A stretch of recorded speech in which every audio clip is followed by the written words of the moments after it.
The European Cricket Series is proudly brought to you by HCL Software, FanCode, and Grizzly Bear Sports. Hello and good morning. Good morning, cricket lovers around the world, and welcome to the Seabarn Cricket Ground. You're watching the FanCode European Cricket Series here in Austria, and well, I suppose the pitch and the ground tells the story. It's a wet start to the day. We've had overnight rain, heavy rain as well, and that rain continued the early hours of this morning. It's a bit of drizzle out there now, but the good news is, after several delays and a lot of hard work around the ground, that this match number 46 is scheduled to start. The umpires are making their way out. Umpire Dharmendra Avindra. The news is, though, as we have a look at the two sides, Vian Danube and Snazi, that it will be 7 overs per side, and that means that it'll be a 2-over power play, and 5 bowlers will have to be used. 2 of them can bowl 2 overs, and we'll keep updating you on that.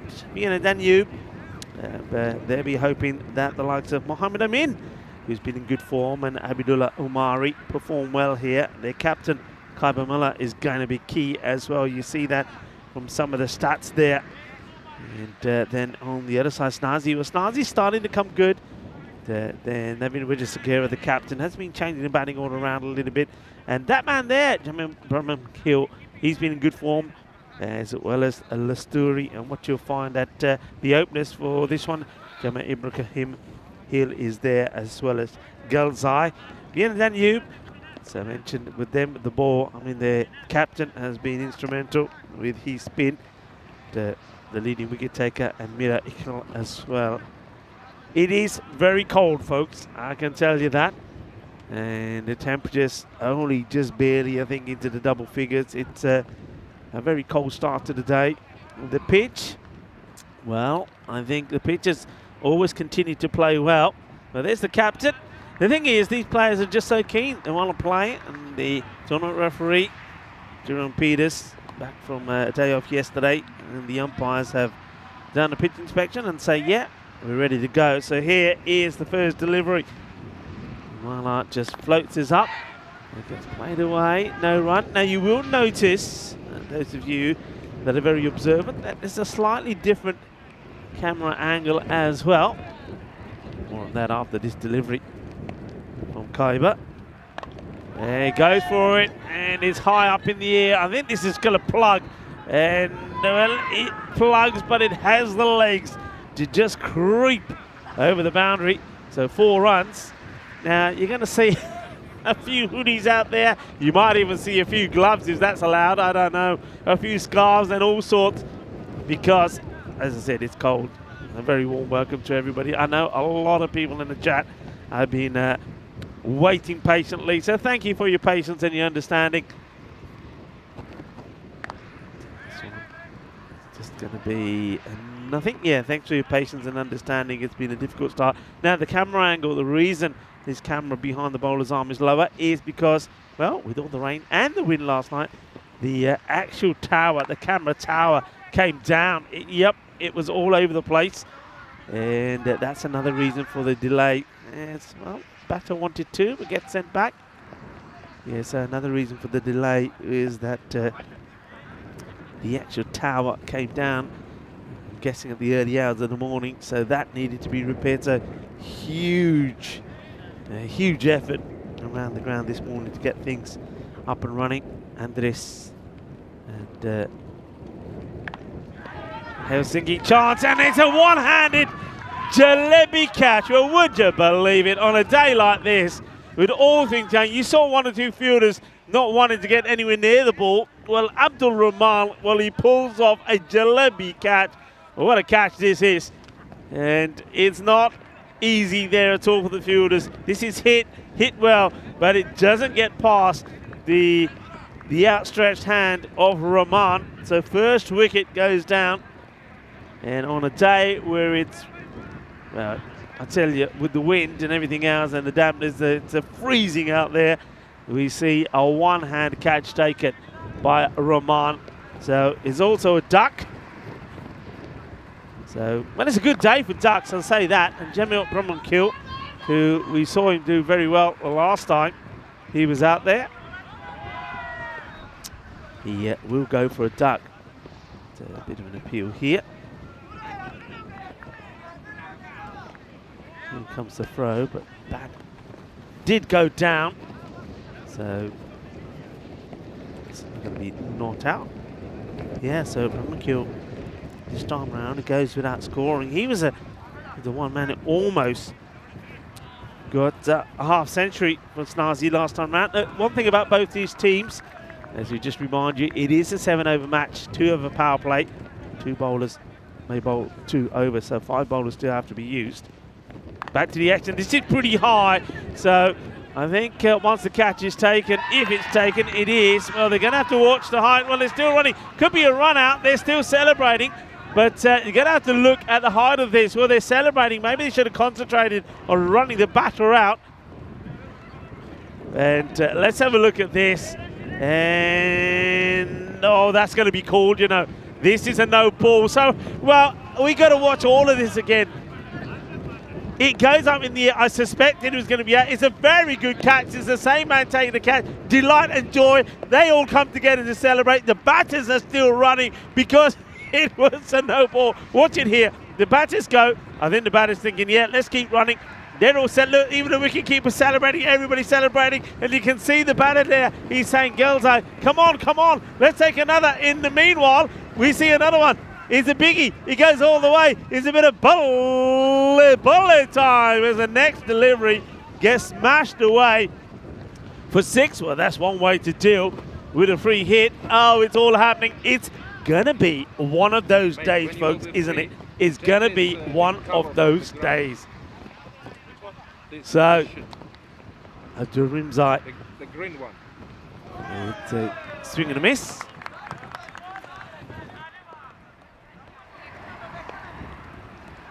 Welcome to Cricketainment on a cold, wet, windy day here in Austria. You're watching the FanCode European Cricket Series. Hit hard, over the top. This one will also go all the way. Shaba, Shaba, manos arriba, seis carreras. And this one smashed away. Yeah, once again, top effort from everyone at the ground. Max Bai, Nilkesh Patel, Michael Daub, Onka, and also to our production crew, being absolutely superb this morning. Andres, Kiriols, and Rybis. The work that's gone on, folks, behind the scenes to get the cricket going has been extraordinary. So come on, let's share a little bit of love on the chat for everybody that's worked so hard. And talking of hard, this has been hit hard. It's a blast. And it's another one that goes all the way, smashed to the boundary. And the umpire puts them up. It's 6 more. Sumar Shugul is the batter who's yet to get game, but Ghani, shame what he can do. The girls, I should say, he goes for another, and it will go all the way as well. I think the umpire's just checking with his lands. It's absolutely walloped. And it's another full toss. He gets down on one knee and he crunches it. And I suspect it probably does go all the way, does it? Yeah, big time all the way. So, massive 6. Gauzai, what a start. He's on 30. What a strike rate. Strike rate of over 300. Rimzai.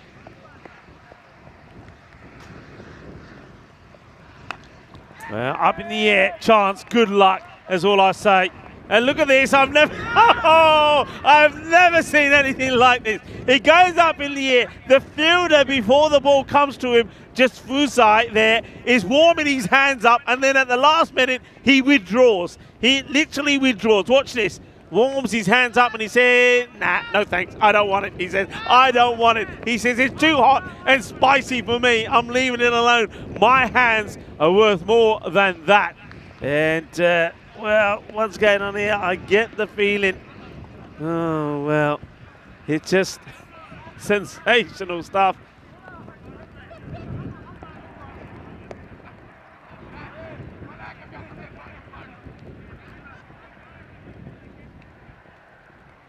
Well, that's not well. We've seen some action, but unfortunately, this is a bit of action that we don't want to see. Looks like because of the conditions and the rain, looks like the players are coming off. The umpires, I think, in communication with the tournament referee, have called them off. They're just saying that maybe just looking at some of the incidents there, and the rain also getting a lot heavier, they decided to bring the players off and just let the rain settle down a little bit. That's unfortunate. And well, I mean, everybody has been stronger together here this morning. And though there's a lot of things that we can control, one thing you can't control is the weather, unfortunately. And well, excitement in the first 2 overs. It is 34 for a 1 at the end of 2.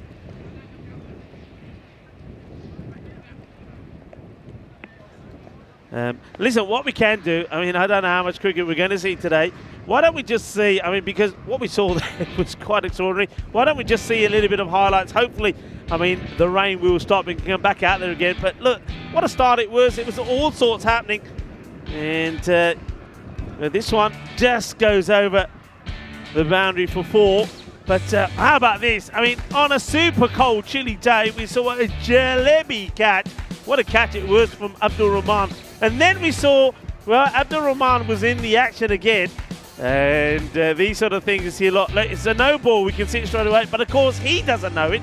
His team think another great catch has been taken. They're all celebrating. Meanwhile, the batters think, you know what, come on, let's keep running, because Galzai is thinking, hey, that's a no ball. And then he goes and looks at the umpire and says, hey, it is, isn't it? The umpire agrees it was. And Galzai, well, I don't know what he's on today, but he's smashing the ball over the place. 4 sixes and 1 4. The 33 that he's on so far. And, well, the action was going to continue. This one was out of here. But then have a look at this. There's a moment here where the fielder, Shafiullah, gets ready to take a catch. Here we go here. Look, he starts warming his hands up. He goes, and then he said, hey, nah, this is too hot. This is a hot potato. He does not want to get his hands on it. He says, nah, I'm not risking that. And, well, Galzai, he was on song at the moment, but you can see that tells you the story. The rain, just when we thought we were going to get lucky and get that 7 over a side match in, came back with a vengeance. And I think in the end, in the interest of safety to the players, the umpires, in conversation with the tournament referee, decided that the players need to come off. It was just getting a little bit too wet, and perhaps at the same time too dangerous. So that's unfortunate. A little bit of excitement, and let's hope that the rain can pass. I'm just looking at the horizon. It does look a bit brighter on the far side of the ground, and if that's coming this way, which suggests it might be with the wind blowing this way, maybe we can get back on there again. But of course, we'll keep you updated.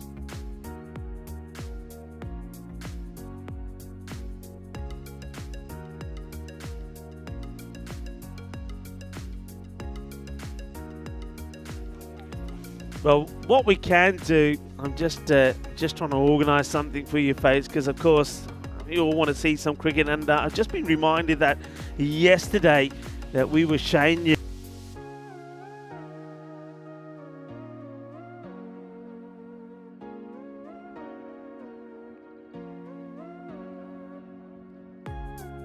I'll just remind you of what happened, and we can go back to it really, because a lot of people I know have been in touch and saying, hey, any chance to see the conclusion of that match number 25? The match that we're talking about is when the Vienna Eagles were taking on the Pack Riders. Vienna Eagles batted first, and first we saw history in the making when Karanbir Singh, having already scored 100 against Vienna Danube, he scored 100 of 34. Well, he scored another 100 in the Vienna Eagles innings when he put 119 on the board in an 80-run partnership. It started off with Kamujar.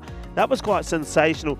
So Vienna Eagles, thanks to their captain, put 163 on the board. And then it was the time for the Pack Riders to go out there. And, well, They certainly had intentions of winning. They made a perfect start, and why don't we pick this match up from where we had to part with it yesterday? So just a reminder, Vienna Eagles batting first, 163 on the board, and it was now the chance of the Pack Riders to go after it. So we're going to cue this up for you because I know a lot of people been wanting to watch the end, the conclusion of this. In the meantime, of course, if there's any updates here, we'll keep you posted. Keep an eye on your screen, and also if there's any information that I have, I'll put it on the chat for you as well. Hopefully, keep your fingers crossed and that the weather and the rain stops here. If it does, we'll come back to the live action here. In the meantime, let's go back to that historic run chase, match number 25.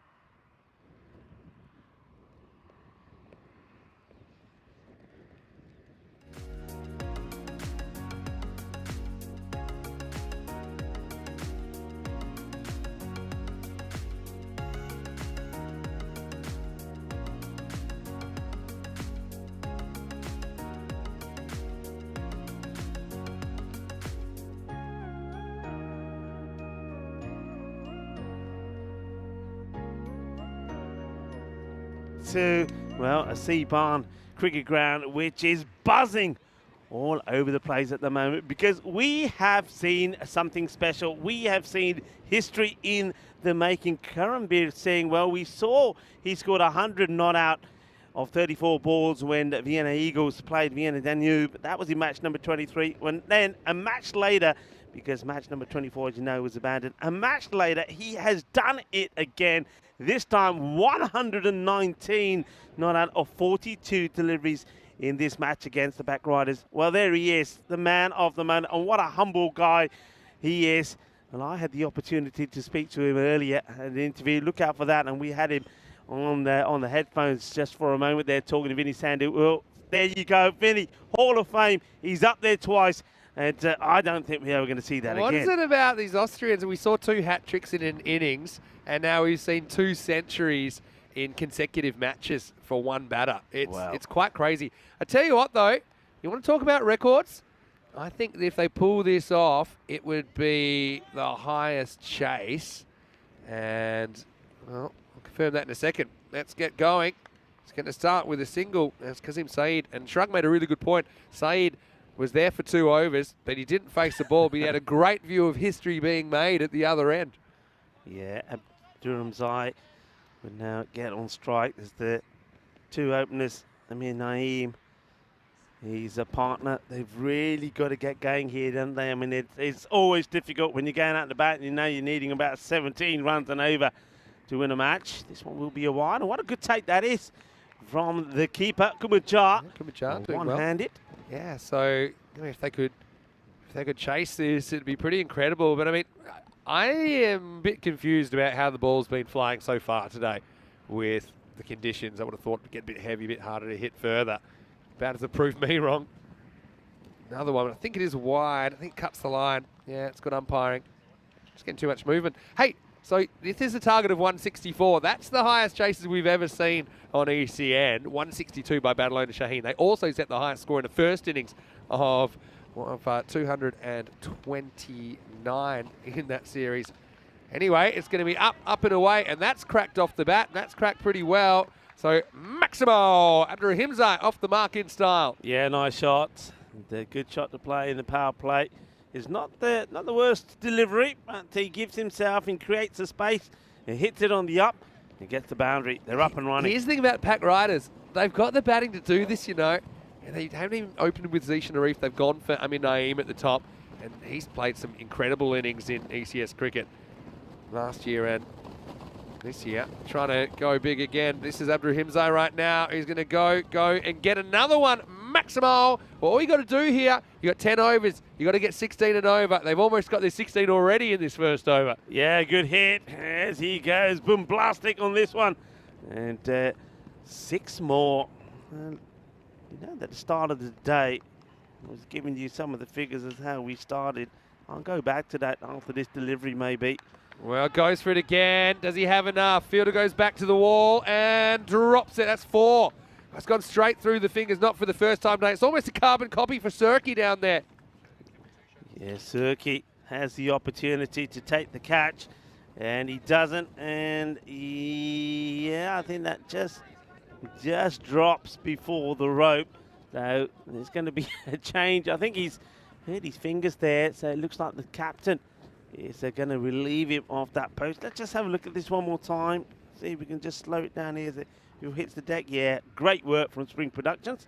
As we go back to the action, and it's going to be, well, looks like another boundary. It will, and this time it goes all the way. Balle, kinna sona, shaka lagea. Well, this is the perfect response.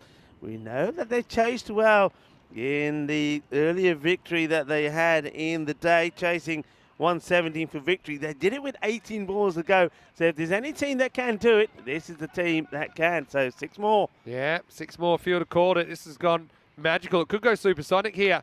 It won't, though. Gets a good one. Ibrahim's like, can't get the hands through it, but still, it's the start you want when you're trying to set a record. It's been a record-breaking day, hasn't it, Rico? 25 without loss after one. I will tell you a weird match in Cyprus. Back in 2020, we did have a golden ball in the 160s, though. Even though we haven't seen a successful target achieved, we did have a 167 tie. So this would be something similar with 2 teams going crazy if it was to be golden ball number 47 right here. 61 matches since we've had one. Yeah, it certainly was. Well, we had, it's been a superb day. I'm looking to see just what those figures are at the end of the day in terms of the number of sixes, the number of runs. I think it's been an epic day. This one gets put away, but no run, well fielded. Yeah, maximum rate's been off the charts so far, hasn't it? Yeah, well, we started the day with 306 hit in the series. I'd like to know what that's gone to today now, but it has been good. I think you said was it something like 40 that we saw yesterday.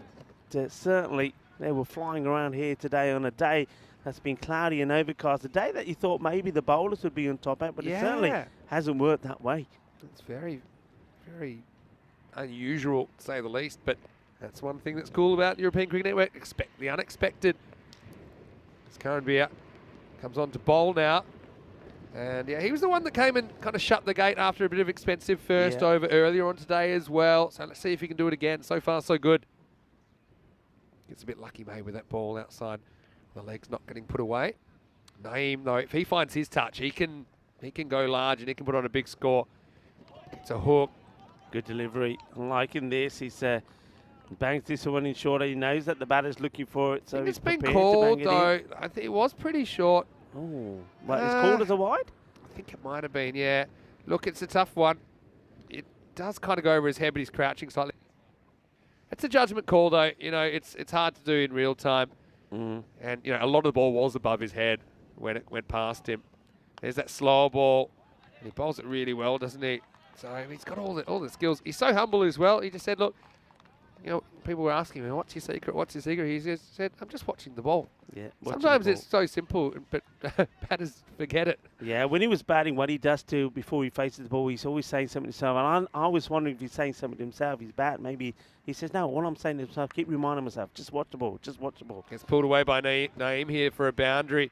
So that's what you need to do. Just try and stay at that rate, which they want to be about 33 every 2 overs.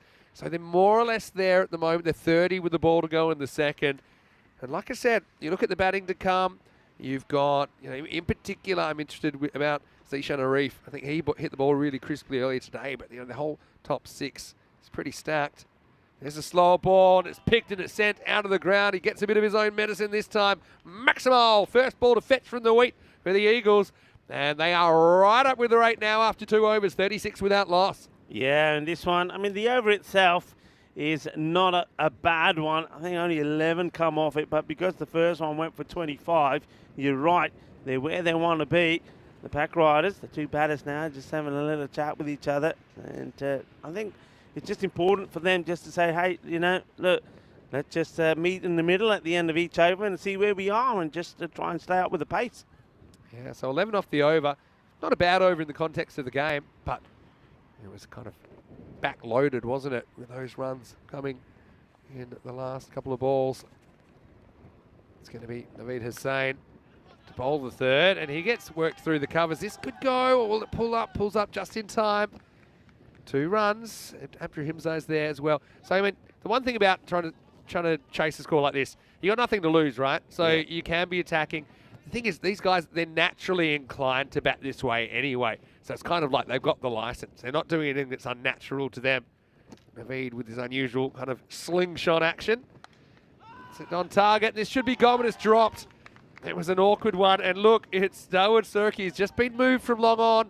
But this is what happens. The ball follows you, and Dawood's got that look of, I was put here so that wouldn't happen. I was looking for directions about how to get away from here. Yeah, well, we know this is what happened. He tries to take this croc style. I think he hurt, in fairness to him, he does hurt his fingers when he's on the boundary trying to catch the ball before, so he gets relieved from that post.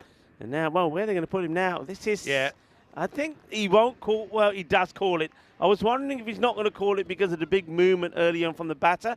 See, there's a bit of a movement there, but I still think it's wider than his take. He's 4 stumps outside off, but then you got to move the line 4 stumps. But I reckon that goes over that imaginary line. It's a good call for me. Yeah, and if you're in doubt, I think you got to call it. I'm on Dawood watch. I'll go back to that in a second. First, Naeem's going to blast to 6, and that's hit as hard as anything we've seen today. Maximo, how many of these are we going to see? Austria ball is alive, baby. I'm thinking, I reckon here that Arif is looking at this, Jason Arif, and saying, hang on a minute, what's he mean he's not going in there looking for it? If I went, he's got to go, get in there. The fielder just looked back and said, I'm not going, get another one. Those of you on Surki watch, he's at point now. He's been moved again. Oh, what's this? Well, I mean, I wonder what you call here. What I'd do, I'd give the batter the option of re-bowling the ball or not. I'd say, look, if you want, you can have the one, but if you want it re-bowled, that's fine. Because he knocks his towel out. He actually bowls the towel. Yeah, I think you call this a dead ball. I think that's the correct call for me. The dead ball, because you don't see it here. But if we can see it from the bowler's end again, I didn't know what happened for a moment. I thought, what is that? He's literally got his towel. Here we go. Yeah, it is load up. And the towel hasn't really gone too far. So this is why I said you'd give the batter the option. I'll come back to that in a sec because it was a bit of a unique situation. This will be a wide, so I'll get that again. So, for example, if that had gone for 6, then it should have stood as 6. Yeah. Because you give it, the common sense thing to do is you give the batter the option. Would you want to take the result of the ball, or do you want it again? And I think, no doubt, with just the one, he wanted more. He's already got 1. And this is a bonus. And he's going to get plenty more. Maximo! Well, he wanted 1. He gets 7. And I think that brings up the 50. This is crazy stuff at the moment. We're still in the power play. Yeah, very good shot. And I think the umpire actually dealt with that really well, because I think he does exactly what you're saying. As the batter gets to the non-striker's end, he says to him, okay, look, what do you want to do? And the batter says, yeah. The towel came out, put me off. I want it called a dead ball. It's all about not disadvantaging the innocent party. Now, it's not really, here we go. Now, it's not really a no ball either. I don't think you can really call it a no ball. You talk. I'm just going to keep watching this. Don't move away from him. I want to see what he looks like. Here comes the gallop. Here we go. I think he should take the towel off before he goes in there, because that towel's meant to dry the ball. Now that towel's wet. It ain't going to dry the ball. ECN's called it flannel ball. Yeah, we might have to note that one down. That was a pretty cool one, wasn't it? Anyway. Naeem doing Naeem things. There's 6 more. Maximo. And this power play's out of control. And this kind of happened earlier, didn't it? The Eagles, they've scored a few, but they've conceded a few as well. Big hitting. This is a magical over already, but it ain't even over. There's still a ball to go in it, and 23 have come off it. And Naeem is turning on the style. And, well, he's got Abdurahimzai there with him as well. He's on 25 of 7. This is the perfect response.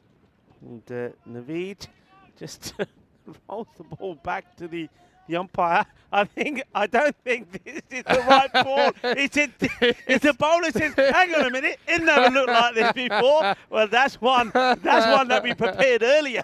That's not the ball. Yeah. Well, here we go. Who's going to throw this one out? Is Tyro going to make the distance? Oh, I thought that was fantastic. It really was. And there goes the ball. Watch this. And he says, He said, "Ale," and the bowler said, "Oh, yeah, I'll tell him any bowler." He says, "That's not the one," and the umpire says, "Oh yeah, that looks a bit older. That doesn't look like right ball." So, sorry for the noise. I was just called into throwing back on duties. Everyone's having a go. Last ball of the third coming up. Oh, this is straight up in the air. Anyone want it? Oh, it's Darwin again. No, it's not the keeper. He's gone. Wow, it was in his general direction. I've never seen a guy walk backwards so quickly. The keeper was all over it, though. Kumudjar, he took responsibility, takes the catch. So a very eventful third over. Ends in the wicket of Naeem, but not before a quick fire, 29 off 11, 59 for 1. Well, the slinger gets the wicket. I mean, he gets plenty. Then he runs forward pretty quickly to give him the pat on the back. But poor Darwood, he's dropped catches in 2 different positions. And I tell you what, Michael Jackson couldn't have moonwalked better than him when it went in his general direction. But Naeem, with the impact, it's 59 for 1. Yeah, I mean, the thing is, I mean, though they're going at a great rate, it's about maintaining it. But let's just watch this again. And you're right. He's coming, and then he thinks, okay, here you go. And then he starts going backwards. He was very quick to accept anyone's call, wasn't he? Poor Darwin. He's probably not a bad fielder at all, but it's just not an easy day. Here's Claire Kailash, who is the only player to ever break the main camera. But yeah, you expecting that you might have seen Zishan Arif? I'm surprised. I'm really surprised, I have to say. But I mean, this guy's also a really big hitter. You know, I can understand why they're sending him out there. I mean, they're actually ahead of the rate, believe it or not, by about 10. And now this is pretty much straight up in the air from Abdurrahim Zait. Now guess who? It's exactly the same thing again. Instead, he headbutts the ball on the way up. Then there's a steal that goes wrong. Oh, I think it should rain this much every day because it's resulting in some chaos cricket. And really, it should have been out. Both openers should have been gone. As he looks up again, he can reach at Darwood. He's like a scarecrow. And eventually tries to help out after it bounces. Oh, well, Jar, he's 1 for 2, and that's just a high single. Yeah, well, that is an I mean, if you take that wicket, you think you're in the driving seat. But he survives. Big swing and a miss from Kailash first ball. I want to say hello to everyone in the chat. Hello to Wazza and hello to Kroom. Now, Kroom, hold on. If that's a century, does that mean you have to throw in another membership? Oh, no pressure. Hello to David Taylor as well. Hello to Nick. And, well, everything happening here. Now, this is slightly mishit, and it's higher than it is long. Fielder's coming in, and, well, it's going to fall safely in between them. Again, no one really put a name on that one. And the result's going to be a single Kailash off the mark. I get the feeling that the fielder has one right in the way here. Let's keep an eye on this. They've spoiled each other. He gets in the way, doesn't he? Yeah, they don't even really get a play on it in the end. Well, Saeed ran right across. Goes for it. I don't think he gets this very well either, but well enough. Maximo Abdurrahimzai cashes in. Pack riders. Again, we've seen records shattered today. Could we see the highest successful chase on ECN? Well, at the moment, it's looking a distinct possibility. Yeah, that's a good shot from Abdurrahimzai. Nicely played, gets right underneath it. So, Rahula, yeah, did give a chance on 25, but it wasn't held onto by Jar. And now he's trying to make him pay. Well, it goes again. It goes really well over the offside. Maximo! 38 off 10. Abdurrahimzai will shrug, saying it. Forget Belgian ball. Austria is the place for cricketainment. It doesn't get much better than this. Opens up the front leg and goes bang. Lovely shot. Good power. Good timing. And just look at the score here. 73. There's still a ball to go in the 4th over. It wasn't an empty promise. I said, you know, they are built for this kind of a chase. You know, if anyone can do it, they're that kind of team. We still got hitters. I mean, even if these two got out right now, they could easily come back and smash more. I'm not sure what's going on here. Maybe someone's got a slight injury or something. It's probably not a bad thing as a fielding team to try and slow things down a little bit. Yeah, so it is Singh who's still got a ball to bowl. He's gone for 25 off his spell. So we're just having to wait to see a few things. I think one of the issues is they listed Kumudjar as a keeper, but it's not Kumudjar. No, a closer look, I think it could be Yawar Abbas. That's keeping. So, it gives us a chance to breathe, doesn't it? In a funny way, it kind of helps. the fielding team. Because, yeah, momentum's a funny thing. When it's going against you, you want to just kind of just slow things down, and that's basically what's happening here. Yeah, I think you can see that Stefan Gooch is there, just trying to sort things out here now. So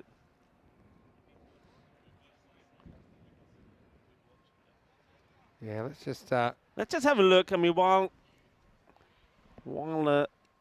they're sorting that out, just have a look at this again. Now, we were mentioned. Oh, go on, roll your dice. Where's your dice? Should we roll the dice? Yeah. Okay, I'm going to roll a dice, and it's come up number 1. Okay. All right, Group Spain. A. Why don't we start there? Spain. Well, of course, you know, I live in Spain, been there now, coming up 23 years, and been following Spanish cricket, involved in Spanish cricket. And I think Spain, look, honestly, have a really good chance here. I think it's going to be between them and France, if I'm honest. I think Czech Republic, they'll be better than we've seen them in the past. They'll be up for this as well, as will Greece and the Isle of Man. But I think any one of Spain and France, what are you thinking? I don't want to guess. Oh, they made the switch down. Yeah, Kumajar's listed as keeper, so he will take up that position as advertised. Look, curious to see some of the new teams, if I'm honest. You know, I think Isle of Man, obviously, they get a bit of a bad rap for that one game where it went wrong, but they were also pretty competitive against Spain for a lot of that series. Yeah. You know, I think earlier that day they cracked 130 plus. I think something like that will make them even hungrier to perform better. I think that's a one-off. It's happened once. It's you know, it's just one of those things. It can happen to any team. I think they'll be pretty strong. All right, Abdurahimza gets a slightly slower ball, but this is a great shot for 4. He waits on it, picks it. Well, he hasn't slowed down. Break hasn't bothered him. Walking 677, 77 for 1 after 4. It's quite incredible what we're seeing here. I mean, remember where the rate started. So I said that they're going to have to really do something to stay at around about that 17 per over. Well, they've taken that down a few notches. It's now around about 14 required per over. It's been incredible. And, well, all the batters know that Amir Naeem, he's already departed, but not before he scored a quick fire 29-11. Just have a look at that. Right where they want to be. That looks like a reasonable red line. It ain't. I mean, it's a 16.3 and over, that red line. Anyway, we're going to see a change of pace with Austria come in. I think this is a good move, you know. And had a question from Bivak. I'll come back to that in a second. This is hit reasonably hard and just, I think he's done this, you know. I mean, is anyone going to clean up? I think he's good. I don't think he leaves the field of play. It's all about the last step before he touches the ball. Let's keep an eye on it. So watch his feet, folks. Does he stay in the field of play? That's the foot, which is okay. I mean, that's the last foot, right? And does he make contact? And great work. That's superb work. Well done. Fantastic effort from the fielder. And all of those saves count. I mean, they could be very important. So well done by that's Yawara Abbas. Yeah. You'll see here, the key is, doesn't matter if he's over the rope, but he can't be touching. So the thing is, he takes off from inside the rope. You'll see it here again. This is the foot here, and yeah, pulls it back. Yeah, so yeah, no problem at all. Okay, let's go back to the game. Good stop. And Abdurahimza is facing up.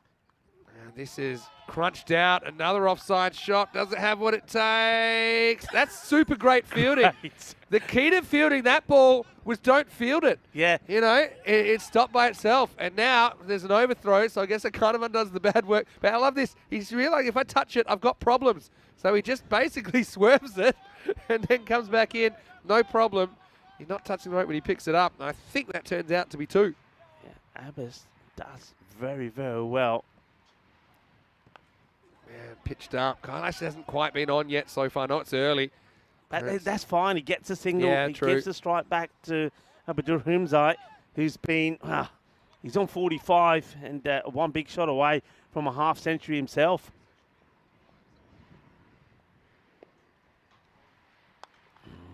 And, well, puts the foot out on it. It'll be a single. And he'll take that any time. He doesn't really need to throw this, but he will. So only the 6 off the over. You said Asurai coming on here is a good change. Just got to change something. You know, pace on the ball has just disappeared all day, hasn't it? Okay, a lot of spin has too. I think, yeah, Look, at least he's making hit you through the offside, for example, even if he does. Good luck to him. This is played very nicely, and that is going to go all the way. Maximo, geez, we're seeing some hitting here at the moment, aren't we? And, yeah, so Kailash getting on the action. That's what he's out there to do, Rico. He's a good striker. And with 1 to go in the 5th, this is huge first half. They're 89. I mean, you double that's 178. They're way ahead of where they need to be at this stage. Big time. Big time. Are we going to see the biggest run chase ever? I mean, that's such a good shot. It goes again, but this time he clunks it. He'll just get 1, so it's 90 for 1 after 5. This will be crazy. Maybe it's acid rain or something, because it's something weird. I think I'm seeing things. Anyway, you can get in touch with us. The question was from Vivek, where are we from? So maybe you'd like to go first. That's Rico on the right. Yeah, well, I'm from the UK. My origin is from India and spent a lot of time in the UK, but the last 20 or so years been in Spain. Yeah, well, I'm Vinny, and I'm from Perth originally. That's where I grew up, played all my cricket, and relocated to Europe a few years ago. And yeah, I suppose now I'm from everywhere because I'm basically where ECN is, although I am an Estonian resident, if you want to be technical. And yeah, hopefully that answers your question, Vivek. He's also asking, where's this being played in Austria? It's being played at Saban.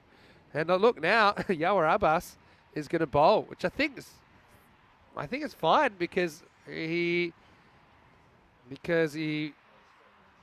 is allowed to keep because he's not listed keeper, and that's been amended. So, yeah, I think that he's going to come on. Let's see if it's a good idea. Well, has he got a wicket here? Umpire says yes, and Kailash is going to go for 10. Well, there we go. It's a pretty interesting start to the over. This doesn't do much. It's just a well-located ball. Kailash kind of loses his shape a little bit. And it's going to be the second wicket, 90 for 2. But look, that might hurt him, maybe it won't hurt him. I mean, just looking at who's going to come out next. Yeah, let's see if it is Arif. It is. It's Zishan Arif coming out at number 4. So, I mean, like I said, still batting to come. Yeah, and Rico, he's doing a bit of everything at the moment, Yawar. Sometimes when things are just meant to go the way of a particular team, don't you get the feeling that things are just meant to go the way of Vienna Eagles? I mean, though this match is nowhere near done, and I think that man has been itching to get out there as Zishan Arif, and he's a sensational young player, a very confident young man as well. And now that he's dried his trousers, I think he's going out there and he's looking to win the match. I think one of the reasons that Zishan Arif is batting 4 and not opening is he was still wringing the water out of his trousers. Anyway, he's facing up now. And first one pretty much straight up. Doesn't matter though. Is this going to go? It does. So a lucky one, but a fortunate one nonetheless. It's going to be 94 now. Zishan gets a boundary first up. But yeah, Vivek, thanks so much for your question and for your interest as well. Yeah. Shrug in the chat says assist to Stefan Gooch for that wicket. So Gooch will be happy to be back in the wickets. Full toss, but it's kind of off bottom of the bat. It's a miss hit, and it's been dropped once again. Social distancing not on the menu for the Eagles. 2 fielders come together and the ball goes down. Yeah, well, Abdul Razak puts it down, but they just keep getting into each other's way. Just watch this. I mean, he's right on him. And I mean, to be fair, if he took possession, he was going to get tackled straight away. So anyway. Saeed putting him off. So another opportunity goes down. Oh, that's high, I reckon that's 7. It's been called on the field. That's in the wheat. Abdurrahim Zai reaches his 50 off just 14 balls, and that brings up the 100. It's game on here in Lower Austria. He's very tentative in there, isn't he? Naveed Hussain. But, well, let's focus on this. It is, I think, a 7 up. It has been called, so it's a no-pull 6. That's how you get 7. What a hit, what a match, what a run chase. We're on 101 here now as a fielder. Naveed Hussain is saying, I don't like being here. I can hear all sorts of things. I can feel things touching me feet. I don't like it. I don't like it. Come on back. Dear. Bring him back. Hang on a minute. He's found it. He's got there. Yeah, watch him come back out of there. Let's see the form. Let's see the form of him. Yeah, he's got the good little gallop on, and he's put a little... I feel like I should go in there at the end of the day just to see what is this all about. Well, so free hit coming up. All right. Oh, I need to have a cold shower tonight. Don't think the players will need it. All right. Free hit coming up. Pretty good one, actually. Straight back to the bowl, no extra run. Yeah, well done to Abbas. And we mentioned about Abbas. I mean, he's got that wicket. And hopefully for him and for his team, he'll finish a pretty tidy over. Don't forget the fielding stops he made as well. Yeah. All right, that's a slower ball. Looks like it's in the gap to me, and it is. So 4. I think that's 4. Yeah, and Abdul Himzai moves to 56. Geez, the runs just keep on coming. And after a great start to the OVO, Abbas is copping a bit here. Yeah, he is. This one gets past the fielder and right in between the two of them into the field. The ball now needs drying again. 16 off the over. Can it be a magical one, or can Abbas make it magical for him by picking up what would be the prize wicket? And I reckon that's a wide, you know. I don't think he moves early, and it definitely goes over the line. Check it out. I suppose he has his toes outside off, so he can make a case. But I think that gets called more often than not. 106 for 2 after 6. Yeah, Bivek asking how many maybe Austrian-born players there are playing in this league. There's quite a few. You know, there are quite a few. I'll give Mark Simpson Park as definitely one example we bring up all the time. But you've got to realise there's quite a few second generation already playing. And all these guys, they're living, they're working, they're playing their cricket in Austria. That's what we're watching right now.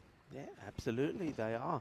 And for example, the Austrian national team we'll see next week. They'll qualify on the ICC criteria, of course, which is a minimum 3 years residency for citizenship. Anyway, it's another bit of catching practice, or is it? It's out of here. Maximo. Wow, I mean, we're really on here, Rico. It's almost like the wicket of Kailash has worked out all right, because it looks like Zishan Arif's had the luck as well. He edged to 4 up, then he got dropped. Now he puts this one out of the ground. Yeah, a bit of a full toss, but still need to put him away. And the Zishan Arif, he waits for it, times it perfectly as he gets it over that man on the mid-wicket boundary. So 6 more. Avinash Surai bowled not a bad first over. But sees his first ball go for 6. Yeah, full tosses have been punished today, haven't they? Oh, he hits the ball. It would have been a wide. He'll be kicking himself about that. Surya kind of dangles the bait out there, and Zishan takes it. Yeah, this ball's wide, isn't he? And Surya will want to get it right there again. And this time he's right on the money. Good delivery. Yeah, that's really well bowled. Hello, Jules. They're back for a little while. Coffee on while at work. Well, Jules, I don't know how much you've been watching of this match, but this has been poco loco. It's been a little bit crazy. We've had back-to-back hundreds from the same player this afternoon. And really, we're looking at what might be the biggest chase. See, this is another one. He steps, but he doesn't step that far. Eventually, the call's made. You see, he's one stump outside, but that misses by like 2 or 3 stumps, right? Yeah. So he's still got to call that. He does. Now that's huge wide, and that'll be rebowled as well. I mean, they've got it down to, I won't say something reasonable. It's still about 14.5 and over they need at the moment, but it's just a reminder that the previous to this, the largest chase was 162. Well bowled in the block hole. They'll just get one here. Yeah, that's the delivery, isn't it? The thing is, though, that whereas that one might work against Arif, well, Abdul Himzai is a different animal altogether. His footwork is completely different. He's more likely to get hold of this and hit it over the man and the square leg boundary. Oh, well, watch him come. Yeah. It's out of the blocks like a whippet, but only gets the single. So, I mean, singles and dots, well, that's gold dust. And you just get the feeling, don't you, the way this is going at the moment, you can see that the Vienna Eagles are just saying 1 over, 1 good over, and they'll be the team that you'd expect to see go and win this. I mean, yeah, that's pretty right. well hit. It's in the air and almost carries. Hazim Said's out there. I think he does a pretty good job to kind of make a play on this, but it doesn't stick. It's super low down. It was a genuine worm burner, wasn't it? It was low by the time he got there. About here. Then he gets 2 hands. Just doesn't stick. End of the over. So it's 117 for 2 after 7. I've got deja vu.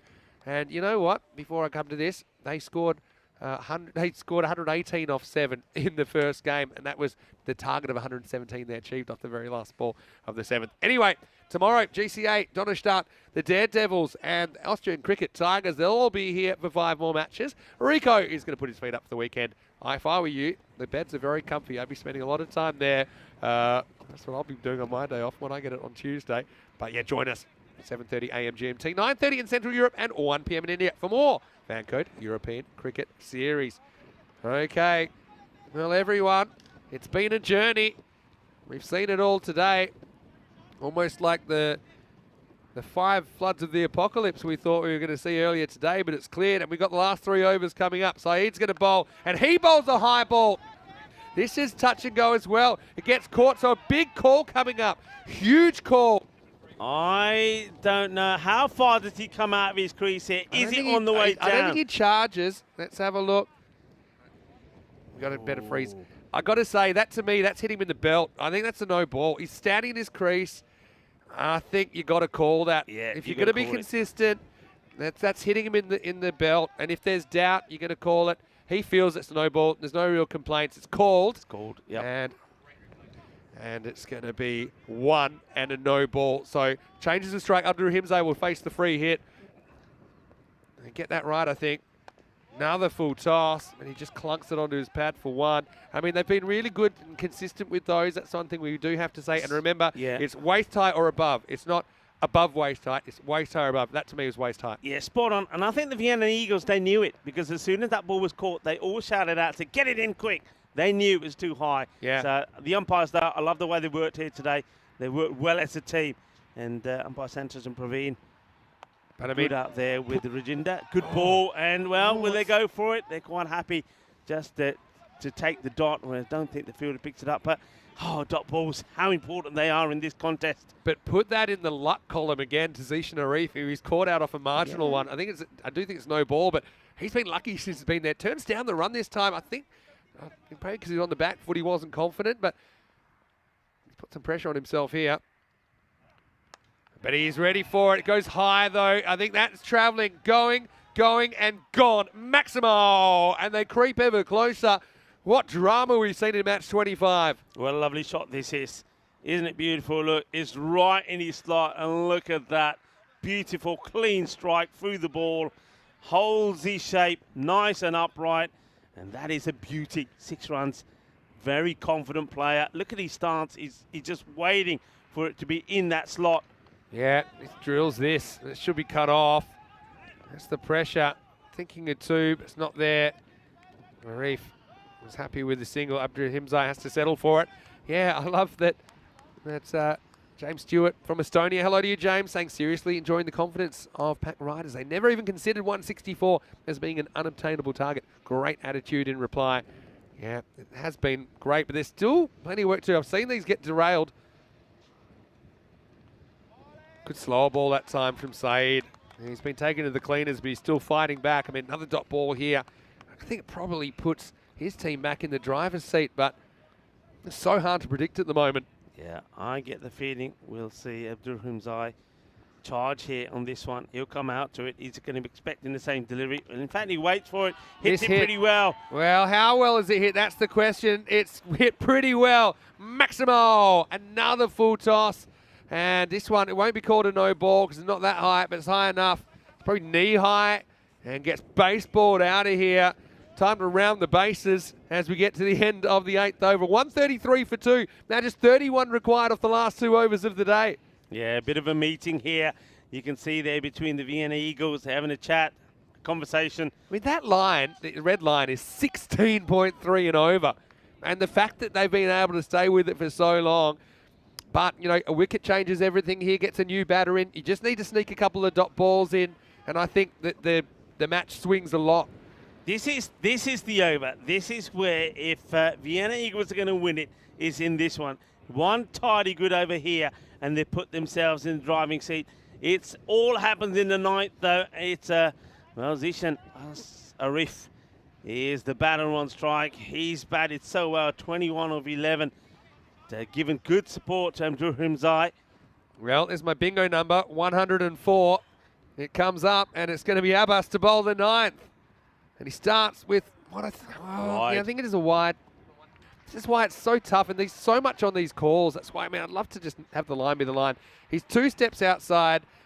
So he's 2 stumps outside, but I think the line, if you moved it 2 stumps, it goes straight over that imaginary line. Yeah, I agree with you. So, see how he's setting up. Now he gets one that he can sweep, and it's going to go out of here. Maximo. Zeeshan Arif has rode his luck all the way, and the riders hit 140. We're seeing something special here. I think, we've seen history in the making already, with the Karambir Singh making back-to-back 100s.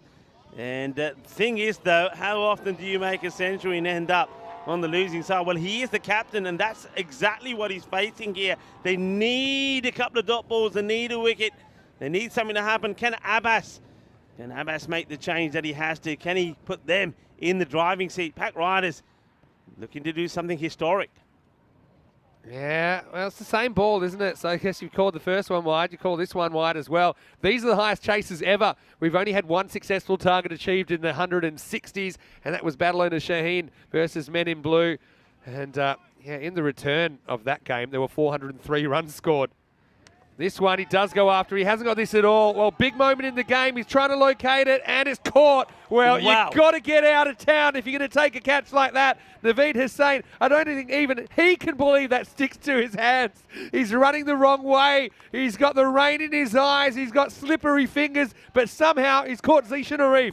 How does he catch this, Vinny? How? We've seen all sorts of catches go down. I don't think he knows too much about this. He has no idea about this. I mean, it's a great catch, but this is just luck. It's just fortune. I think watch his eyes. I want to see where he's looking. When this gets taken, he's barely looking at the ball and throws it away like it's normal. This isn't normal.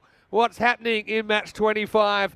Arif goes, and pretty good contribution of 27 off 13. Guess who pops up with the wicket? It's Yawar Abbas, who's got a 2 for now. 141 for 3. 23 required off the last 10 balls. Oh, okay. New batter comes in, and this is where I think you got to be a little bit smart. I think you know that the non-striker Abdul Rumzai wants to get on strike. I think you push some players in. You don't let him get this single. He wants to take the single. There's still plenty of deliveries left in the over. There's 4 balls to come. He's going to try and tip this and run. Well, tip that. He tries to whack it, and he'll get 1. Yes, I mean, they're all hitters. That's the thing. It's not a bad result, though. Abdul Himzai back. He's flying the plane now. And we've already had over 300 runs in this match. Sensational. It really is sensational. Abbas. Is he going to be the hero? Waits on it, cracks it pretty well. I think that's flying, and it is. Maximo gets them closer. 148 now, 16 required off the last 8. Okay, 2 a ball. We'd normally say that's about average, but there's nothing average about this, and they've still got to get them. A wicket could change everything. Yeah, wicket will change everything. He's just been on song, hasn't he? And Rahiula, what a knock from him. But is he starting to feel the tension? Is he starting to feel a little bit nervous? It doesn't look nervous to me. Well bowled, but he goes with the hands and he crunches it over point for 6 more. Maximo! Well, somewhere along the line, Abdurrahimzai has just hit the afterburners and he moves up to 76. And now, I think that's just 10 required off the last 7 balls. This is ridiculous. And look, that's some of the hardest working people you can imagine. There's Maxi, there's MSP over there, just working the scoreboard, and they've been working it pretty hard. Oh, this is sensational. We are going to see history made here, you know. We are. You just feel it. It's been one of those days. Let's see. Oh, it's a slower ball. I think he gets a bit of bat on this. He'll just get a single. So the right man's on strike for the Riders last over. It's 9 off 6 required. It's 155 for 3. Incredible. So that's right, 9 required of 6 deliveries, and that will mean that we will witness here in Austria in this FanCode European Cricket Series at the Seabarn Cricket Ground. We will witness what will be the most successful run chase that we've seen, the highest run chase, well, it could also go to this, a golden ball. Wouldn't that be something? Wouldn't it? I mean, they're all asking how many to win, and everyone's yelling 9-9, and they think that they're yelling no. And it's 9 to win. Oh, this game's had everything. Give us the golden ball to finish the day. I don't even care if we have to stay around longer. I mean, it'll be absolutely crazy if it's 163 apiece. Or will we see history? I mean, surely they're going to get 9. But here's the thing. Let's say, gets a 1. Sadiq's on strike. He's new to the crease, maybe eats a couple of dots. It's very much still in the balance. And it's Hussein to bowl the last over. And he hits it so well. He hits that so well. That's over the fence. That's into the car park. Maximo. He's into the 80s. Well, who knows how many Abdurrahimzai would have scored in this game. But now it means it's only 3 to win. Oh, what a shot this is. That's an absolute cracker. 3 of 5. History in the making. They can't lose now. I don't think they can lose anymore. They're past 160 in the second innings. Oh, and look, I did say, and I meant it, I said they're the kind of team that could do this. They have the batting to do it. They're natural attackers. 3 to win now for history. Goes for it, and he does it. They win. Unbelievable. Oh, what scenes. Have you seen anything like this? That is absolutely sensational.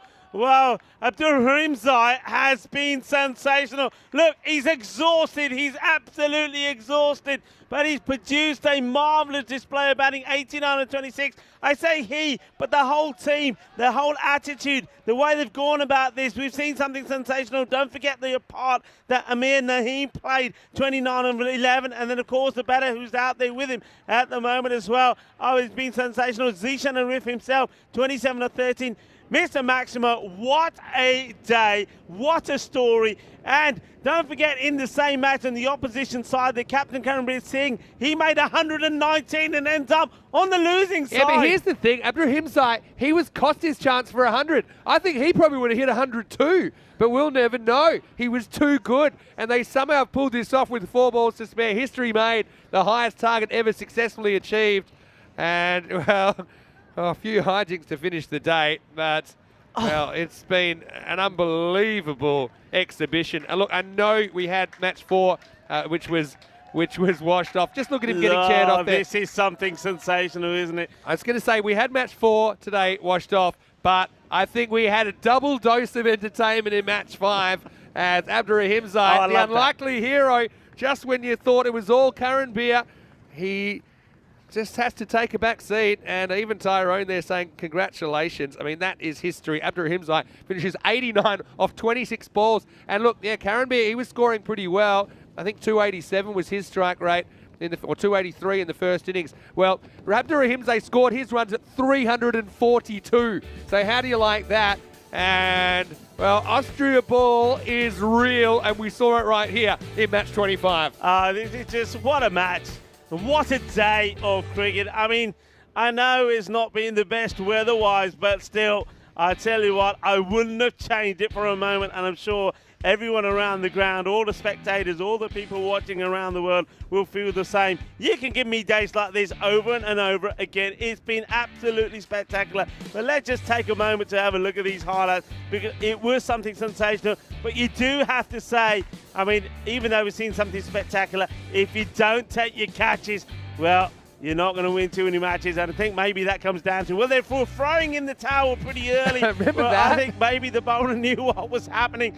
Oh, just sensational. Some of the hitting that we have seen today has been quite outstanding. And this one, well, this one was taken, and that was a good one taken. Yeah, look at that. And then they realised, hold on.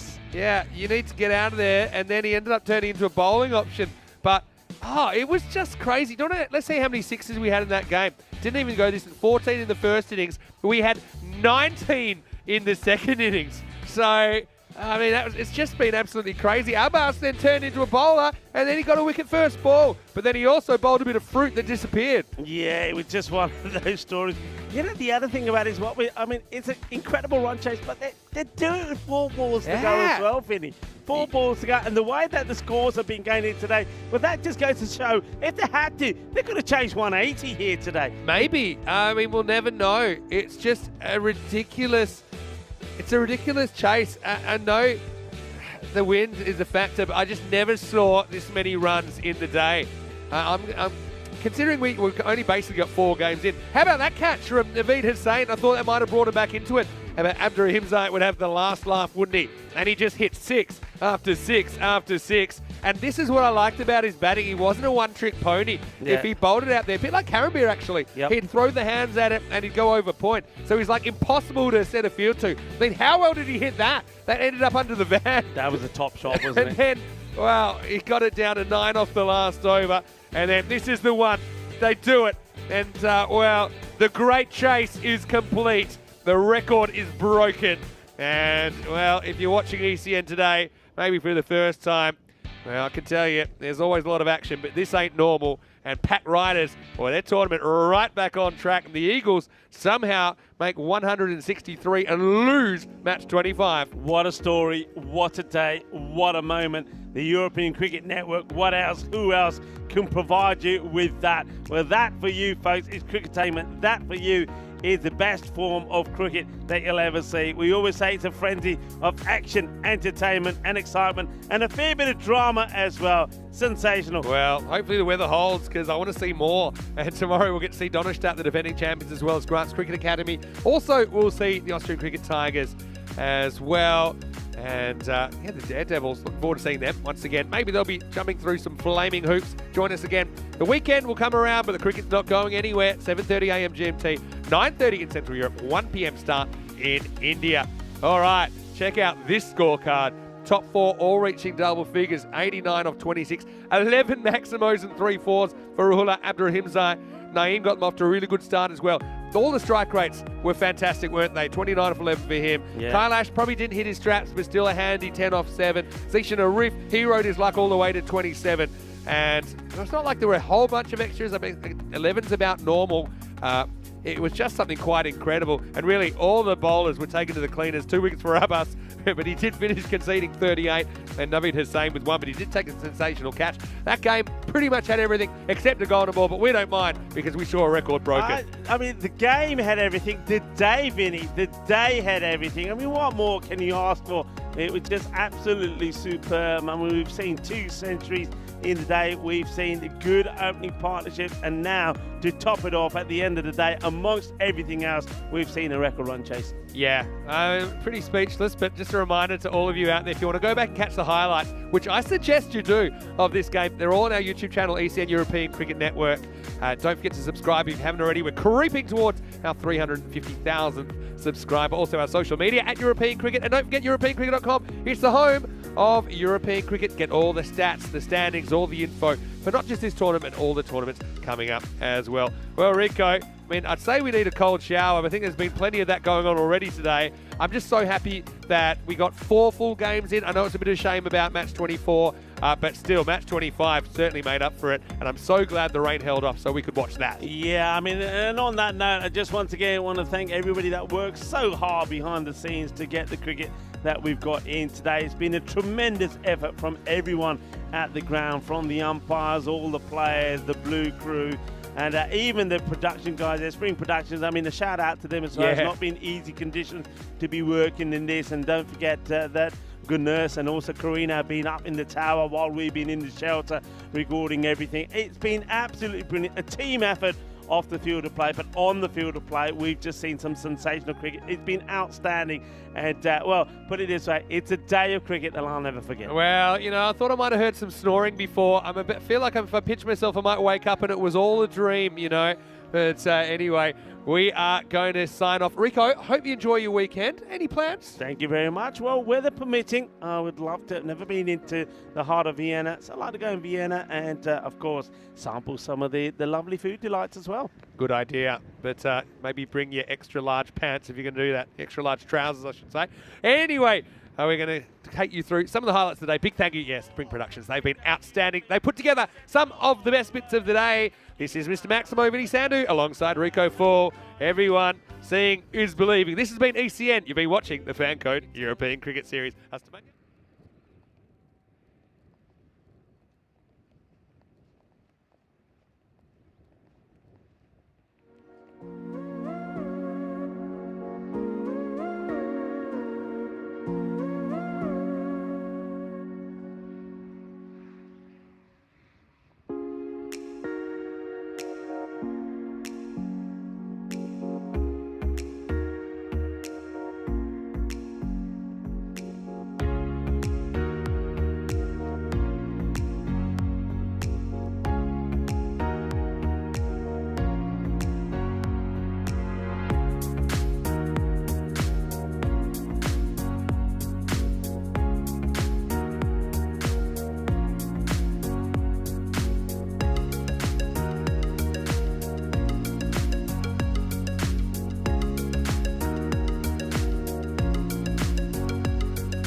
European Cricket Series is proudly brought to you by HCL Software, FanCode, and Grizzly Bear Sports. Hello, cricket lovers, and welcome back. Well, if you are a cricket lover, well, you will know all about these days. It's rainy, it's windy, and it's frustrating for everybody. Frustrating for the players, the match officials, and of course you, the viewers. But thank you for your understanding and your patience. And the good news is, although we saw a match number 46 start and then had to be abandoned after just 2 overs were bowled, much to the displeasure of Snazi and to Vienna Danube, because both of those two sides were searching their first victory. But it was not to be. They'll share the points. What that means is that Vienna Danube, well, they've got 3 points to their name without winning a match. But Snazi get their first points on the board as well. But Snazi, they're back out there again, and they're looking to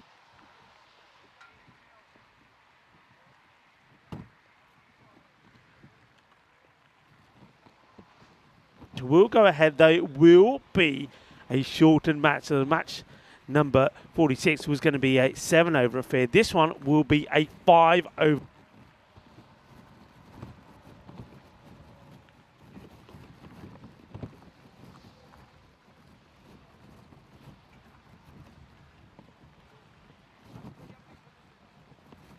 By a bowler, so you'll have to use 5 different bowlers.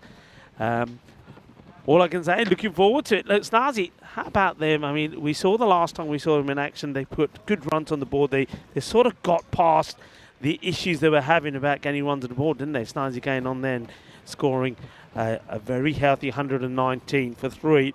And Jamil Brahmakil was the hero for them in that one. And, well, we saw them make a good start earlier today. 34 they were for 1 after just 2 overs. And Galzai was in very good form. And it is Janan Galzai that will be opening up here as well. And opening with him, I think they've decided that they will go with Shergill. And just holding back Brahmakil for the moment. So looking to get off to a good start once again, but I think maybe this shortened version might actually favour them. Let's have a look at the two teams and the top players in detail. So Snazi, well, Navin Wijesakira, he's been in good form, and we saw Jamin Brahmakil score a fine 49 the other day, almost the first Snazi batter to get to an individual half century, just fell 1 short. Kasturi has been good as well. So I just think that if they play with a positive approach and the way that we've seen the last few times, that this, yeah, like I said, this 5-over affair could suit them. Pack Riders, they're a team now, look, they got everything to play for. They're still in the hunt for a top 4 finish.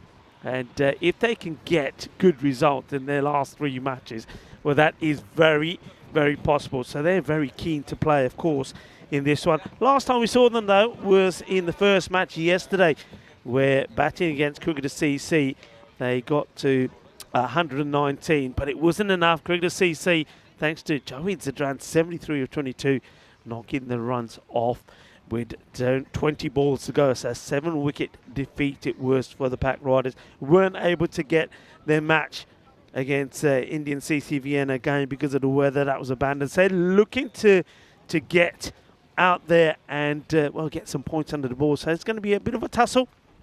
But you have to feel that when it's a shortened match like this, it could go either way.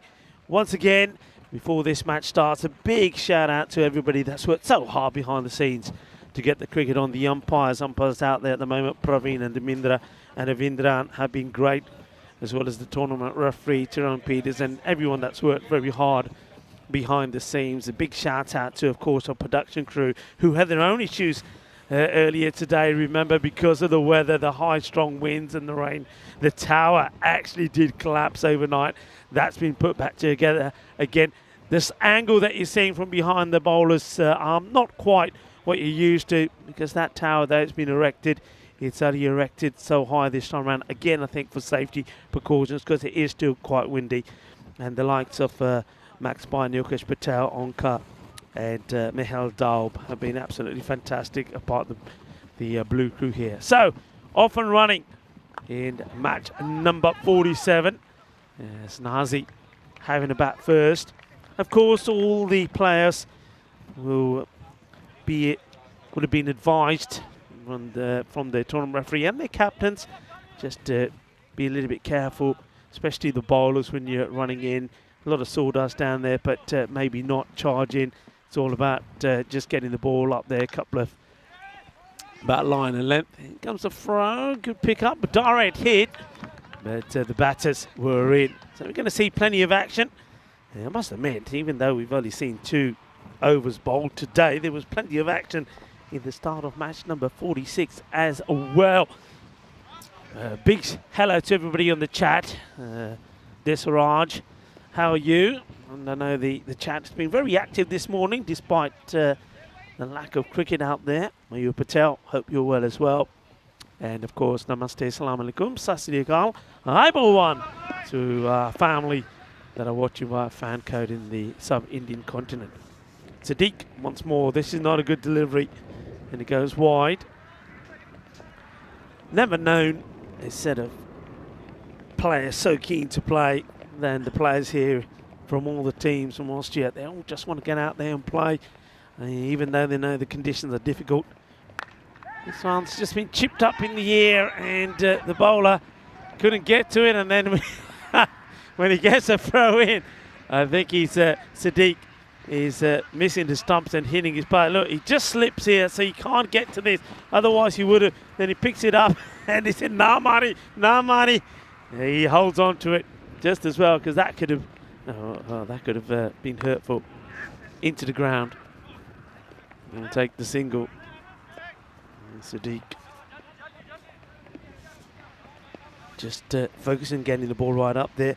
Update on the weather. People are asking. It is still raining. It's that sort of, you know what it's like, that horrible drizzle which the wind just blows all over the place. So misty drizzle out there. So it is wet. But for the time being, let's hope it doesn't get any heavier, and then that we can just keep the cricket going. You can see from the jersey of the batter there, it's quite windy as well. Sumar Shugil, the batter, and gets a fair bit of edge on this. They should be looking to go 2, and they get there. Batters would have been advised and encouraged to run on the edge of the pitch as well. I think the edges, the grass edges, are going to be a little bit slippery. And obviously the bat versus ball war was based on if it was a 10 over affair, but you still, the key thing is pack riders pipped to win this one, and to win it by 11 runs. There was Snazi, but Snazi, I think in the shortened version, will fancy themselves, but they've got to get going. That first over, and he just produced 6 runs. Sinwari comes into the attack. So once again, 5 different bowlers do have to be used. Good delivery. Nicely pitched up. Take the single. Hello to Dave. Dave and Nick Devonshire being very busy on the chat, and been keeping the conversation, the cricket conversation going. This one's been well hit. He gets it over the fielder. Will it have the legs to go to the boundary? Yes, it will. Cuatro carreras. And Janan Gelzai gets going. Gelzai was, wow, he was superb in the morning when he was on 33 off 11 in the 34. That's nice. He got to after 2 overs when that match unfortunately had to be abandoned because of the rain. So he's looking to go at the similar pace. Big swing and a miss this time. Shinwari pushes it out on the offside.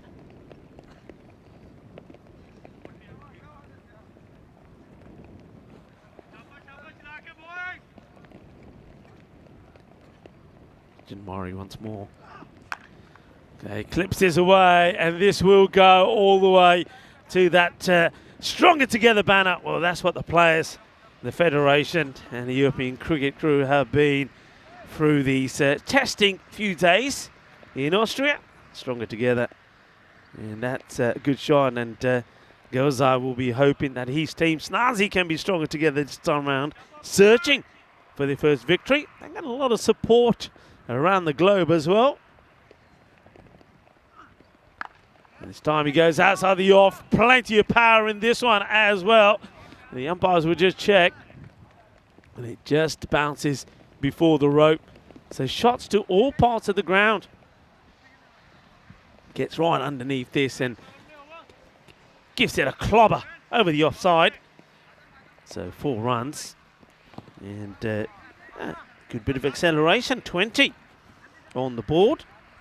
This is how it looks. Pack Riders, as I said, they're still in the hunt for a top 4 finish with this and 2 more matches to come. Snazzy, they have got a point on the board, which a lot of people on the chat were excited about. But they, like Vienna Danube, all the points they've got so far have been courtesy of match abandonments. Lovely shot. This has been hit beautifully down the ground. And it's manos arriba time from the Albitros as it goes all the way. Cracking shot. Sweet. Sweeter than a bowl of rasmalai, as I like to say. Or a nice bowl of warm gulab jambu would even be better on a cold day like today. Nasiri goes short this time. Whizzes it through. And no kidding you, folks, it is not easy out there at all. It's cold. I think temperatures probably just over into the double figures. It's windy. The ball, of course, is wet. The ground is wet. And this one has been edged away. And what a catch. Well, I tell you what, I'm just giving you the details about how difficult it is out there. The rain is still lashing down. It's windy. Awful condition to be in the field, and yet we see another fine catch, and that is Zishan Arif. Well, what a good young player that he is. We know all about Zishan Arif. Of course, we were watching one of the classic matches yesterday where he hit the in Karnama when he played that outstanding innings against Spain, a match-winning innings, and here he is again taking a very good catch, just showing his class. So first wicket goes down, and it's Shagil that will have to go, but a brisk 10 of 7 from him before Zishan takes the catch. And then Nasiri gets the breakthrough with that shorter delivery. Well, here's a man who was sensational the other day. 49 he scored against the Eagles. It's Jamil. And Jamil bottom kill. He was, well, I suppose unfortunate to get to his half century, just couldn't get on the strike. They thought he got it. He was applauded for it, but it was 49. He gets a good one to start off with from Nasiri. Nice areas. And isn't it just amazing, folks, just how well this pitch has played? The amount of water that it's had on it the last 3 days, it's played superbly well. And even the outfield, there's a lot of places that would not have coped with the amount of water that's come down on this. And I've taken a walk out there along with Tyrone Peters and some of the umpires, and I'm quite amazed just how firm it still is. So to finish what's been a good over so far, and he finishes it well, just not pitching up, not giving anything for the batters to get underneath. And that over just goes for 6 and score 26 for 1. Courtesy of a very good catch taken by Zishan Arif. Well, that's the breakdown so far from the first 3 overs. Remember, the power play is 2 overs. So 20 came of the power play. The field now is spread. 2 more overs of the innings. The umpires just getting together again and having a chat. And looks like it's not a sight you like to see. So once again, the rain, as it does get heavier, you can see that on your screens, and that's a better shot of it there as the umpires come together, and I suppose in conjunction with the captains deciding that the rain has just got heavier, it's becoming a little bit more dangerous for the players. So, unfortunately, once again, players are coming off. 3 overs were completed, so at the moment, depending on how the weather behaves or misbehaves, we could still technically get this match completed, but never a good look when we start to see the players come off and see disappointment once more for both sets of players. Snazzy, they're a team that is looking to win the first match, and yet of course the Pack Riders looking to get the victories that they need under their belt. So, not a good sign. What we can do, and I know we can have a quick look at some of the highlights that we saw in this one. Hopefully we can return to it. And just to remind you, Snazzy, they did win the toss, elected to bat first, and they've got to 26 for 1 before, unfortunately, again, the rain has come and interrupted things. And this is how it started. You can see there, just from that one, that it is quite slippery out there. The bowler just not able to get to it. Could have been an opportunity for a catch. And one man who's been in very good form is Goza, and he continued to play some nice shots. He's supported well by Suma Shugul in this one as well. And, well, Banner says it all. That's what we have to be all the way through this, is stronger together. But even in these conditions, I was just saying just how difficult it was. Well, batters showed that they can still play good shots. Bowlers showed they can still bowl a good line. And fielders, in the form of Zishan Arif, said despite these conditions, you can see the rain there actually in that shot, just how heavy it was, that good catches could be taken as well. But unfortunately, the rain got heavier, and you see there no options other than to take the fielders off the field of play. Again, player safety is paramount. We're going to look after the players and also look after the ground as well, as the rain certainly has got heavier. It's really starting to come into our position here as well, where all the teams and players are huddled together to try and stay out of these very uncomfortable elements at the moment. Give you a quick rundown. Of course, we've got this match here that hopefully we can conclude, but other matches that are scheduled today, well, Vienna Danube, a team that, well, the points they've got so far, they've had 3 games abandoned. That's where their 3 points have come from. They're still looking to win a game there up against the Austrian Daredevils. Daredevils then are hoping to be back for match number 49 with their take on India CC Vienna. What a big match that is for the Indian Vienna. And another team are looking to finish in the top 4. And then Donnerstad, the reigning champions, weather permitting, are back for the final match of the day, match number 50, where they take on Vienna Danube once more. But with the conditions the way they are, I know that everybody is keen to see some cricket. So we had a little thing. I thought, well, what can we bring you? One match that certainly did excite a lot of people was a match once again from this FanCode European Cricket Series here in Austria. And it was an exciting encounter. It was match number 30, the last one of day 6, when the Austrian Daredevils were taken on Graz Cricket Academy. Graz Cricket Academy had, well, they had a good start to the day. But then they suffered a few defeats. They were beaten by Donnerstad, and then they also fell short against the Austrian Cricket Tigers.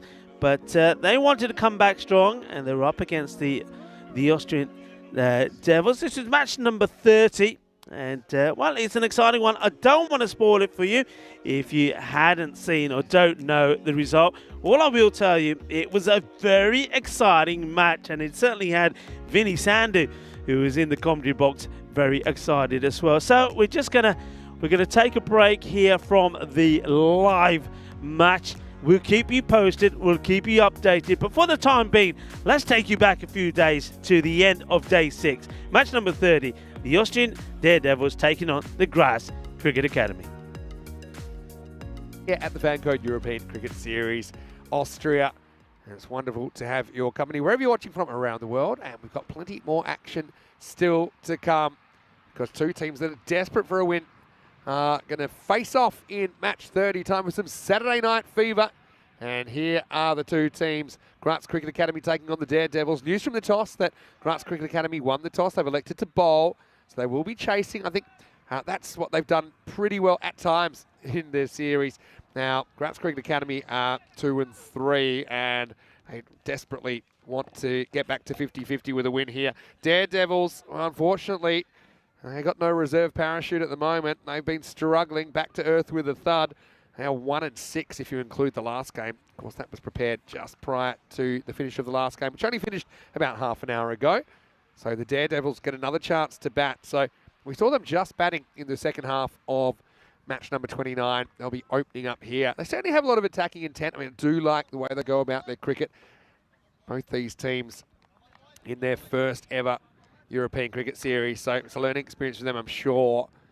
But we've seen a lot of raw talent. So yeah, looking forward to seeing how these two teams face off against each other, considering they both really do need a win.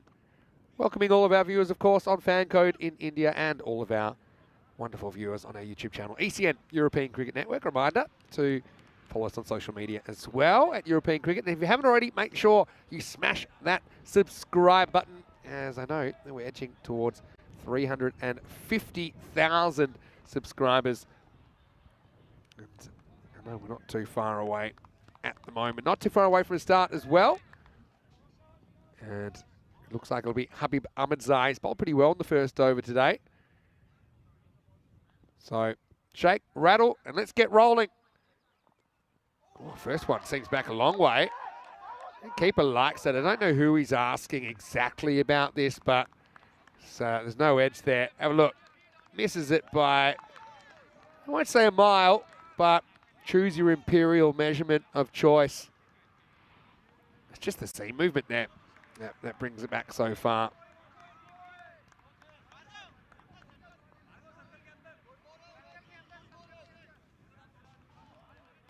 But Ahmedzai survives. Bit of Ahmedzai and Ahmedzai action as well, with Habib bowling to Tariq, who's on strike. Same openers for the Daredevils. Oh no, he gets himself in a real mess, but I think he's going to get away with it. Running away. He'll just get one. I think he would have come back for two, except for the shock of what had just happened to him. He kind of completely squares himself up and actually plays it with the full 360 with an added twist. And then he says, you know what? I'm going to stay at this end for a while. All's well that ends well. They do get a run.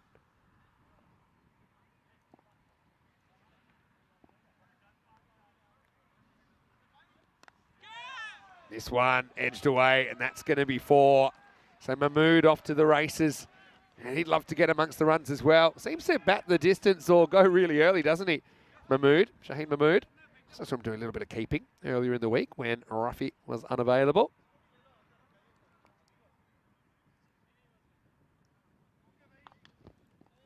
Yeah, but Daredevils started with a win since then. 6 consecutive losses. They've all played 8 of their 10 matches as well after this match.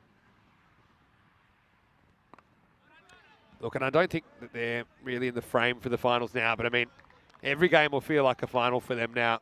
You want to get those wins somewhere, make them feel a little bit better about things. And it's not just about, I suppose, trying to win the trophy, but also just about improving your cricket, improving your performance under pressure. And certainly the ECS format does put you under pressure. Oh, well, that was almost lights out for Mahmood.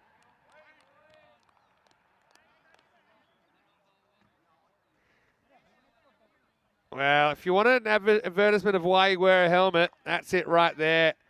That got big on him real quick. I don't know how old he is, but he had time for his life to flash before his eyes. Well, it's called a wide. I don't know about that.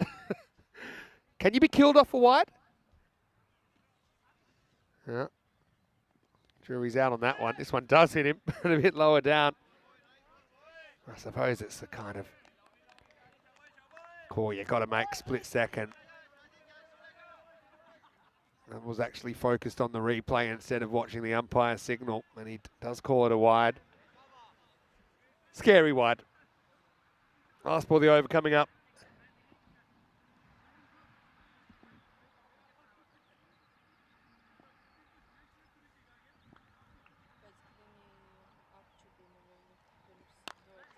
Well, pins his ears back, hanging in the air. Fielder's going to get there, and he catches it. Brilliant bit of fielding. And Mahmood, well, he's shaken up, then he's knocked out here in the first over. And it's a great over, really, by Habib Ahmedzai, and a brilliant catch as well. One thing about this Graz Cricket Academy, they have caught really well, and that man has led the way. It's the captain, Barath Gowda, that takes the catch. So, unfortunately, we talked about the fact that Mahmood often goes the distance or goes early. For him, it's the latter here in match 30. And the first wicket for Graz as well. Daredevil 6 for 1 after 1 over. So, let us know what you think in the chat. ECN European Cricket Network. Girani, it's been important for Graz Cricket Academy. Needs to go on with it, though. They've got Hamid Safi up over 100 runs and Gowda over 100 runs. So they have had several performers, but no one's really kind of stood out head and shoulders above the rest, I suppose. Daredevils, I mean, they've got their own issues with the bat, don't they? First ball, a bit of a walking wonder from Tariq Ahmedzai, who is a powerful striker. We've seen that. I think also at this stage, considering we're still in the first week of the tournament, the fact that these teams are playing their 6th and 8th games respectively, I think you'll see a bit of fatigue creeping in. In fact, also they're playing their 3rd match today. Oh, edges this onto his leg, and now he's kind of stuck. Just gets back, I think, regardless. Shortcut Girani bowling the second over. So they've gone away from bowling Moman. Got taken to the cleaners earlier on, but earlier on than that, he took 3 wickets earlier today. Scrambles back.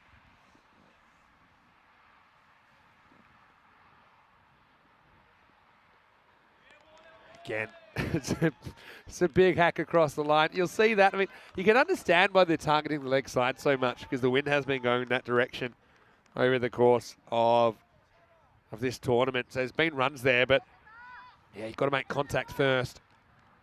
Loving the shirts of both teams, really. Kind of a New Zealand style for Graz. Now, this time they're going to sneak away. Keeper goes the flick. I think this would have been out, you know. I think he would have had an easier time picking it up and going to the bowler's end. Mansour Safi with the gloves. Have a look at this. Goes the flick. I reckon he would have been gone. Yeah. Would have been a fancy one. Wow, top edge first up. It's the backward straight drive, and it's gone for, well, Burham's convinced it's 4. I must say, I mean, he's closer than me, so I'm going to reserve my judgment. Yeah, it's Wally who's out there. Let's have a look. Oh, yeah, I'm going to say that's 4. It's a good call. And I never doubted the honesty of Bhargav Pandya, who, like I said, is a lot closer than us. Anyway, backward straight drive from Wally Lamandazai gets him off the mark, and he's batting 3. Tries it again. This time he gets more of the bat on it, and this is a great shot. And I think that's gone all the way. It has. Maximo. Well, credit to the youngster. Wally has been sent up the order. I mean, here's a guy. He's just 21 years of age. He's playing his first series. And before this, his highest score was 8. And he's already gone past that as we get to the end of the second over. The score, 17 for 1. Have a look at the table. Donnerstadt leading the way 7-0. Graz Cricket Academy, don't think that has actually been updated yet, because they'll be 2 and 3 after the last game. So we'll keep an eye. Maybe we'll get that back up a little bit later in the innings when that last game has been put up there. But they'll be fighting 2 and 3, so you can't really afford to lose more than 4 games, I think. Well, take that. He's been trying it. Now he's got it. And the battle of the Ahmedzais continues. And this time it's Tarek who sends one into the wheat. Well, I tell you what, we haven't had as many fielders getting lost over there today. It was peppered yesterday. But that ball comfortably makes it. Good retrieval, though. I think the difference there for Tarek Ahmedzai is it wasn't quite as wide outside off stump, so he's able to get a swing on it and drag it to the leg side.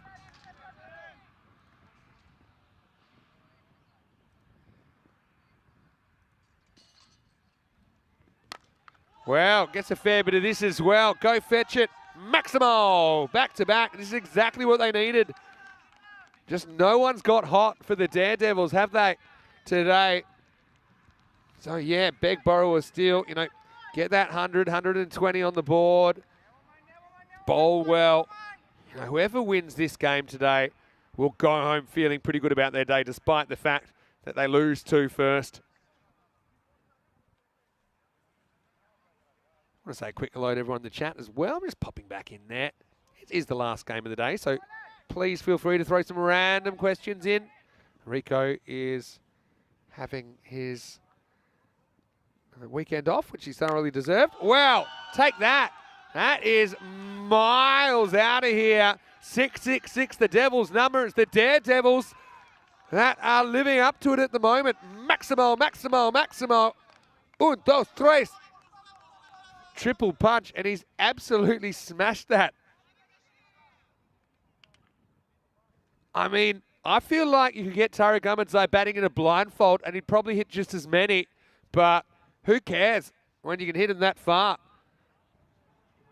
Yeah, well, I mean, I've heard of bowling machines. He's like a batting machine, isn't he?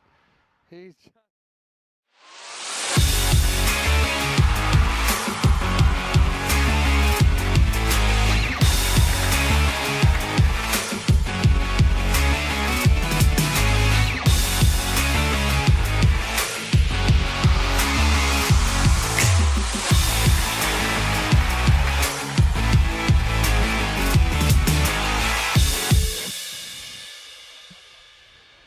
The European Cricket Series is proudly brought to you by HCL Software, FanCode, and Grizzly Bear Sports. Hola, mi familia. We are back, and you can see that the players taking the field of play, but there's been a change around. I can tell you why there's been a change around. Well, of course, it was scheduled to be a 5-over-a-side match, but well, the rain came after 3 overs. And what that means is that Snazzy will now be in the field. So that target's been revised. So DLS system's been used. So it was 26 at the end of 3. So it's at 28 will be the score that Snazzy using the DLS system would have got to. So 29 required. And Pack Riders are now out there to have a bat. So looking to get to a score of 29 of 3 overs. So 3 overs. 29 to score.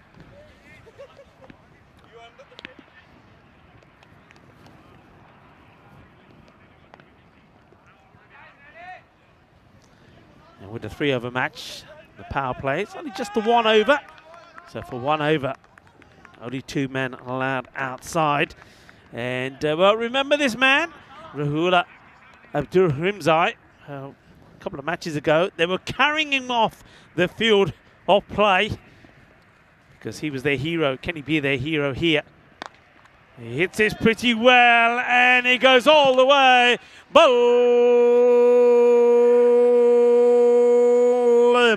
bolle, ginna zona, shaka lagya. Abdulrimzai goes big, first ball. He's a key player for their side. Pack Riders looking for the points, knowing that with 3 matches still to play, they could make it all the way through to finals day on Friday. This time no run. I suspect there was one here now. I wonder if that just Kailash saying, no, look, there's plenty of balls coming the over.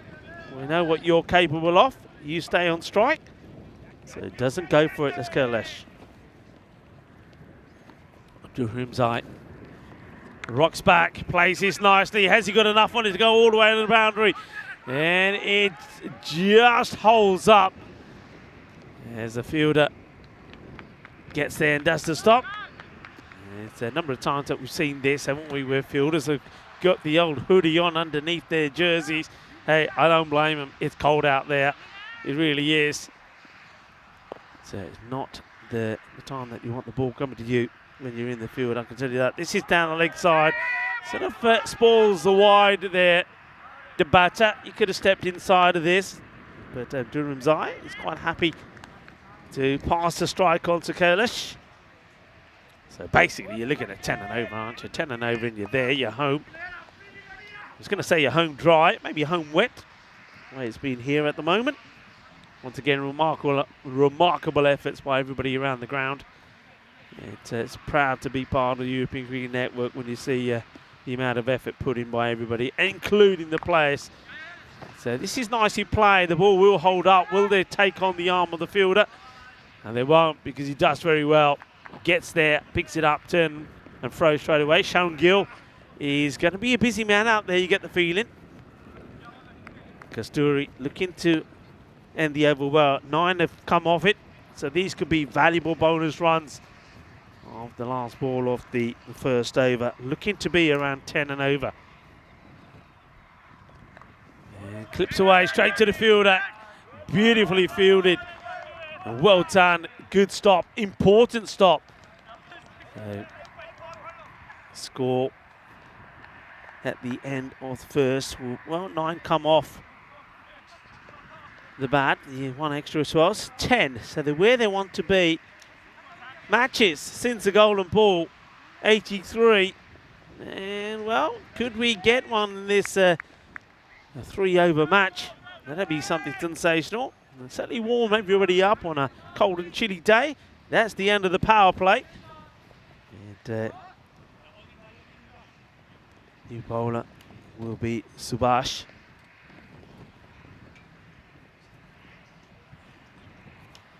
Floats it up there. And the batter gets a bit of bat onto it. They run it down, chase it down to Kailash. Gets to the other end and gives the strike back to Rahula. So Abdurrahman's looking to go big once more. Hits it pretty well, gets it over the top of the infielder. It will be 4 runs. Nice shot played. I must admit, I'm still gobsmacked at just how well this outfield still plays. And the amount of rain it has on it, and yet you see in many places that ball just would have plugged and gone nowhere. It would have buried itself under the grass. But it still has got the pace to go to the boundary. Now goes to rock back and play this on the leg side. Misses out on it. It's a dot ball. Dot ball is like gold dust at the moment. No runs, just a 5 of the over from Subhash. They're halfway where they need to be. Drags this one out onto the onside. He's running cricket pretty fast. He's looking to take on the fielder. I don't mind that at all.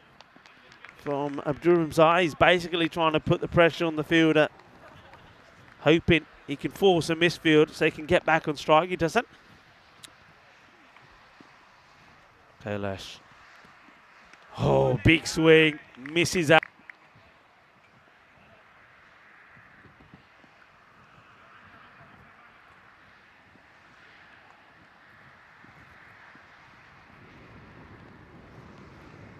And that's well bowled again. Non-striker not looking. And it gets the over through. So where are we at? 16. So 13 required of the last. Now, normally when it's 13 of the last, this is golden ball territory. I can tell you that now, without doubt. 13 off 6. Snazzy looking for their first victory. A team that has done so much here for cricket in Austria. Siva Nadaraga, Austrian Sports for Youth. So what Snazzy stands for. 2 teams they have. And the team in the first division, the second, do a lot of work with the juniors as well. I heard that right after the match today, that some of their players, including Subhash, will be going to a local school and teaching cricket in schools. It's a lovely story. They're doing so much, putting so much back into cricket, and of course doing it all under the name of their founder, a man that the team was named after, Siva Nadaraga. It's a lovely story. Can they register their first victory here the captain to bowl it, and it's a dot, but it should have been a dot, but it gets past the keeper. Will they try and come back for 2? They won't. So, 1 by. 13 becomes 12 off 5. Hold on to your hats, everybody. Snazzy looking for the victory. Will they get it? Mana's in the chat. Go Snazzy, go Snazzy, go, go, go. And a bit of chatter here between Navin. And I think that Kasturi is just having a little chat with him. Hits it out. Should only be a single. Will only be a single. 11 off 4. Tension, not just on the field of play, but everybody watching. And I'm sure all the Snazzy supporters around the globe glued to your sets. Navin, Wijesakira, the captain. Bowls. It gets hit hard. It's going. Does it go all the way? Manos arriba, Vidro. It does. 6 carreras. And right over that stronger together banner. And now, well, you don't want to be in there. And he's got the right. Oh, yeah, that's wet. Yeah, he's coming wet. A new ball will go out there. That big 6 takes the equation to 5 of 3 deliveries. Abdul Himzai. Is he going to break the hearts of Snazzy? Pack Riders 24-0. 3 balls to go in this 3-over shortened match. DLS system applied. It's in the air. Fielder gets across. And, oh no, it's gone to the boundary. That means that scores now are tied. Oh dear. Just watch this. Unfortunately, gets wrong-footed. Maybe takes a little bit of a Tortuga bounce. And the ball, the little grizzly, cruelly gives the rope a little kiss, meaning that's 4 runs. Scores tied. 1 of 2 deliveries. Oh, a dot ball here to be good. He'll take us down to the wire. And they take the single and they'll get there. They'll do it with a ball to go. So Snazzy once again so close yet so far in this shortened match because of the weather conditions and the rain. Played in the rain, a bit of drizzle, but fortunately not as heavy as it has been. So well done to the Pack Riders. In fact, actually well done to both sets of players. And they've stuck it out and in uncomfortable conditions. And credit to them wanting to play. I can tell you that the cricketers here in Austria are hard. They want to play. And they went out there in difficult conditions. And Snazzy, I think they'd be slightly disappointed that they weren't able to bat the whole quota of the 5 overs. But weather came and the match then had to be reduced to a 3-over match. But at least they do get the match in. They do get the opportunity to try and get a win. But it's not to be. The Pack Riders get the victory, and what a valuable victory it is for them as well. The next match that we have coming up is going to be Vienna Danube and the Austrian Daredevils. That is scheduled to start in around about 20 minutes time. So we'll keep you posted on that, but the way things are at the moment and the weather being the way that it is, it's looks like it should and will go ahead, but we'll keep our fingers crossed that it does happen. But this one is going to be a victory for the Pack Riders. And you can have a look at the match coming up next. The Vienna Danube taking on the Austrian Daredevils. And, well, Vienna Danube win the toss and elect to bat first. So that one is coming up. Let's have a look at the highlights of the match that we just saw, where Snazzy, well, they fought hard looking for their first victory, but they weren't able to get it. Pack Riders were victorious.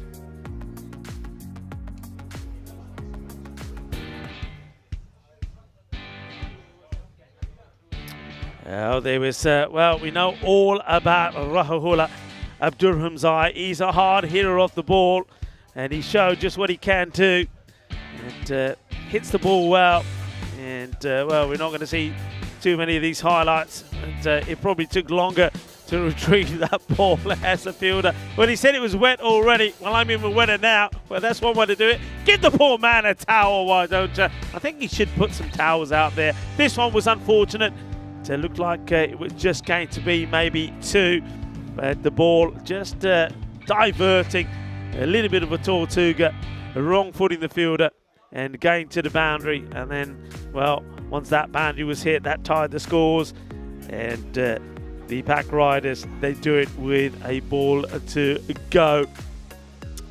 Once again, unfortunate for Snazzy. Snazzy, though, we won't see them again. They finished with just that 1 point on the table. But once again, you know, I just want to give them the best of luck for the remainder of their season. And I want to really thank them for the work that they do for cricket in general. And they're helping cricket to grow, not just in Europe, but in Austria. They do a lot of work, campaign together, and they do a lot of fundraising, a lot of sponsorship to get funds together to bring cricket to the juniors, both boys and girls. And that is what you need in these European countries to help cricket develop and grow. So well done to them. And I was talking to Shubhas, and he was giving me a lot of information about the work that he does, and Lakmal as well. So keep up the good work, Nazi. And I can say thank you for entertaining us. And you certainly did. You brought a lot of smiles to our faces. You had a lot of supporters around the globe as well. And I'm sure that the next time that we see you, that you'll be stronger and better. But keep up the good work that you're doing for cricket in Austria. Pack Riders, a victory that they needed as well. It keeps their hopes alive. They have still a couple of more matches to play, and if they can get the victories that they need, we should see them back again in final state. Rahul Abdurhamzai is the man that got the runs, 24 of 12 deliveries, 2 6s and 2 4s. On the bowling front, a difficult one, isn't it? Just the 3 overs. And it was unfortunate that Navin Wijasekera was the bowler that they got the winning runs off from. It's a little bit of a lottery, really, maybe. And that's the way that it goes sometimes. So match number 47, a shortened match. Victorious will be the team. The Riders, the Pack Riders, victorious in that one, keeping their hopes of a finals day outing alive. The next match is going to be one which will feature Vienna Danube again. Another team, the early points that they've got on the board is courtesy of abandonments, and they're disappointed themselves. I was speaking to their captain, who was telling me that luck's not been on their side, as they've had to have 3 matches abandoned. Match number 46 earlier today was abandoned against Nazi, and they were certainly looking forward to having the opportunity to try and get a win under their belt. When they get another opportunity, well, they've got this next match coming up in around about 30 minutes time against the Austrian Daredevils, and then we will see them again, hopefully weather permitting, in match number 50, the last one of day 10, when they, well, not an easy one, they take on Donnerstadt, the reigning champions. But for now, well, we're gonna leave you for a short period of time. Remember, back in just under half an hour's time to grab another warm drink and mingle with some of the players here, and myself and the rest of the European Cricket Network crew will be back with you for the start of match number 48, where Vienna Danube will take on the Austrian Daredevils.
well. 1, 2, 3. Can you hear me? Nice. 1, 2, 3. 1, 2, 3.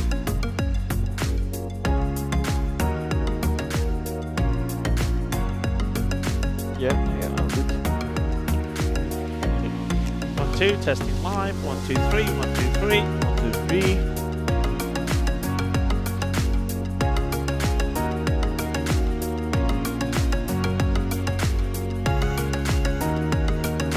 Yeah, live. 1, 2, 3. 1, 2, 3. 1, 2, 3. 1, 2, 3.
The European Cricket Series is proudly brought to you by HCL Software, FanCode, and Grizzly Bear Sports.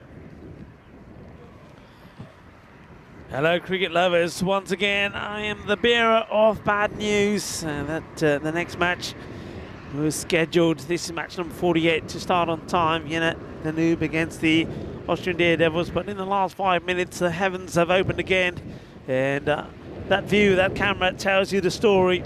Wet, windy, as it is bucketing down here at the moment. So, of course, there is no possibility right now for that match. Match number 48 to start on time. We're scheduled the players to go out in about 5 minutes' time. So there will be more delays that will be coming. And it is just, of course, very unfortunate.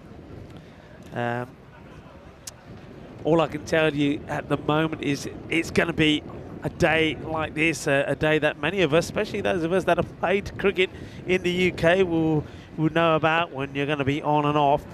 And the good thing, I suppose, is that the ground here at the Seabarn Cricket Ground is absorbing the water very well. There's no issues at all with the outfield, and the pitch itself is playing really well. So in terms of any danger to the players, well, there isn't any as long as that rain stops. But of course, while it's raining and raining quite heavy and at this angle, and it's just not advisable and not fair to play. And that's the decision, and the right decision, that the match officials have made, and the tournament referee Tyrone Peters. So once again, I think we're going to be playing the waiting game. I think the next inspection will probably take place in about 20 minutes time, when the umpires will go out with the tournament referee and the two captains, the captains from Vienna Danube and the Austrian Daredevils, and they will have a pitch inspection and a decision will be made. But I suspect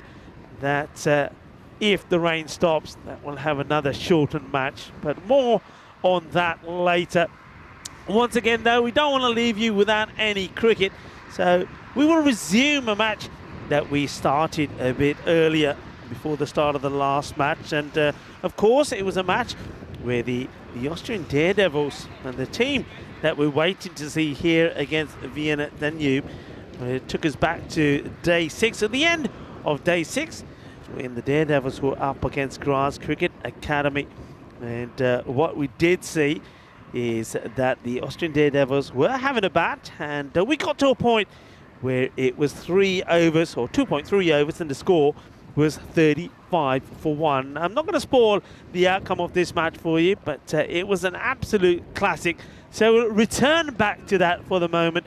But like I say, if there are any updates, we will keep you posted. So let's go back to the match number 30, the last match of day 6, when Austrian Daredevils are having a bat, and they're taking on the Graz Cricket Academy.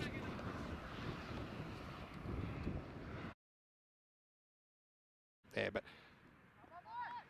they'll be fighting 2 and 3, so you can't really afford to lose more than 4 games, I think.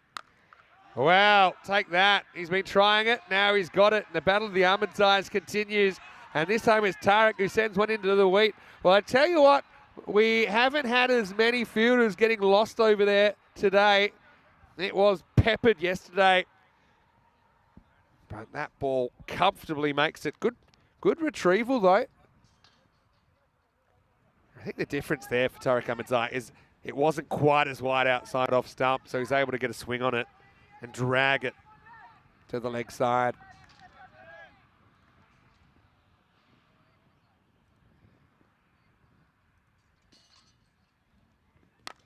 Well, gets a fair bit of this as well. Go fetch it. Maximo, back to back. This is exactly what they needed. Just no one's got hot for the Daredevils, have they, today? So, yeah, beg, borrow, or steal. You know, get that 100, 120 on the board. Bowl well. You know, whoever wins this game today will go home feeling pretty good about their day, despite the fact that they lose 2 first. I want to say a quick hello to everyone in the chat as well. I'm just popping back in there. It is the last game of the day, so please feel free to throw some random questions in. Rico is having his the weekend off, which he's thoroughly deserved. Well, take that.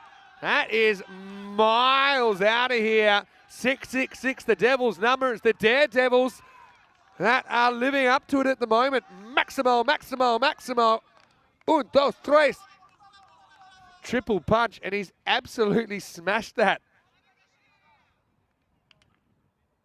I mean, I feel like you could get Tariq Ahmadzai batting in a blindfold and he'd probably hit just as many, but who cares when you can hit him that far? Yeah, well, I mean, I've heard of bowling machines. He's like a batting machine, isn't he? He's just turned on that and gone woofed.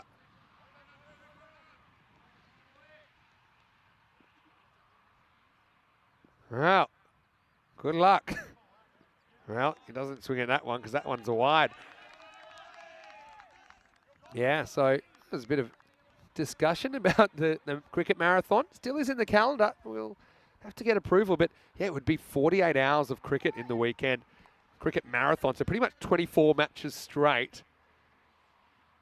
And Chip and Denny saying exhaustion levels are behind. Wow, that's a miss by Marsh. While he takes it on and he gets home, going to the danger end, they'll get a bite. And Mansa Safi doing the keeping this time around. Yep, gets one glove on it, picks it up. Yeah, I think he's safely home.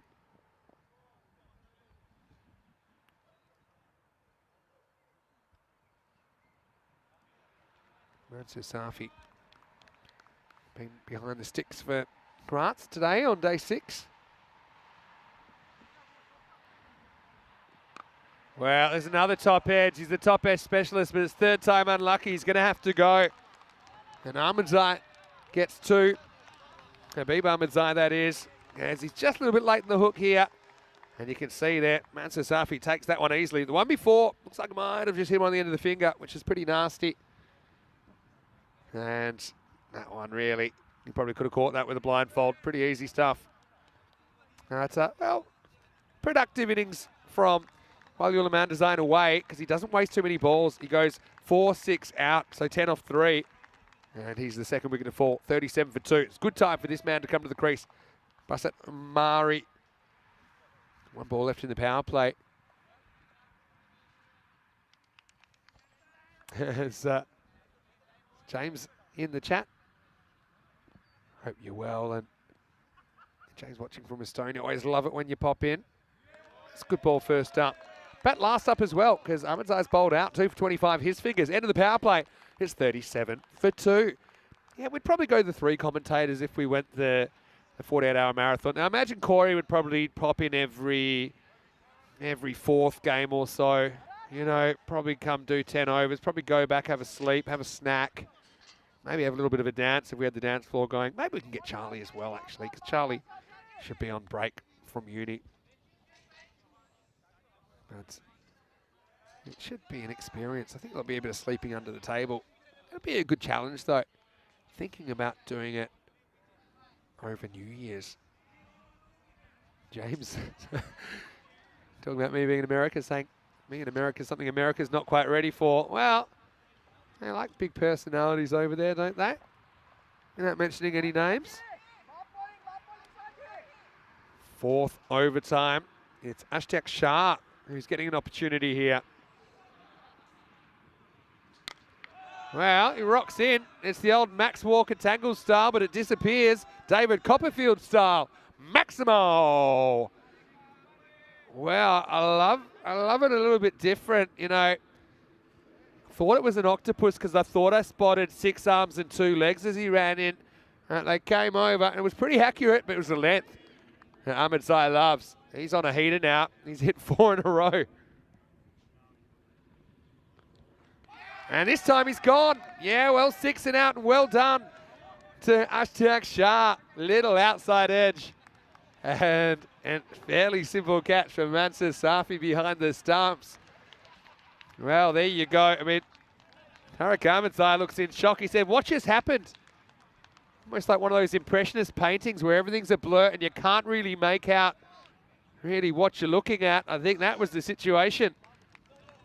And he gets a little edge. And so, pretty good contribution, but maybe over too soon for Tarek Ahmedzai, who does make 25 off 12. 4 big maximos in there. So basically, his innings was this: 4 sixes and a single, and 7 balls he doesn't score off. He gets a few pats on the back. So he's done his job, but someone else has to take him further. Probably gets more hugs for a 25 than I've ever seen before. But yeah, what about this? Ashtek Shah. It's the proper windmill job, the way that he goes about his business, but I mean, he has been pretty accurate. Here's Rafiul Ahmadzai, keeper for the Daredevils, coming out to bat at number 5. Well, Kitty saying that apparently they're in the moonshine capital of the world. Well, that's trouble, because in Portugal they do get involved in that, and I have sampled it. There we go again. With Rafi not getting off the mark. Pretty accurate stuff. It doesn't matter how you do it. Just, yeah, the thing is, you'll see that the front arm, he like threatens to lift it and then just kind of flays it. But the actual moment of delivery, it's nowhere. And well, a drop catch. It's one of the most unusual front arms I've ever seen. Check the one on the replay, because it never touches the ground from the moment he releases it.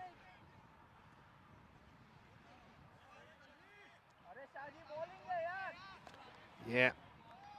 Yeah, that for me is high. It's coming in. It's hitting there. That's a great shot of it. So, yeah, no ball. But the good news is we get to see more of Sharp.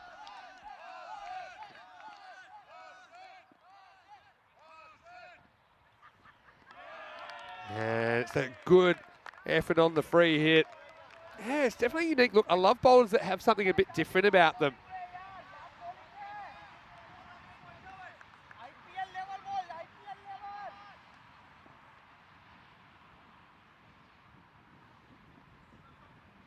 Oh, another good ball.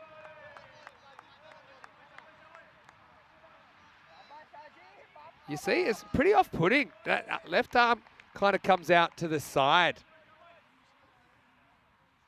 Yeah, it's kind of a front-on kind of attack, isn't it? This one hurries on. This is a good over. We get pumped for a 6 first ball, but it's a great comeback. Well done to Ashtek Shah for taking his opportunity. As we get to the 4th over, the score's 46 for 3.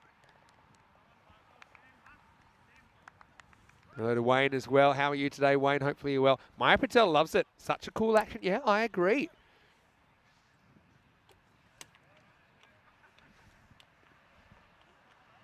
Looking at the run rate worm. It's just taken a little bit of a dip in that 4th over, and that's because of the great work from Ashtek Shah.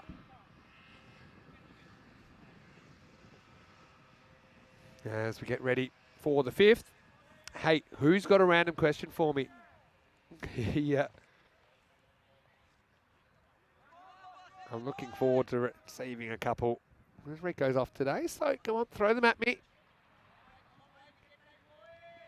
Yeah, Maya said such cool action. I agree. I think it'd be pretty hard to time him up. If anything kind of came out a bit slower than he whipped his arms over. He's got bowled well earlier today. Bugger Panja comes out. He gets driven pretty well. That's going to be 4. Nice shot from Omari. I think Omari holds the key here. He has pound for pound been as good as anyone for the Daredevils.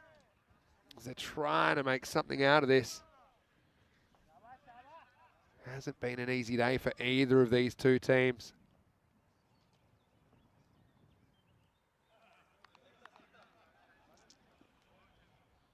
'50's up for the Daredevils as well in the 5th over. All right, loads up again. This one's slicing away from the outfielder, but he will get there. They're going to take on a 2. Good throw might have had him in trouble there, but it bounces, just takes enough pace off. Good hustle from Omari. Gets back for 2.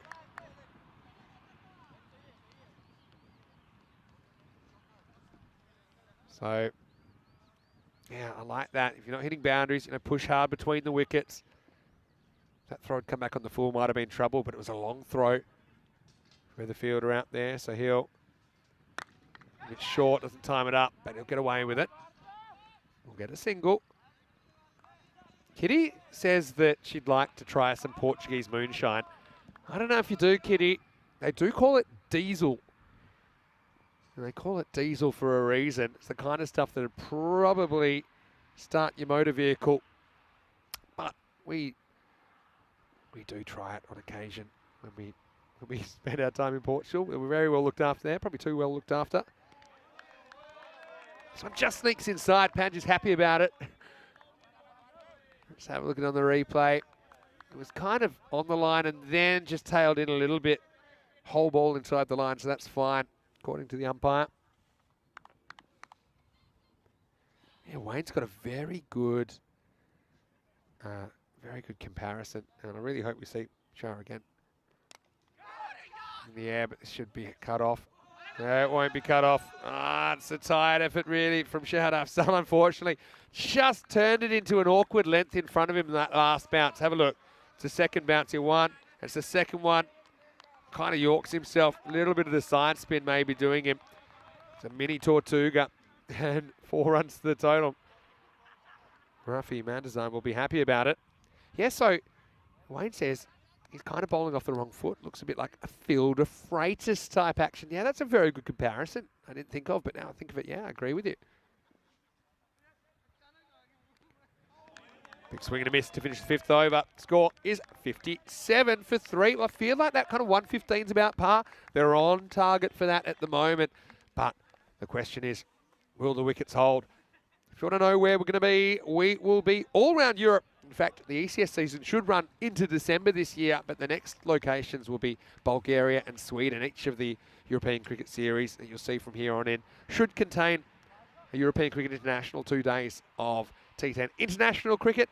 This will be no exception here in Austria, as we'll get Hungary and the Czech Republic next weekend. So just a week away from that. That's going to be really, really exciting to see those players come together. We should have the squads for you tomorrow, so stay tuned. All right. So I don't know if he's off the wrong foot. It's more like the weight, the final stride. Yeah.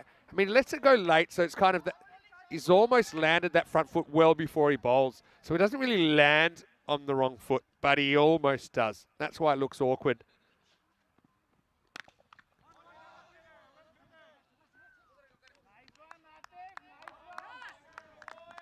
So yeah, you see the front foot, which is the left foot, kind of lands. You see the left foot lands here, and then the ball comes out fraction after. Well, in the air, and I think that was a chance. It was a spicy one.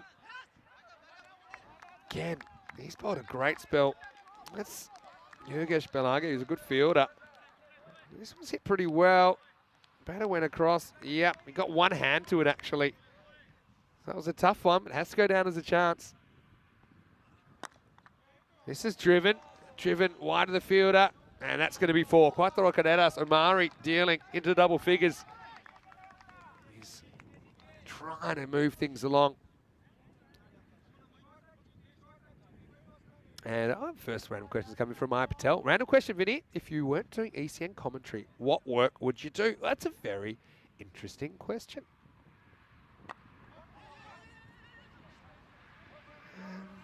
Well, probably, well, my background is actually in the gaming industry. I started as a casino dealer, so I got quite used to talking through games. So I suppose I could always go back to that. I ended up kind of working into the kind of supervising kind of role. It's just high, I think. So almost hits him in line. He's just going to get the one leg by here. It'll be the end of the over. 65 for 3. This will give you an idea. He's climbing up and over the stumps anyway. But he will retain the strike. Rafael Mandazai. Yeah, so there's probably that. Probably before this, I was a professional MC and events host. So that is probably what I'd be doing. I do quite like those office admin jobs when I was running my own company. I did enjoy that. And believe it or not, I'd spend whole days in the office not talking to anybody, preparing for some functions on the weekend. I know as hard as that is to believe now. But yeah, I don't know. The other thing I could probably do this sometimes for fun. I used to be a piano player. Well, in the air. And who wants it? Bowler's going after it, but he's not going to get there. And Safi into the attack. Got to say, just quickly, shout out to Ashtek Shah, who takes 1 for 16 off his 2 overs. Wasn't he brilliant? Just, yeah, it was an awkward customer. First time we've seen him bowling, so yeah, I hope we see more of him. Safi, seen a bit more of him. Oh, that misses by not much. Omari tries to take him out of the ground. Yeah, I have played it, done a little bit of music as well. It's from time to time, I suppose. Yeah, Wayne, I know that he's planning to play a bit of poker, I believe. And good luck to you, Wayne. In a little while. I don't think it's 2 here, but I don't think Mendozar gets through the first one quick enough. So yeah, random question. That's a good one. I love random questions that I haven't had before in the chat. So that is one, Myra. So yeah, short answer, I don't know. Tell you what, if I wasn't doing commentary, I think I'd love to play some European Cricket Series cricket. I think it looks like a lot of fun. I know the players love it. Short and pulled away. Nice one. Just turns it around the corner. Nice shot by Ruffy. Just uses the pace of Safi against him. 4 runs. It's a talismanic effort so far from the Daredevils. So I want to say hello to James in Estonia, but I also want to say hello to Jacob. Jacob's on snag duty at the moment, so I assume that means that Jacob's in charge of the barbecue. Well, make sure you do a good job. That's an important skill and responsibility, Jacob. Always happy to have you watching with your dad on the network. Steps across and smacks it, but he's picked out the wrong guy. And now, oh, this is super close, you know. He kind of double clutches and decides he doesn't have to go for the direct hit. He goes to the bowler. But I think he might have just got him. I think he might just be gone, you know. Oh, maybe not, you know. I think he probably just gets the bat down in time. You see there, the bat's down, and he got a weird position. He wasn't the correct side of the stump, so I think got to give this not out.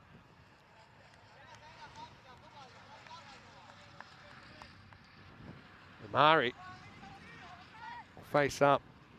Yeah, he kind of had to swing his arm at the stumps, roundhouse style there, Safi. There's another shortish ball to finish the over. And it will take us to the end of the 7th. The score is 73 for 3. Well, you might have noticed it is the weekend, but we're still here, and we ain't going anywhere because tomorrow's day 7, Sunday. I'll be with you to take you through the rest of the weekend. So week 1 will be over after tomorrow. Matches 31 through 35. We'll get the Tigers on deck again. So they've got a busy weekend, don't they? Cricketers are back, though. That's going to be good. Cricketers CC, one of the form teams in the competition. Indian CC Vienna, we've only seen them play 2 games so far, but they'll play 2 more tomorrow. We'll get to see Vienna CC, the host, as well as Vienna Danube. So stay tuned. You'll get to see plenty of cricketers tomorrow and plenty of cricket. 7:30 a.m. GMT, which is 9:30 in Central Europe, and 1 p.m. in India for day 7 of this FanCode European Cricket Series, Austria. 3 overs to go. Daredevils fighting. I get a piece of this. I'll get one as Shaukat Durrani does the fielding. He'll be a really important batter, I'm sure, in the second half of this game.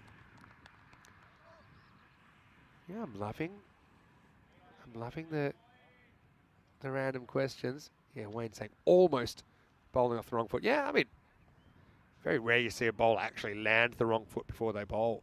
That's why it's technically not the front foot. Up in the air.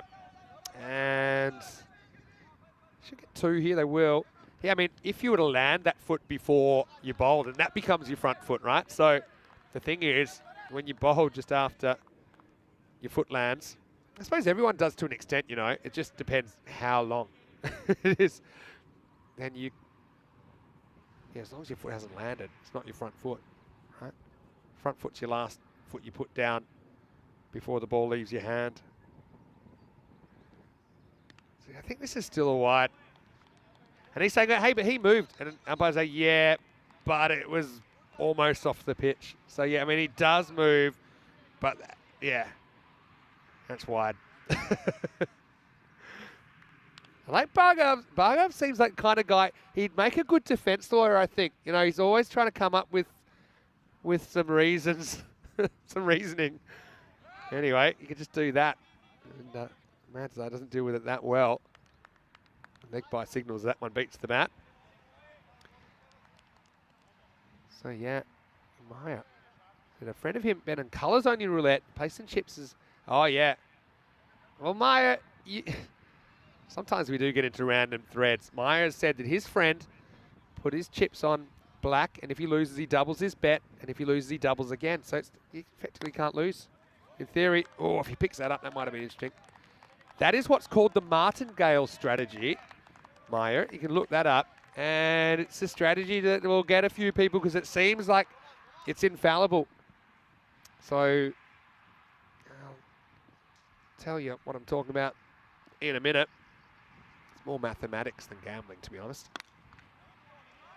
This is hit down to long off. Yeah, it's a strategy. Oh, wow, there's not two here. Well, that's funny. They almost didn't cross there. Don't know if we'll get a look at it or not. This is a strange one, you know, because I don't know why they won't think there's two here, because there wasn't even 1.5, I think. Let's have a look. Check this out. So, yeah, I mean, they probably crossed, but I'm not convinced. There's one, and then look. Yeah, have a look. I don't know if he's crossed back. Oh. You know what? Honestly, who's got the closest bit to that end? If I had to guess, look at the shadows. I actually think it's Omari that's out, number 10, because I'm not convinced that they've. So it's when we say crossed, the batter who has the bit of their body closest or their bat closest to the bowler's end is out. And I don't know if they. For me, that's a really good shot of it. So I think right there, if you look at the shadows, look at where the shadows of the feet are. I actually think Omari's out. You couldn't be out by more, I tell you that much. When you got two batters out there, they're right in the middle of the pitch. And Omari's getting ready to face up, but I don't know if they're going to overturn it or not. They might say it's inconclusive. But, I mean, that's the best shot we'll get of it. Thing is, if the umpires have probably assumed they've crossed, and so if they don't think it's conclusive, then they'll say, we're going to stay with it. So I think Omari survives, but I think he's lucky to still be there. He's facing up now. And he's going to be gone anyway. Well, I think he's been out twice there in 2 balls. You'll see something else you'll never see on the European Cricket Network. As Omari only lasts 1 more ball. There's a bizarre second attempted where there wasn't even half a run in it, and then the next ball Omari finds a way to get out anyway. So he'll be out for 18, and the score is 79 for 5 after 8. Let's have a look at this run rate graph. Just heading the wrong direction at the moment. So Maya, let me come back to you. So that strategy of doubling what you wager every time you lose, as I say, it works every time but one. So the thing is, you'll make little incremental gains. But you're saying that he lost because he landed on red 11 times in a row. Well, once, when I was supervising, I saw 19 in a row. 19 in a row. And the thing is, it gets very expensive really quickly.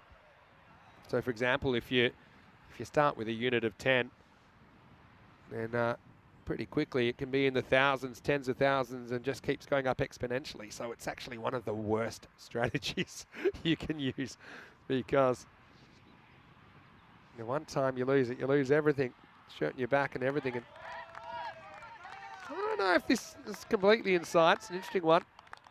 I had this having a bit of the line.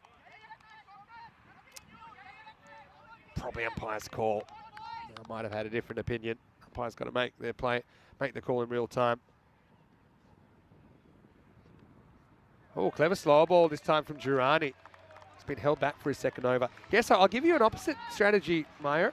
And there's no real, there's no infallible strategy. They've all got their pros and cons. A bit like life, right? There's no guarantees. There's always risks and rewards.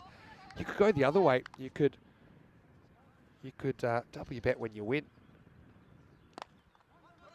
And again, it's no better or worse, but it has some benefits, such as, okay, yeah, you'll lose most of the time, but when you lose, you just lose a little bit. But if you get on a big roll, you know, imagine if you won 11 in a row, and suddenly you've turned a little bit into a lot. And to be honest, you're probably going to lose anyway. I think this is a wide for width, to be honest. Yeah, I don't think it comes back in time. Yeah, so yeah, there's lots of different strategies, but I hate to say it to you on the roulette. They're all about the same.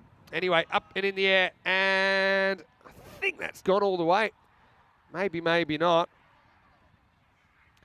All right, this is 6. But let's see how good my eyes are, because it's late in the day. Oh, it's going to be close. I think that, yeah, that kind of shows. Oh, no, I take it back. I think that's 4 runs. Great shot by Spring Productions. I think I knew my shutter rate of my retinas was a little bit off late in the day. Forward to Zadran, though, gets him going.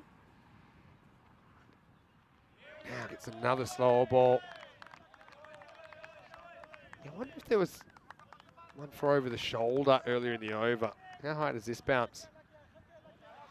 Yeah, probably not above his shoulder in standing, but almost. Girani, maybe a bit lucky. That didn't bounce a bit more.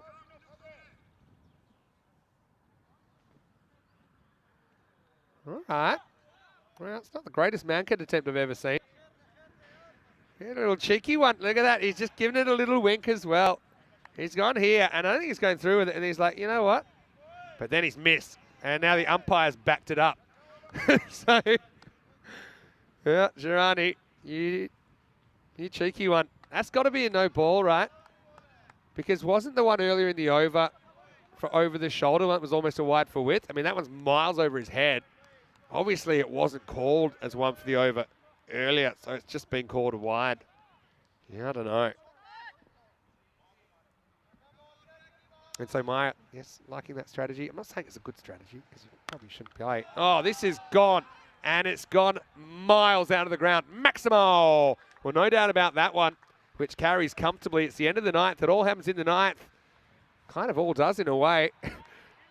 Just seeing how about Rahman now batting. He's backing up from pretty much behind the wickets. But anyway, it didn't matter because he didn't need to run. It's 91 for 5 after 9. Look at the bowling figures. 2 wickets for Ahmed Zaid. Identical figures for Ashtek Shah and Bugger Pandya. Both bowled really well, 1 for 16. Safi bowled 1 over. Probably come back for the last, I imagine. Yeah, so if you say, well, what if you double after a win? You know, won't you lose eventually? Well, yeah, but I mean, probably lose eventually anyway. This way you could at least maybe walk away with with a big win. Most people chicken out after 1 or 2 or 3 wins in that strategy. But anyway, keep your money in your pocket. That's my advice. Yeah, Wayne says something very poker player. He says he knows where his plus EV is, and it's not the blackjack table. What he's talking about is expected value. So each one of these games we're talking about has an expected value, which is basically the odds and how much it's tilted towards the house, or normally against the house. Yeah, lots of people bet on sections. Yeah, that's right, Maya, in roulette. But again, even dealers, they'll say, oh, I'm really good at hitting sections. But again, there's a bit of confirmation bias in that. So I'll tell you what that means in a minute.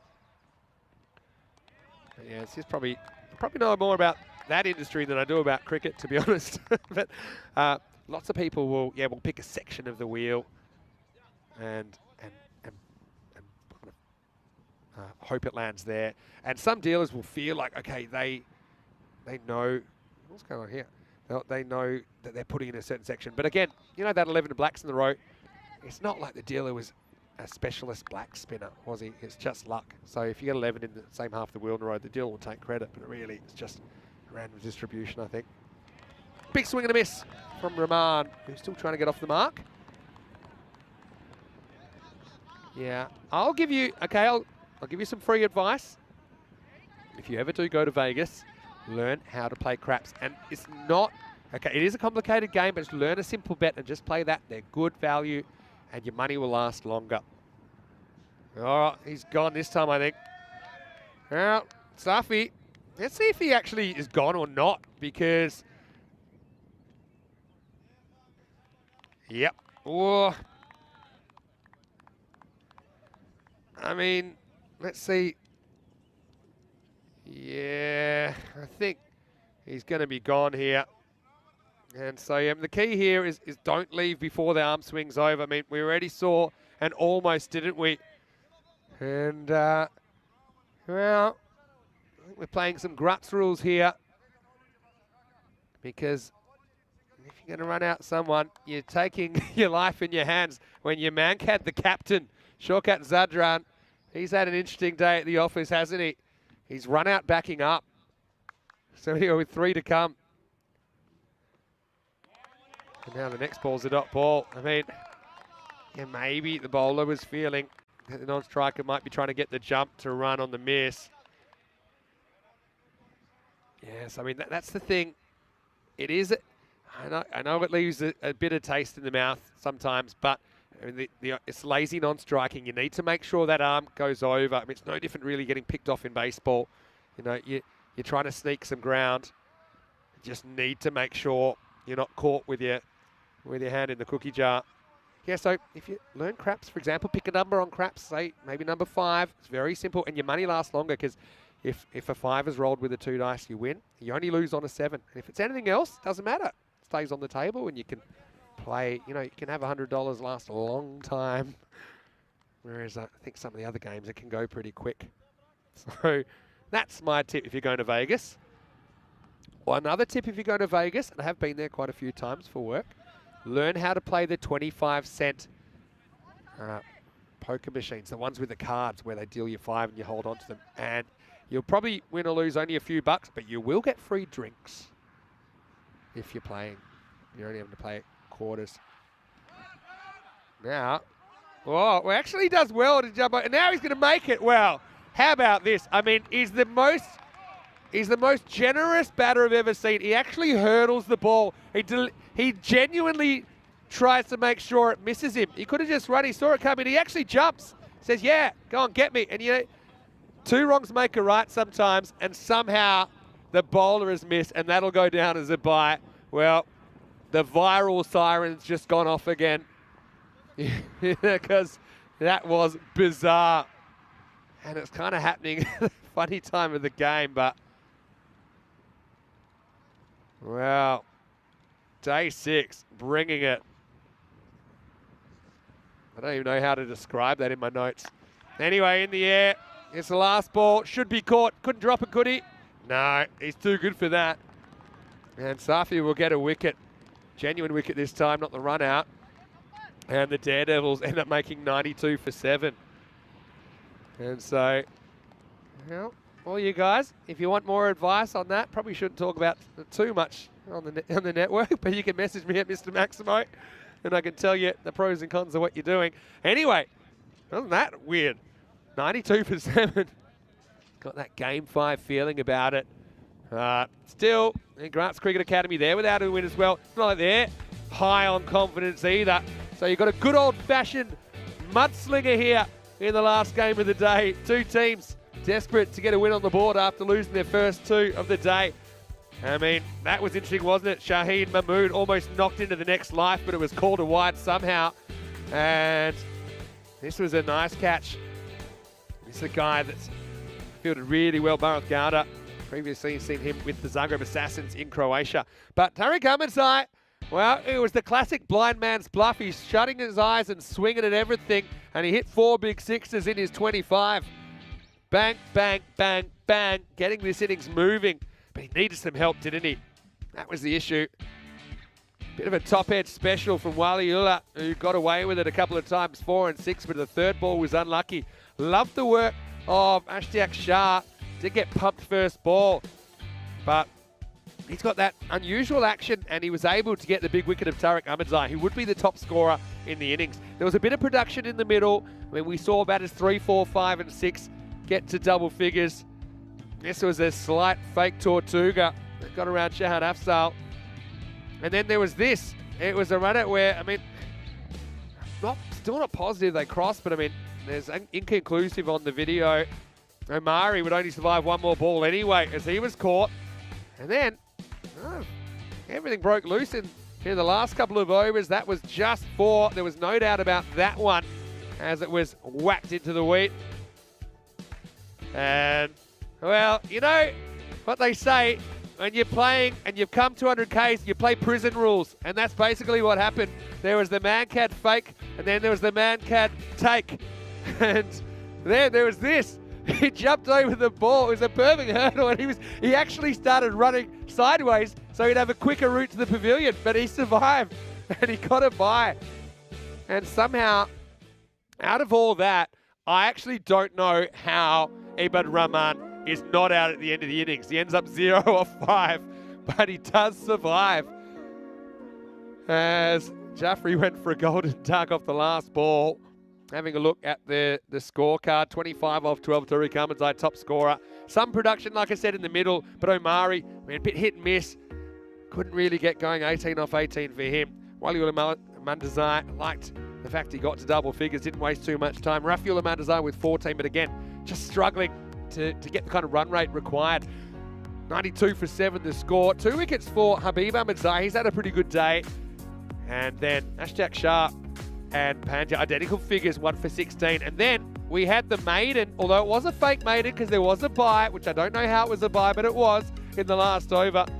And that was a good effort from Safi to finish off. He finished with figures of 1 for 8. So things really ground to a halt as they only crawled from 91 to 92 in the last over. We'll take a quick break. We'll be back pretty shortly with the reply. And we'll see if Grutz can put the chase together. It won't be an easy one. Bit of a tricky number. 93 will be the target. Vinny Sandu here, Mr. Maximo, for ECN. See you for the final instalment of Day 6. After this, you're watching the FanCode European Cricket Series.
The European Cricket Series is proudly brought to you by HCL Software, FanCode, and Grizzly Bear Sports.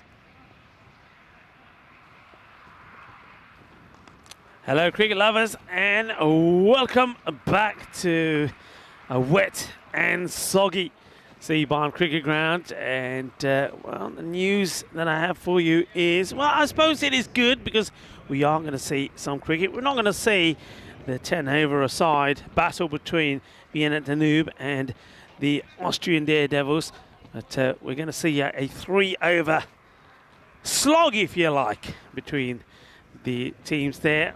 We know that I can bring you the news from the coin toss is that Vienna Danube elected to bat first. It will be a 3-over match, and those are the key things that you need to know, that there'll only be a 1-over power play, and of course a different bowler will have to bowl each over. That is what it will be, or everything else remains the same. Another thing that remains more or less the same is it's very wet, very cold, very windy. Is not ideal conditions for cricket, but the players are well keen, and though there is slight drizzle around and the conditions are wet, they still are feasible to play. In other words, not dangerous. The umpires have regularly gone out there and checked, and umpire Arvindan and Praveen, the men in black for this one, have been out there again just 15 minutes before the start of this one, along with umpire Deminder and the tournament referee Jerome Peters. They've done their assessment, and I believe, along with the captains, that play can happen. So 3-over match it will be. And yeah, Danube, they're a team that the only points have got on the board so far is courtesy of matches being abandoned. They've been pretty unlucky, you got to say, with 3 matches being abandoned, but they're looking to get a good positive result here. Kaiba Malar, their captain, has been very frustrated. He'll be one of the key players for them, as long as Mohammed Amin, you see Amin up there with 135 runs. Abdullah Omari will be pretty key as well. The captain also will be the key bowler. And Mirakel also has picked up 3 wickets. Over the other side, I think Omari has been very good. And Tariq Amarzai, as well as Adran, have all got past the 100 mark. And with the ball, Manduzia, he's going to be pretty key as well. But don't forget, he did get a bit of a pasting the other day from the ACT, especially from Mirza Ashan, who went wild. And he went for 39 in that 1-over. 5 wides and 5 sixes and a 4. It has been, you have to say, the Daredevils that have been the better of the 2 teams, though, in terms of the way they've been going. But they have had some defeats, close calls, 146 to 105 against Donnerstad, ACT 151 to 75, and then of course we saw that really close one, 93 to 92 in a match. Well, the matchup we were watching there actually, to Graz Cricket Academy, but looking to go too many ways. I don't think either of these sides have a realistic chance to make it into finals day, but it's all about getting another victory under their belt, or for Danube getting their first victory. Here's the first ball, prepared to bowl it, and it's a dot. So a reminder, it is a 3-over-a-side battle. So just a 1-over power play. Mohammed Amin is the batter on strike. I mentioned him already, or you saw his name already. He's been pretty good. Well, swing and a miss from the left-hander. Abdul Rahman is the non-striker. Welcome to everyone watching around the world. It's good to have you with us on what has been a very frustrating day so far for everybody. A bit once more. And doesn't really strike this well at all. It barely goes off the square. But first runs on the board. Amin gets off the mark, passes the strike back to Rahman. Yeah, it's been very frustrating for everybody. I know that you, the viewers, have been anxiously waiting for the action to start. And they've just seen that timer continue to grow up in numbers before we finally come on, if we have come on. That's frustrating for the players, of course. Most of them have given up time from work to be here, and of course for all the organisers and the ECN crew as well as the umpires. That's a good hit. It's going to go, is it? Fielder comes across and does well, and he's got to hurry here, and he's gone. How about that? Can I just say that in each one of the matches that we have managed to play, there has always been something sensational. We've seen jalebi catches, we've seen run-outs, and now we see another one. A run-out, direct hit, right from the boundary. That is quite sensational. How about that? What can you say? And that is Omari, Buset Omari. Watch this. I mean, he's probably thinking, am I going to stay on my feet? Gets there, picks it up, fires it in, and, well, no issues at all. Wallop, you're gone. So, a run out to start off with, and look at the joy on the face of Omari. So, wanting to come back for the second, but it's not going to happen. So, Mohammed Amin gets run out. A big wicket to get. This one gets played out to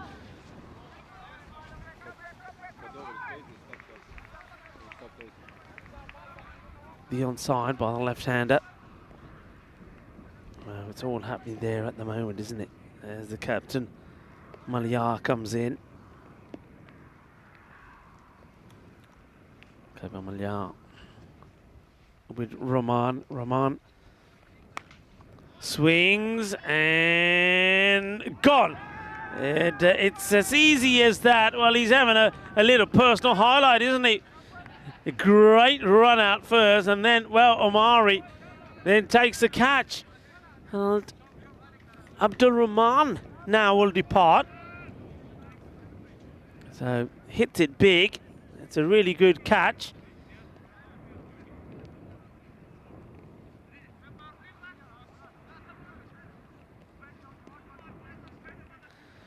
So batter departs, hits it pretty well, does Abdul Rahman, but he'll go for three deliveries. So Amin run out for one.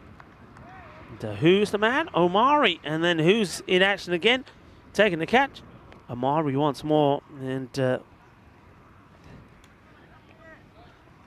not a bad start at all, is it? First over, 4 on the board, 2 wickets down. Danube wanting to win the first match, not a good start for them. So into over number 2. Now the field can be spread. The power play in this 3-over a-side match complete, and with it, first boundary on the board. Got to believe, and captain Khyber Malia has so often held the key in those close contests for them, but never been able to take the victory as of yet. Will they, like the back riders before them, be victorious in this 3-over match? Or a kill. The bowler. And knocks him over. And it's not going to be for Mala. And there's the celebrations for Orakhil.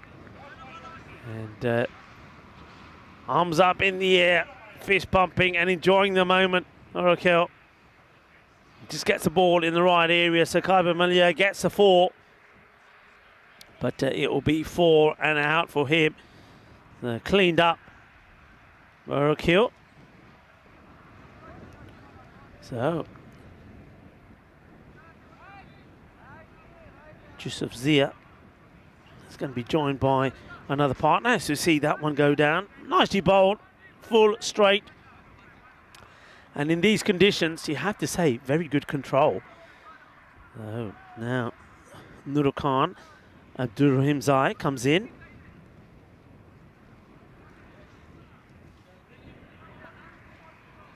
So let's see how the right-hander fares. 8 for 3.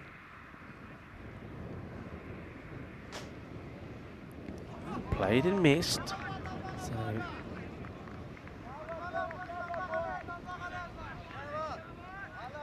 the pitch and the outfield, I have to say, despite the rain that it's had on it, has been quite amazing. It's like a giant sponge, just soaks it all up. I'm utterly amazed that we're playing. I really am. Gets played well into the deck, gets it over the fielder. 3 come together to field the 1 ball, and they'll just take the single. Yeah, I mean, if you imagine, right, you'd think that we've had a shower, wouldn't you? You think we just had the odd shower. Players have been off for 40 minutes, 45 minutes, and they're back on there. That's the way this pitch has played. Well, we've had like 3 days of showers. It literally rained, heavy rain, all through the night, and this morning. You wouldn't think it. High up in the air, and it's going to drop into space. It doesn't go to the boundary. The batters turn and go for 2, and they'll get there. Trying to get the acceleration going here. And Urkel, been a good over from him so far. Score just gets to the double figure mark. After this, it's easier for me to say, 7 balls left in this innings. 3 overs, that's it.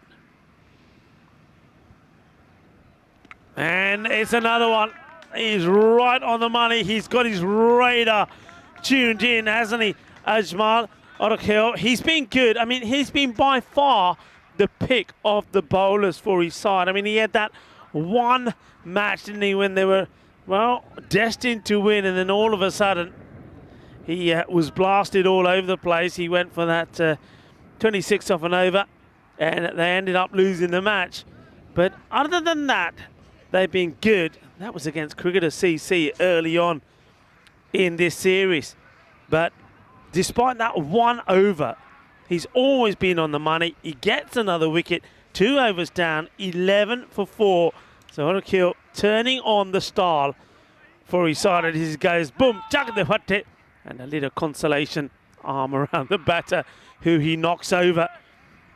And so another batter goes, and Yusuf Zia will go 2, or just 2 deliveries. So into the last over. And good ball. What I'm liking here from the Daredevils is they've just kept the ball right up to the stumps. They haven't tried to do too much with it. Haven't tried to bowl particularly fast. It's just good line and length. And it's been good to see. Namur Zai has been joined out there by Omari, Abdullah Omari, who himself, he's shown that he can give the ball a bit of a clonk. He drags this one out onto the onside. Fielders come in. They're looking to take on 2. And it's not going to be. You can understand them going for it. He'll get 1, but not 2. It's another wicket. It's now going to be 13 for 5. As Ed Durhamzai gets run out. Straightforward one, really. And Waliullah Manduzai, the man involved in just knocking the bail off. Nice little underarm throw. The fielder not getting too excited. Manduzai just doing the routine. Good job of taking the bails off. Umari will stay on strike as the next batter makes his way out, and it's Adnan Waziri. Let's see, Omari swing and a miss, just takes himself away from the ball. It's there for the hit, isn't it? But because he takes that little step towards the leg side, just here, watch, he takes himself away from the ball.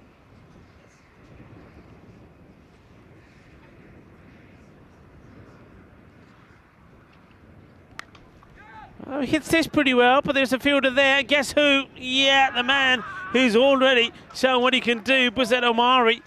And he says, I can catch him. but it doesn't mean to say, don't do that. Well, that is not the thing to do. And I like the way that Oracle Hill then holds his head and says, why did I do that? He's been superb out there, hasn't he? He's taken a run out, Omari. He's taken one catch already. You see, he takes a catch. He said, hey, start the ball like the hard to do there. And then watch Oracle Hill. That was not the right thing to do. And he says, why did I do that? And Oracle Hill holds his head as well to say, yeah, that wasn't a smart move, was it? What was smart was the catch. There's another one that gets taken. So Omari, he has to go as well. So Omari goes for just 1 or 3. So it's Mikel, who now comes out. Zahid.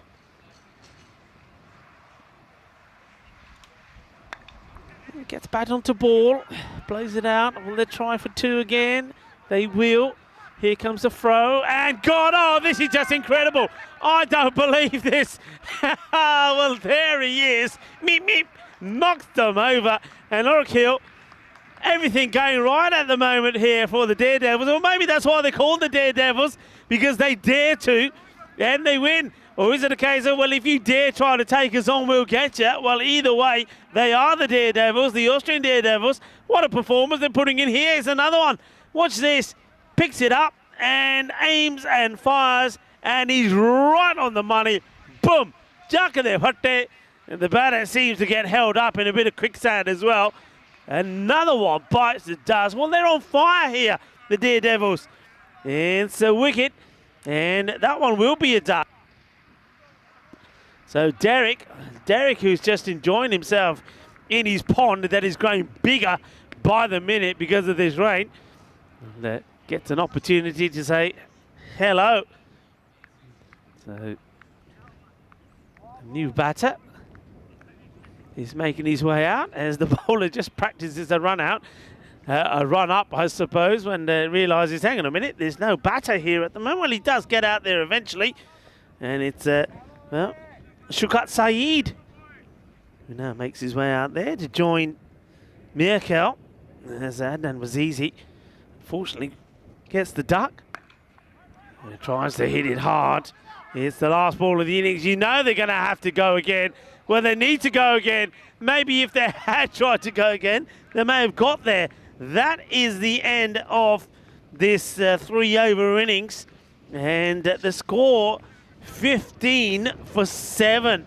Well, how about that? It's a, well, I tell you what, in another sport, that would have probably been, what do you reckon, folks, a yellow or a red card? One of the two. You can't slide in like that. But you can do it in cricket, especially if you're doing it to your own player anyway. 15 for 7. It's an outstanding performance from the Daredevils. And, well, they certainly showed that no matter what the conditions are like here, that they're still up for it. Oh, what a good performance this is. Let's have a look at these highlights again. They're certainly worth looking at. Short and sweet.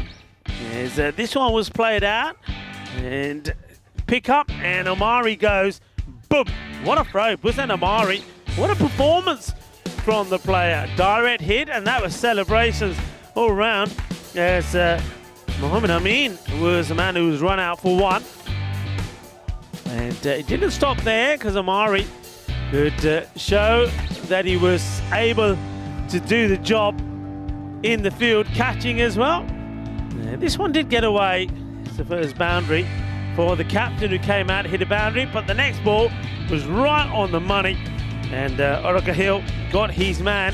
And, well, that's the trademark celebration as he sends kisses our way. And, well, he was the player more part in this match. And really good bit of bowling. He gets 1, he gets 2, just getting the ball right up there. And enjoying himself and enjoying the moment. 3 overs or not. And I like the way he gives it a consolation cuddle. And this one was a bit suicidal. The fielder comes in, a gentle underarm throw, and easy work for the bowler just to take off the bails. And then this, well, this is a nice moment. The catch is taken, So that's his third victim. Second catch, he says, "Oh, that stings." Oracle didn't help matters though, as he came along and he said, "Hey, come on, let me give you 5." And he says, "Why did you do that? They're stinging already." And Oracle then holds his head and realizes he does something wrong, but he does nothing wrong here. How about this? Pick up, throw. Thank you very much. You're a goner. And, well, there's no point putting the brakes on. You might as well have just kept on going all the way back. And it didn't end there, as we saw a little bit more action here when another fielder comes sliding in. But that's why they're the Daredevils.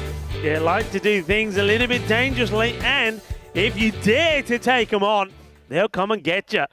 And let's have a quick look at the scorecard. And not a lot to report, really. You have to say it was pretty low-key. We only saw just that one boundary from Khyber Malur, and that was the only shot he played as well, as he was out for a 2-ball 4, but he ends up being the highest scorer. The other thing to point out here, I mean, their fielding and catching was superb, the Austrian Daredevils, but have a look at the extras, 0. No extras at all as well. That's quite remarkable. I know it's only 3 overs, but still, in those conditions, to not give a single extra away, that is a really good performance from the Devils. And Vienna Danube, well, they're still searching for their first victory. That is not the performance with the bat that they wanted to put in.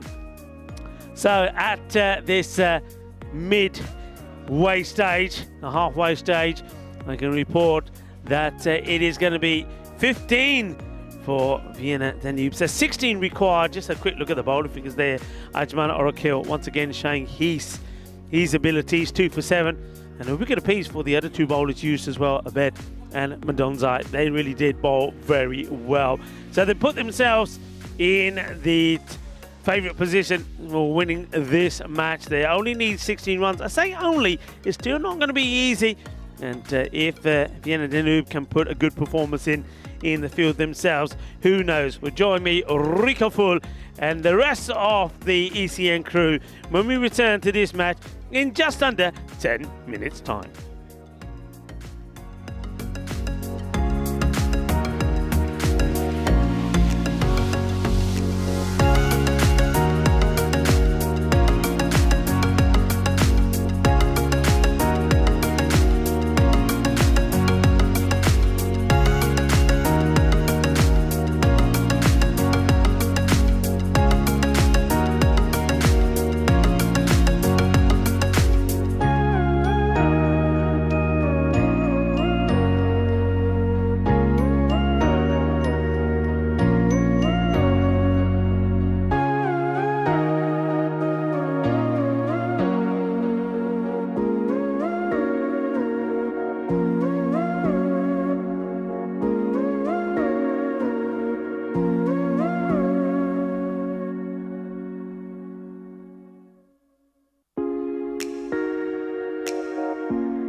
The European Cricket Series is proudly brought to you by HCL Software, FanCode, and Grizzly Bear Sports.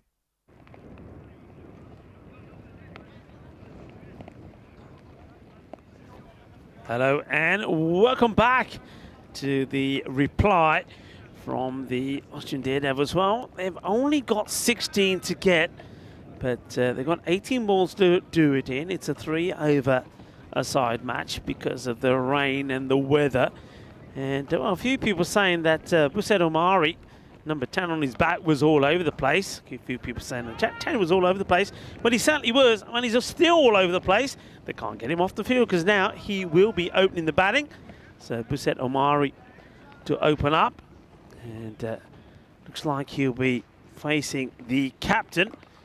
So Kaiba Malia will bowl the first. So a bit of spin from him. The other opener is Walidullah Manduzai.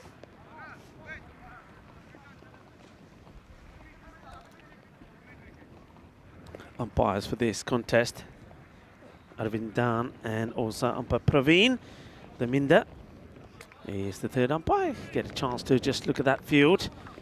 So 1 over power play, long off is back, and the man at square leg. And is high in the air, he gets it over the long off fielder. They will start with a Maximo Bolle Ginnasona, and is right in the slot, it has to be said. But Buset Omari makes no mistakes. Remember, he's took the run out and 2 catches as well. So 6 to start. There he goes for another. Is this going to go all the way? Yes, it does. Manos arriba, Vitro. Eso es 6 carreras. And you can probably hear the noise from the batting side, the Daredevils here, because they can sense they're looking to do this in 3 balls. There's 12 already. Just 4 required for victory. Here comes Kaiba Melia, the captain of Danube, to bowl the 3rd delivery. He'll go for it. It hits hard. Is 1 bounce 4. Well, that now is it. It's sealed. It's done. It's dusted. They get to the 16 they need. They do it in 3 balls. Well, how about that? Well, you think they've won it all, wouldn't you? You think they're putting their hands on the trophy the way they celebrate. Well, it's still worth celebrating. And there's no doubt about who is the player of the match. Well, they want to lift him up. They want to carry him off the field of play. Well, why not? He's wet enough already. Keep his feet dry. And off he comes. And, well, it lasted not so long. Almost lasted longer than the innings, I suppose. But a wonderful victory for Austrian Daredevils. They restricted Danube to 15 of their 18 deliveries, and then they knocked them off in just 3 balls. Now, I know that we talk about the quickest run chases, and I suppose you can't really say that that's going to go down as one of them because it was only a 3-match affair. But certainly, I don't think we've seen anything done as quick as that before. Mini Sandu is probably lurking somewhere. Will probably come back and tell us, but they have done it in 3 balls, and the celebrations have lasted longer than the innings. And what I can tell you is this: for the very first time in almost coming up to 2,000 matches that I have done on the European Cricket Network, when I say let's go to the highlights, I'm talking about let's go and look at the last 3 deliveries. We can see the highlights, the whole match again, probably. But anyway, next up, the Austrian Daredevils, they're hoping that the weather stays kind to them and they stay on the field of play and take on their next opponents, which will be Meher Chima's Indian CC Vienna. And I tell you what, if weather permitting, that one goes ahead, that certainly could be a very spicy contest. We didn't get to see too much of the Austrian Daredevils. I mean, Tariq Ahmadzai, we know he's a super player, as well as Buset Omari, who already showed what a classy player he is. And Ajmal Oraka-Hill, what a fine bit of bowling from him. But Indian CC Vienna, we know they've got their own stars. Ranjit Singh is looking to come back into form Ahmed Ghani also hasn't been there or thereabout. But Kunio Joshi takes over the captaincy actually from Chima. But Chima hasn't he been in good form as well. And Harmeet Singh also in that side is good. And they got a wealth of good bowlers as well. Well, that one is coming up in around about half an hour's time, weather permitting. Hopefully, if it stays as it is, we may get the full quota of the matches in, but we'll have to wait and see. But hey, why don't we go back and look at the highlights? It's going to be short and sweet. Ball number 1, boom, shaka, lagya, kinna, sona, goes all the way. Ball number 3, vale, 6 carreras, and then ball number 3, no hay 2 en 3, bang, shaba, kinna, sona, 4 carreras, game over, and Buzen Omari is the star of the show. 1 run out, 2 catches, and 3 hits, and that is it. That's all she wrote, if you like. The Austrian Daredevils had probably registered the quickest victory that we've ever seen on a European Cricket Network. So be it that it was a shortened match, but still, they drew it in style. And there you go. Well, Waliullah Manduzai, I think he's probably thinking it was a waste of time him putting his pads on.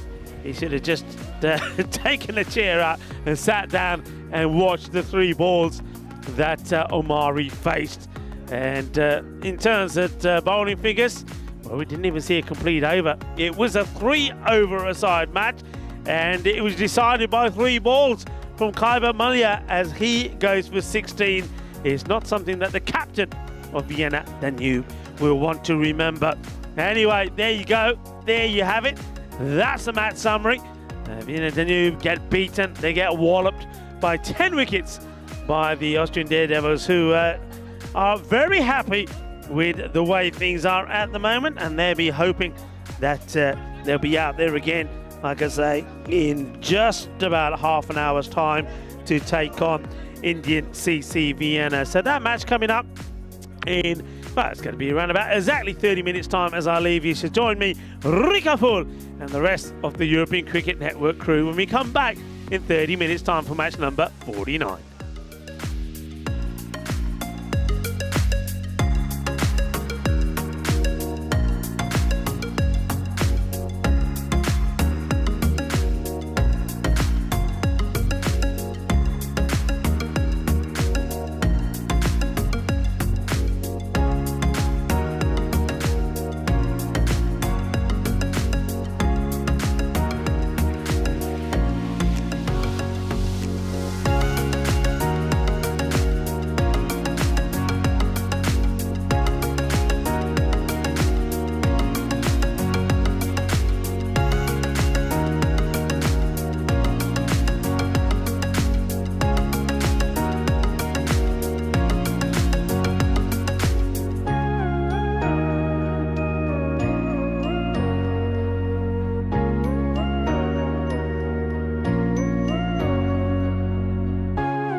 European Cricket Series is proudly brought to you by HCL Software, FanCode, and Grizzly Bear Sports.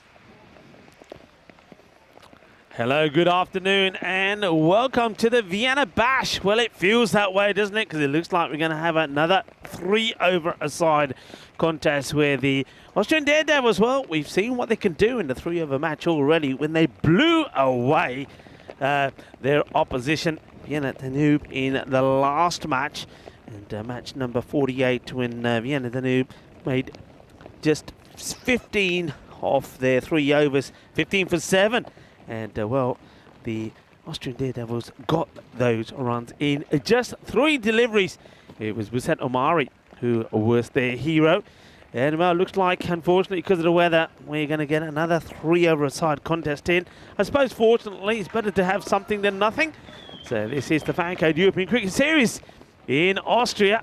And it's certainly been a weather-hit day today. And it started badly with a lot of rain the night before, a lot of rain this morning. The camera tower had come down overnight, a combination of heavy rain and wind. But we put it all back together again, bit by bit. Tremendous effort from all the team, the European Cricket Network crew and the umpires and match officials here at the ground, as well as players from all of the teams. So well done to everybody. And as a result of those hard work and those efforts, we're managing to get some cricket in. So this is the start of match number 49, and it is the Daredevils taking on Indian CC Vienna. Indian CC Vienna, they've had a good series so far. They know that a victory here, this is the last match for both of these teams.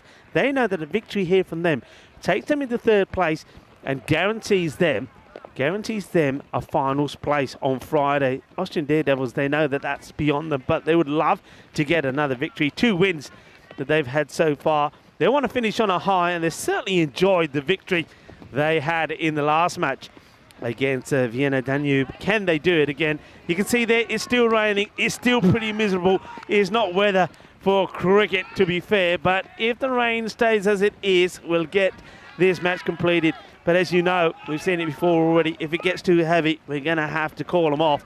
But so far, the umpires, the players, the captains, they're happy for the match to go ahead. So the coin toss news is that Indian CC Vienna chose to bowl first. So here we go. And there's a hit. Well, one man that is being on fire today, maybe he's the rainmaster, is Buset Omari. Remember, he was instrumental in that victory against Vienna Danube. He hit 6, 6 and 4 to get the 16 required for victory in just 3 balls. It was it, done as quick as that. And I know it's not a full 10-over match, so it won't go down as a record chase. So we're going to miss this time. And also, you'd expect it to be a much tougher contest against Indian CC Vienna. Chima behind the stumps. Captain for this one is Khalil Joshi, returning back to his captaincy duties. Pick up and throw. If it hits, he's gone. Adios. Gone. Out. Well, we know what Buset Omari can do. We saw him do it in the last match when he picked up the ball with a direct hit. I'll say this again. I seem to be saying this at the start of every contest we've had today. Conditions, horrible. Wet. Trying to grip the ball, horrible. Trying to catch it, horrible. But we've seen some amazing stuff from the fielders. How about this? Pick up, throw, boom, gone. And, well, you see there that Buset Omari gets a taste of his own medicine this time. He has to depart. What a bit of fielding that is. And Omari, well, he does hit 4 of his first delivery. And but that's all it will be as he departs. And it is 4 for 1. A great bit of fielding once more. Well, I tell you what, these Austrian guys are just incredible. There you go, just picked it up, bang, right on the money. Superbly done. First wicket goes down, and it's Shakil Zedran that is got pinpoint accuracy. Welcome back to everybody. Listen, can I just say, I've said a huge thanks and congrats to everybody else. Look, Chima's pretty happy about this. Is this foot in the air? I'll go back to my give thanks. Oh, we'll never know properly maybe because of Harmeet Singh's huge physique in the way. Have a look at this. Is the bat in the air? Where's the foot? I think that's out. That is out. I don't see the foot anywhere near the line. And Meher Chima has done it. So just like that, we're on a team hat-trick. The run out, our first baller. So Tariq Amazia, he will go early. And Derek, there's Derek. Hello, Derek. Well, Derek didn't want to come out the pond today. Well, he's out now. It's a good day for Ducks. I know a lot of people wondering what's happened to the Ducks here. Well, Derek is out, and Derek's gone golden because of this bit of magical work. So Saluja, he gets the wicket, and if it's a stumping this time from Chima, so Amazia will go for 0. Golden Duck. Saluja will get credited for this wicket. So just like that, the Daredevils, it's their turn now to be under pressure. 4 for 2. Saluja once more to the new batter. He whips this away nicely, and it will go to the boundary. Nice looking shot from Waliula Manduzai. It just gets a little swivel on this, just straying. But look at the rain coming down there. It's not easy, is it, for the bowler to grip the ball. Ball also starts to get heavier, so it's very difficult to get the ball pitched up, difficult to get it in the right areas. Cuatro carreras más. A nice start from Manduzai. He's got Shakwa Zadran, the captain, out there with him, and non-strikers then. He tries to give this a big whack. Good comeback from Saluja, just holds the pace of it. End of the first. And 1 over down. And also at the end of the power play, the score 8 for 2. Yeah, I mean, I wanted to go back and say a big thanks to everybody that's been following. You can see, as I said, that's the important match. You didn't see Vienna. Can they get a win here? The last match, that will take them to 15 points, and you feel that nobody can then knock them off, really, that third spot. So the battle for 4th certainly going to be on. Cricketer CC, Pack Ryan is going to be involved in that one as well. Look at that. Doesn't it look miserable? It's not weather for cricket, is it? Let's just say it's not weather for cricket. These guys have been remarkable. And you, everybody that's tuning in and have stayed tuned and been patient, you guys have been remarkable as well. Thank you for your support. Thank you for staying with us. Julian Dawson, John Gray, Dave, you've all been sensational. And Jay Wild as well. Jay Wild, happy birthday to Jay Wild. Cumpleaños feliz in the air. Will it carry? No, it just drops. They'll take the single, as it is Surab Luthra who comes into the bowling attack. Yeah, Jay Wild, a very happy birthday to you. And hope you're having a great day with the family, whatever you've been up to. Lovely for you to join us as well. Come on, everyone. Let's wish Jay Wild, who does fabulous work at the Karma Oval, a very happy birthday. This one gets just played away. Single will be taken. You'll notice that most teams, quite wisely, will be using the slower bowlers so that nobody really injures themselves. I mean, the tournament referee and the umpires would have advised the captains of that, just for the players' safety. But it's down to individuals. And let me just repeat, the players, every single one of them want to play. That's one thing about these Austrian players. They're hard. Short delivery, swings it, hits it hard, hits it well, hits it to the boundary, 4 runs. And luckily, it doesn't go too deep into the field there, the wheat field. I can tell you something, if one goes in there, I think the umpires are going to be really cruel to make somebody go in there and get the ball, because that is going to be like going into a human version of a car wash. It is not going to be nice. So, okay, what's happening here? Well, one batter is sprinting off, and yeah, I think I get the feeling here that they're coming off. So, and then rain, it's again getting heavier. So as a result of that, you can see that the batters, They had no hesitation of sprinting off, and they'll be followed now by the players. You just saw that one or two of the Indian CC Vienna boys just having a chat with the umpire there, with the umpire Damindra and Arvindan, to say, hey, you know, we're happy to stay out here, but I think a decision's already been made. I know that the tournament referee was on his walkie-talkie in communication with the guys. Not a good look. So off they come, and it just gets heavier.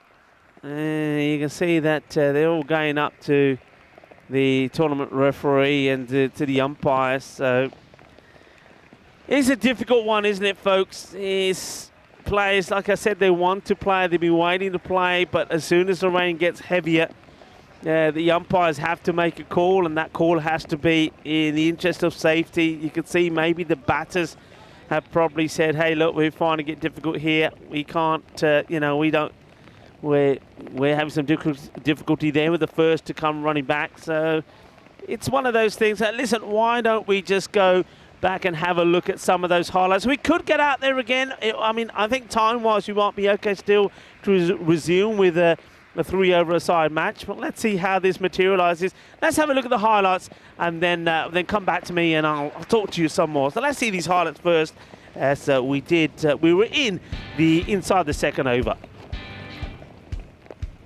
So it's Omari who started well, played a good shot, 4 runs, but then, well, he's done this. It was his turn to be run out by a dart of a throw. Great work from Shakil Zadran on the run out. And then, well, even better work here from Meher Chima. This was top class, really brilliantly done.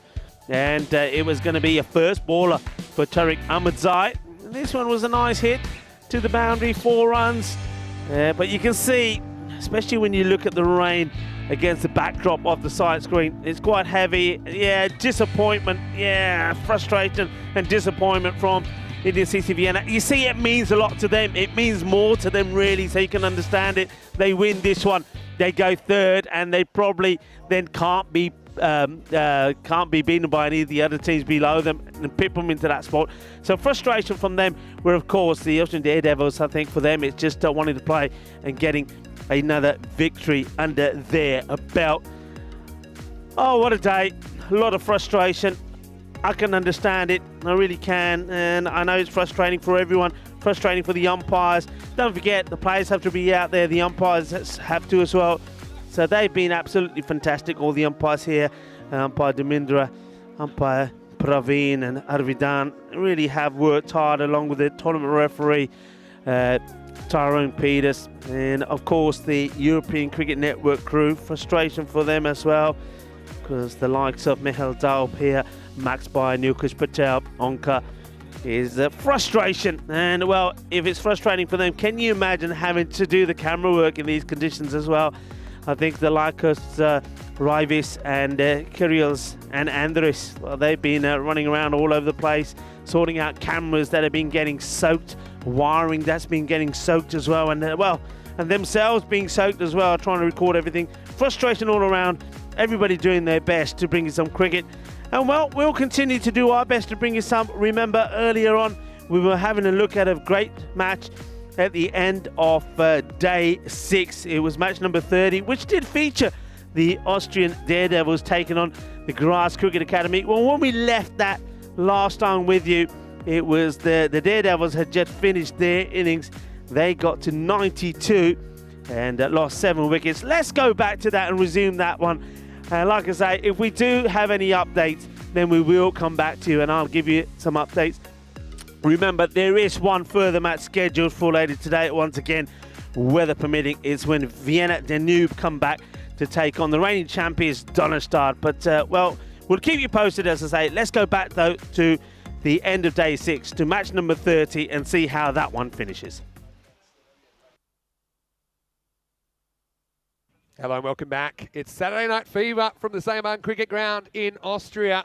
The European Cricket Series is the longest and therefore the best European Cricket Series on the planet. It's almost 1,000 games this year, part of 1,500 game season on ECN.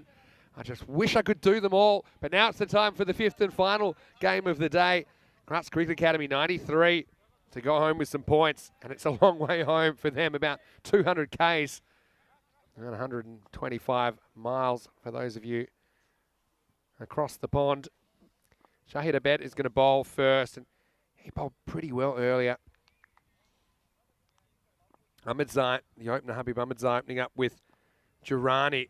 Let's rock. Oh, height. It's only height here because it's definitely not missing the line of the stumps. Oh, and if you don't play a shot, you kind of lose your benefit a bit. I think it is high, you know. I think it's a good...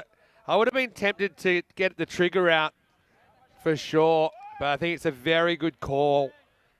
Very good call, and I'm not sure about the decision-making from Ahmed Zai, and I don't think he'll be leaving this one. Doesn't. Turns on it, gets one. Wow. It's almost like he played that game where you draw a shot out of a hat and you have to play it first ball, and everyone always dreads the leave when you get that. Anyway, nice words during the... nice works. Nice comments during the break, I was going to say. Kitty saying she loves the community here. And we're always happy to have you admire it. If you want more advice, just message me at Mr. Maximo. Must admit, when I was playing cricket, my teammates were always fascinated and picking my brain because they would think they had some super duper strategy. They'd only kind of knew the surface of, and I was able to pick it apart pretty quickly most of the time. Way to the leg side. Pretty deep there, so they'll get one fairly comfortably.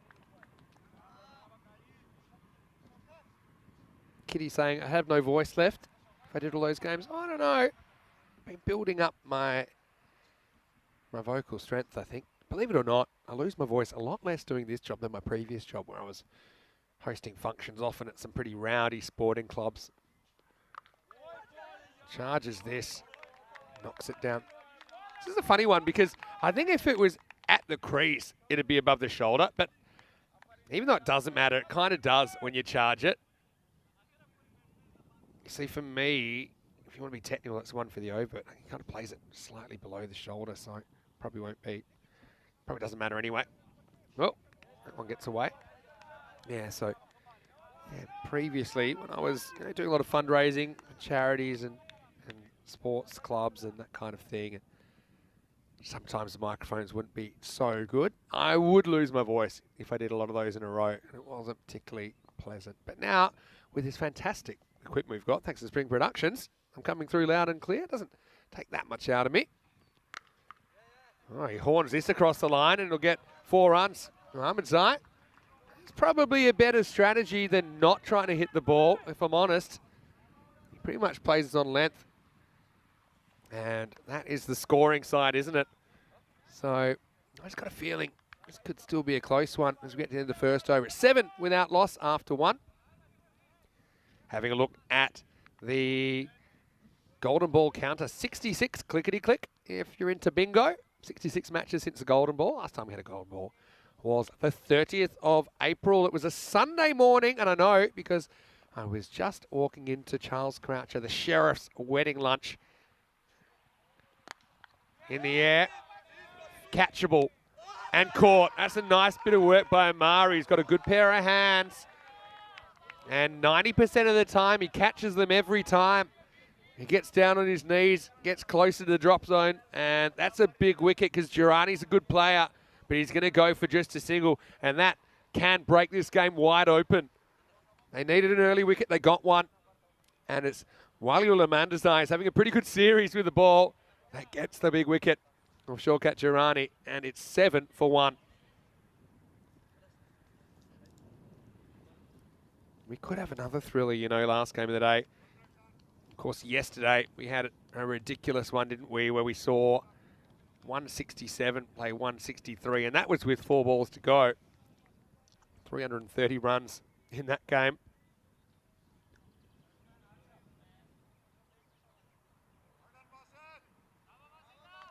Anyway, yeah, hit me up. This is the captain, Baraf Gowda. Hit one of the best sixes of the day earlier. Okay, there we go. Any more questions on that? Because I don't want to spend too much time in the broadcast. You can get me at Mr. Maximo. People are very fascinated with those kinds of things. I don't want people wasting their money. You work too hard for it. So you can get me at Mr. Maximo.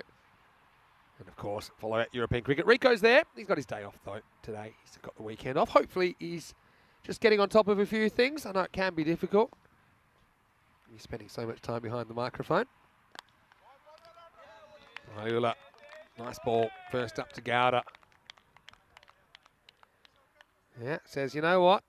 I'm going so well, I'm going to ditch the arm warmer. And yeah, I like the attitude of Waliula, to be honest. I think that he brings a lot to the table. He's now setting his own fields, and I like that as well. So they got both the straight fielders back. So it tells me he's going to pitch up here. He does, but he misses this line. It's a random appeal, but not out. Yeah, so please, you can direct those inquiries to me at Mr. Maximo. Yeah, as far as my voice, I'm pretty lucky, you know. Now, one thing I did when I started doing this job a bit more seriously, a bit more frequently, I suppose, than just a couple of times a week. He nicks this into the ground. So I do think he hits it, to be honest, but I think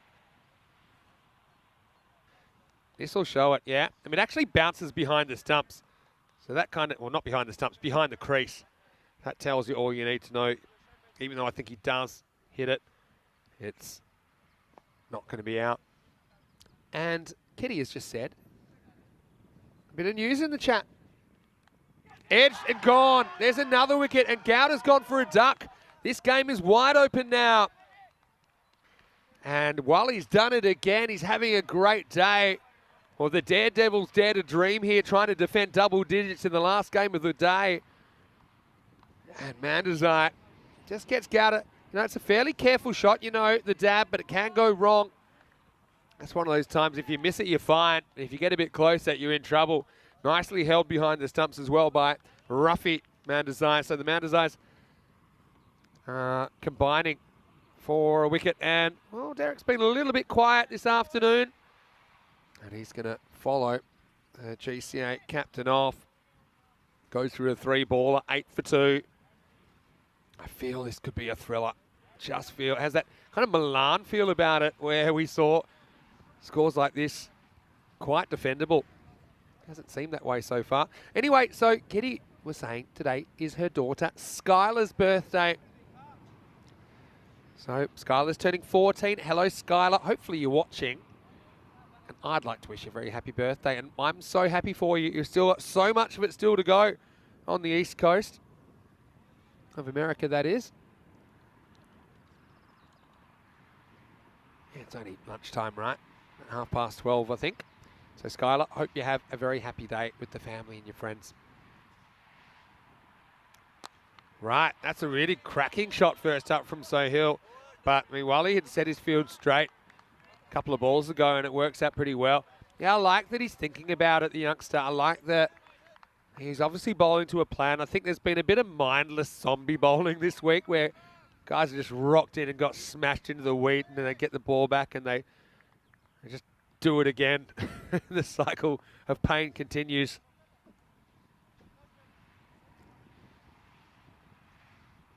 But yeah, Ahmed Zai, he's got 2 speeds, fast and very fast. And this is going up in the air, hanging for a long time. It will not go near a fielder, and he's overrun it. Well, that's good fielding. The only problem is, wrong side of the rope, 4 runs. Yeah, I mean, that's exactly what Wally was hoping for, a miscue down the ground. But they just kind of widened the long on and long off there. And then he overruns it when it bounces. He can't jump back on it. So this game's had everything. It's the end of the second over. It's 13 for 2 after 2. That's Cricket Academy there. Still showing 2 and 2. I'm pretty sure that they've gone 2 and 3 now.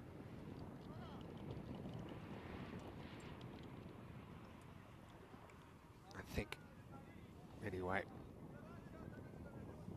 Orient Kill is going to bowl now. I think from memory, he was 12th man last game, so just give him a rest. I mean, a bit of a workload, particularly for some of these bowlers. 13 for 2. Need to come up with a good third over here. Good start. Although the umpire, I have no idea how he's called that. He's going to call it a wide, and I'll tell you why. He's looked straight. He's run straight in front. The umpire's got no idea. And he said, you know what? If I don't know, I'm going to ping you. Oriakil's really only got himself to blame for that. His father wasn't a glass maker because he's not see-through. That one is a big wide anyway. No guessing about that. Kitty said, we've embarrassed Skylar. Don't be embarrassed, Skylar. We all have birthdays. I had one myself not too long ago. In fact, I was triple your age about 3 weeks ago. But yeah, nice to see everyone chipping in with some happy birthdays. And hello to Sijit Yadav as well. Well, there's a skied ball. It's a long chase. He's not going to get there. Can he stop the boundary? Well, no. And also, ouch. I mean, he does get there, doesn't he? And well, getting there was no problem. It's the stopping that was the problem for the fielder. Have a look at this. Spinning away from him. Abdullah Safi down there. And you don't often see the forwards moonwalk, but he pulls it out there. And he cracks his left big toe for good measure. Must be a wide. Certainly no doubt about this one. So, speaking of chipping in, Wayne's chipped in with $2 Australian.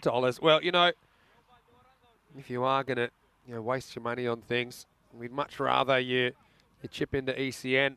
And we'll try and use those $2 appropriately, Wayne. Okay, that's good karma. What goes around comes around, as they say. On the pool. Yeah. Is the Omari zone down there. Pretty solid. You're going to have the odd blooper, I think, when there's so many balls coming your way. But he's a guy I really like in the field. I do think, with this kind of a total, 93, if you can get one guy in and stay in and crack a 50, I think it's curtains. So, I mean, someone like Ahmedzai is hovering. You want to get him before he can do too much damage. I mean, they've got other batters still to come, like Hamid Safi, for example. Palagi's another one. This one just misses the stumps. Oriakil's got a good head of hair. Well...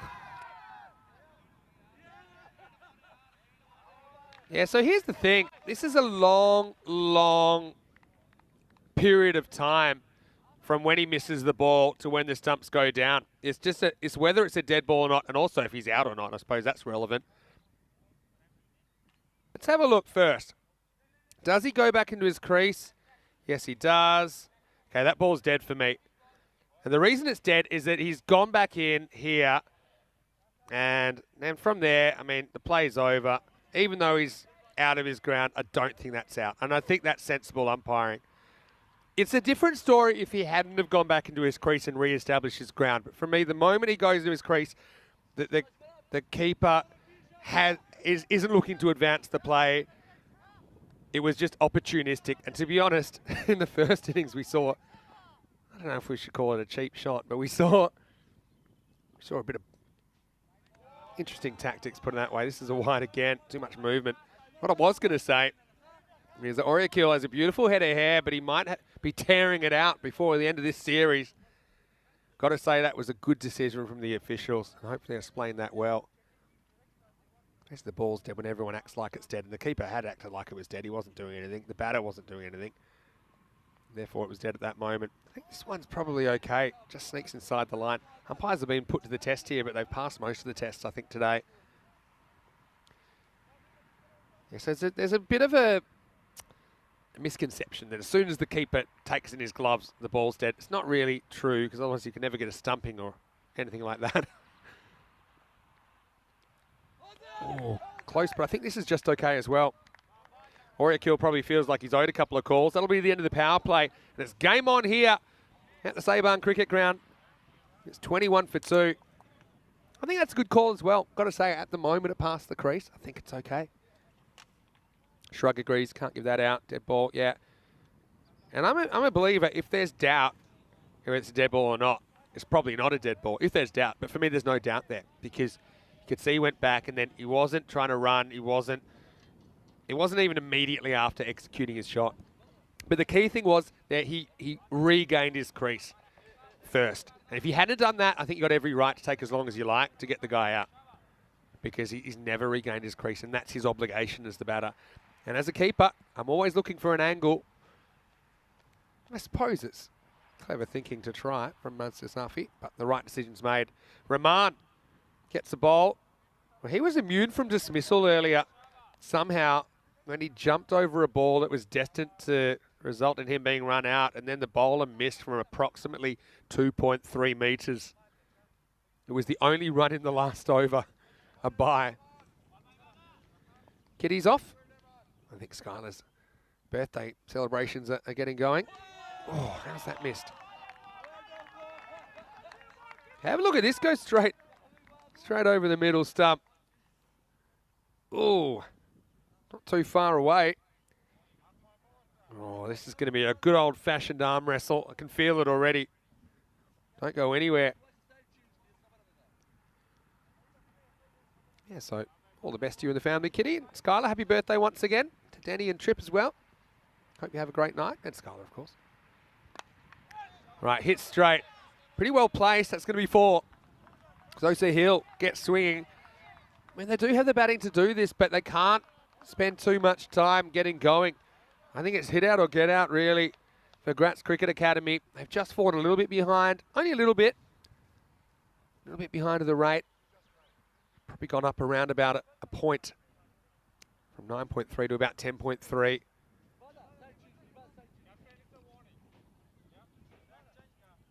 So Rahman, don't know if this is about where he's running after he bowls. There's still a bit of noise, which causes Sahil to back away, but back on it pretty shortly. What do you think, guys? Who's ahead in this game right now? Pretty hard to pick.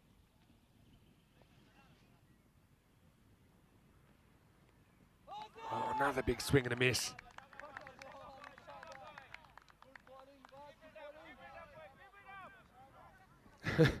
Shrug with his analysis, saying these two are chewing up balls like crazy with some pretty ropey shots. Well, I mean, they are better than run a ball, so I suppose that's something. But I'd say probably for me, even though I think the bowler's putting in a good showing here, if you go by history here, there's been runs on this field. This is going to pick out Omari again, just a single.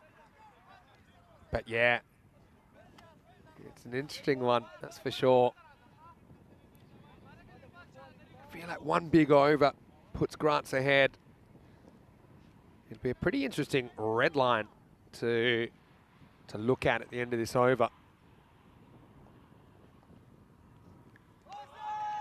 Yeah, that's about as ropey as you get, to be honest, from Ahmed Zai. That's what he's there to do, though. He's out there opening the batting. He's a little bit of a one-trick pony, though. Trying to take everything to the leg side. And that's where you want to be as a bowler to make it difficult for him. Chow for now says, Kitty. Oh, I was chatting to Joe a little bit. That's his catchphrase.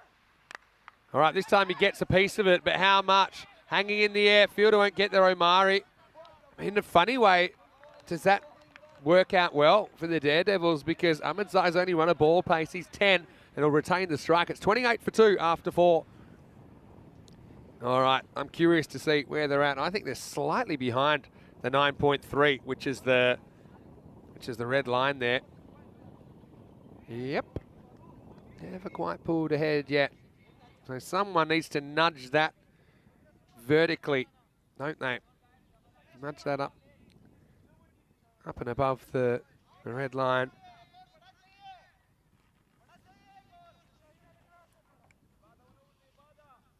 So now we'll have a slight change of pace. Tariq Ahmedzai. This is going to be big. If he gets it right, I think he'll be trouble. But if he bowls short or bowls a bunch of full tosses, the trouble will be on him. He gets the first one pretty right. Full swing from Ahmedzai, but he can't beat the fielder. Yeah, so leg spinners, bowling well, they're a real weapon. Bowling badly, they're a real liability. Let's see how well he can bowl here. It's a good start.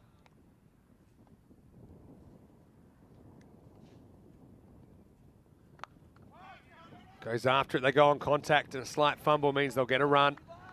Just determined to keep the score ticking. Yeah, I wonder if they're thinking of a point where they might consider a tactical switch here. By that I mean retiring a batter out and getting someone out there that might just shake things up a bit, like a Hamid Safi, for example. Maybe a Balage, missing a leg, getting a scramble, having to work hard for every run at the moment. Could be a leg bite. Yeah. Decisions, decisions, decisions. Ready, that rate's crept up to about 11.5, you know. On the charge, it kind of bails out of the shot. Another dot ball. Well, snail's pace really at the moment. And we talked about Tariq Ahmadzai coming into the attack and would he bowl well or not? Well, he is bowling well. Something's got to give here. I think Ahmadzai's running at this. He's going to try and launch him. Well, he does. Stays at home though, but again, can't get more than a single. Despite Omari doing his best to turn it into more. And you can audibly hear the Daredevils. I mean, there's two teams out there. Neither one have been able to come up with any points, losing 2 matches in a row today so far. This is the third attempt for both of them. This one he gets wrong, but only costs him 1.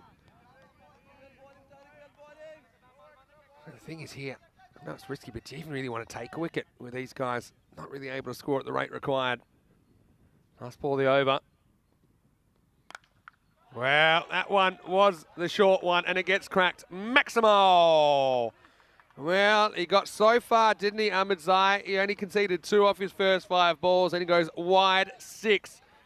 This looked like the kind of top spinner that comes out straight over the back of the hand, but it was well smacked away. And that will also end the over.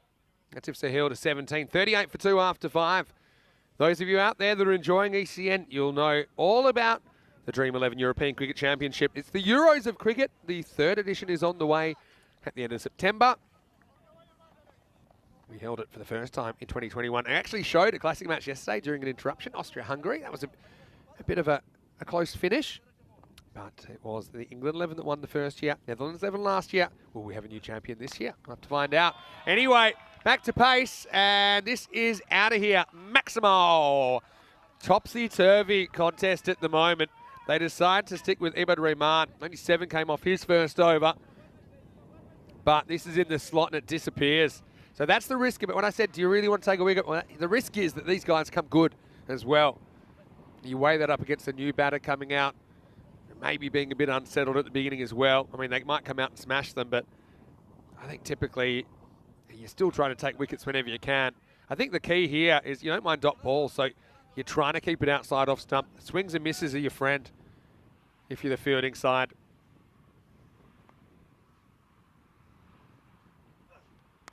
Yeah, that's a good spot. Will create a bit of work for the fielder, and he won't be able to do it. Omari gets a hand to it, but it concedes 4 in the end. So, yeah, got a feel for Rahman there in a way because he had his field set straight. He got the ball, I think, where he wanted it, outside the off stump. But Omari, like a cat in a hot tin roof, a lot of steps, but not much impact. Back to the action. Now this goes into the gap as well. It's not hit that well. They should look for 2 here, and they'll get it. The ball whistles in, but good backing up. So the 50 comes up for GCA, and you feel this has turned a little bit. I wouldn't say the worm has turned, but it's definitely blinked. Can Rahman get out of this over now? Well, it's straight up in the air, and this looks like it's Tariq underneath it. He drops it, he just misjudges it, blows away from him. I don't even know if they're going to run there. They will now, or will they?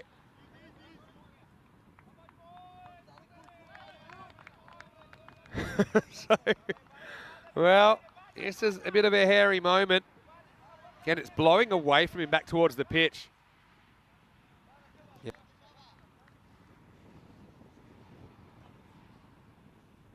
So they get one while it was in the air, and they get one on the overthrow.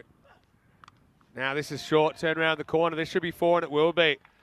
So, yeah, gets the strike back, survives, and now he thrives. He moves to 30 off 19.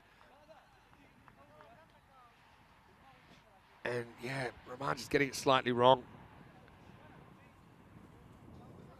Happy Ahmedzai. Oh, it's amazing how quick things can turn around. Shrunk saying Amari having a bit of a nightmare. Well, he's had a mixed bag. He's taken some very good catches and made some good stops as well. But, yeah, he's had a couple in this innings where it's gone wrong. Looks like Charlie Hunt's lurking. Hello, Charlie. How are you? What are you up to?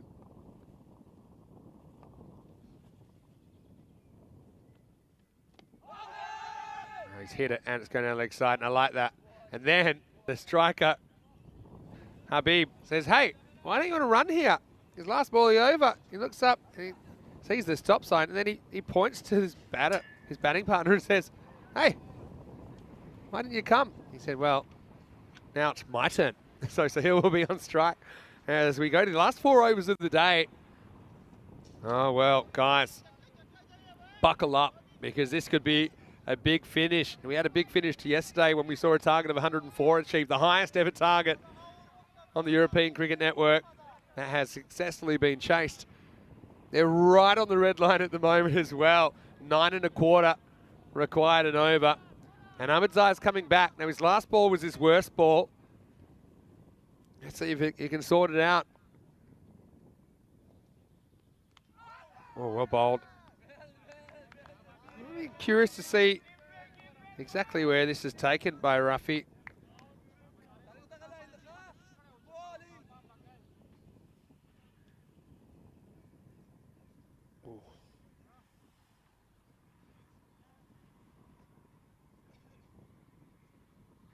Be careful he doesn't break the plane of the stumps. That was close.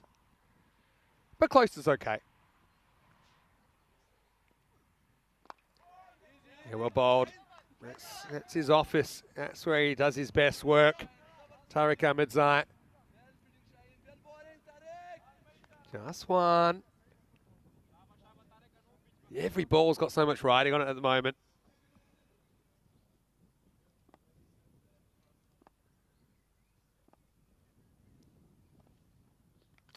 Oh, he's knocked over, inside edge onto the off stump, and Tariq breaks through.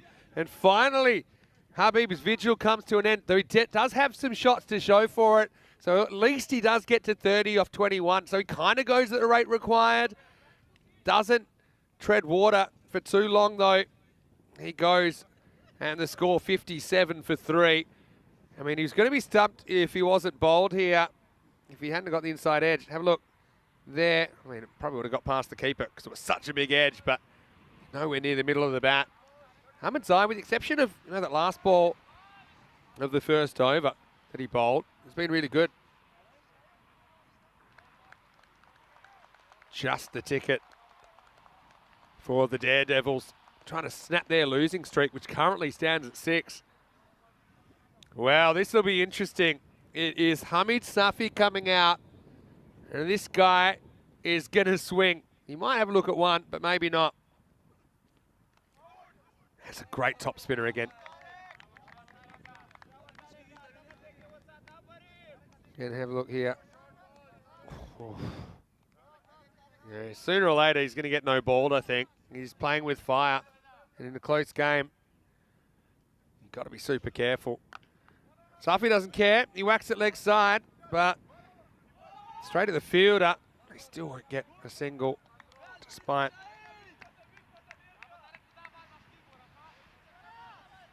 You see the fumble, but yeah, they just get the single. There seems to be balls, certain balls that the keeper reaches for. This will be a wide. Yeah, so last ball Blues. That's what got Tariq Ahmedzai last time. Held really well throughout the over, but went wide and then 6. Is this lightning striking twice? Last ball the over. Won't be 6. Probably 1. And a great spell. I've got to say, I said a lot was riding on Tarek's overs, and he bowled really well. He's going to finish with figures of 1 for 13 off his 2. And the score is 60 for 3 after 7. Coming up tomorrow, more cricket here, day 7. It'll be Sunday. And look, I know that certain people might have rested on the 7th day, but we don't here at the European Cricket Network. 5 more matches coming your way, starting with a blockbuster clash. Get up out of bed early and watch the Austrian Cricket Tigers take on cricketers in the first game of the day. Also, we'll see India and CC Vienna. We haven't seen too much of them so far. We'll also see Vienna CC. We'll see Vienna Danube. It all starts tomorrow, 7:30 a.m. GMT, which is 9:30 in Central Europe and 1 p.m. in India. Join us for another day of FanCode European Cricket Series. All right, got to get cracking. 11 and over required. And a big swing and a miss as Oriakil comes back in to the attack. That's where you want to be. I mean, it's... If there were points for swinging, then I give full points to Sahil. But I mean, you got Safi at the other end, who is a genuine 6-hitter, waiting to happen. This one might have been a wide, but it's off the end of the bat. Will be 1, and that's all they'll get. It's a quick turn, and it's like a breakdance maneuver there to get the ball back in. All right. This is where the rubber hits the road for me. You got Hamid Safi out there, and he's thinking Wheatfield, Wheatfield, Wheatfield. And Oriakil, he's been put in some pressure situations in this tournament. He's going to be bowling. Need a boundary here. And he's going to get one. It's up and it's muscled out of here. Maximal.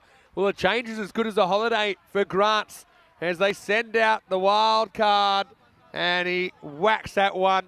Goes and drags it from 2 stumps outside or off and puts it out of here. And he's smiling about it. I'd be smiling too if I could hit the ball that far. And that can change things real quick. Runner boundaries and, this 26 can dwindle pretty quickly. All right, Oriakil with a comeback ball. He's probably got flashbacks. Oh, straight up in the air. Is it falling to the grass? I think it is. No, he's dropped it. And now they're going to go for 2. No, they're not going to go for 2. Oh, Oriakil. He's the only man on the field that could reach it. Although that's being debated right now. You can see Abid Rahman saying, I could have got there. Well, I'm not so sure. I mean, at least somebody went from it. I think, yeah, Rahman coming around from cover. Don't know if he would have got there. Even less sure that he would have caught it. In fact, I think that was Waliullah. Mandazar's coming around from cover. Now I look at it. A life for Safi on 7. Sohail back on strike. And he swings and misses again. Well, I know he's on 20, but this has been a picture we've seen a few too many times in this innings. 25 off 13, last ball of the over. Well, he throws the kitchen sink at this. Is it going to spin for 4? No, great fielding, and it might create a run out. No, he's home, I think. So Sohail having to work so hard for every run. That was great pickup. That's Nucky Jaffrey that goes one hand, one bounce. And he just kind of hurls it in. His weight was going the other way. Yeah, he's home.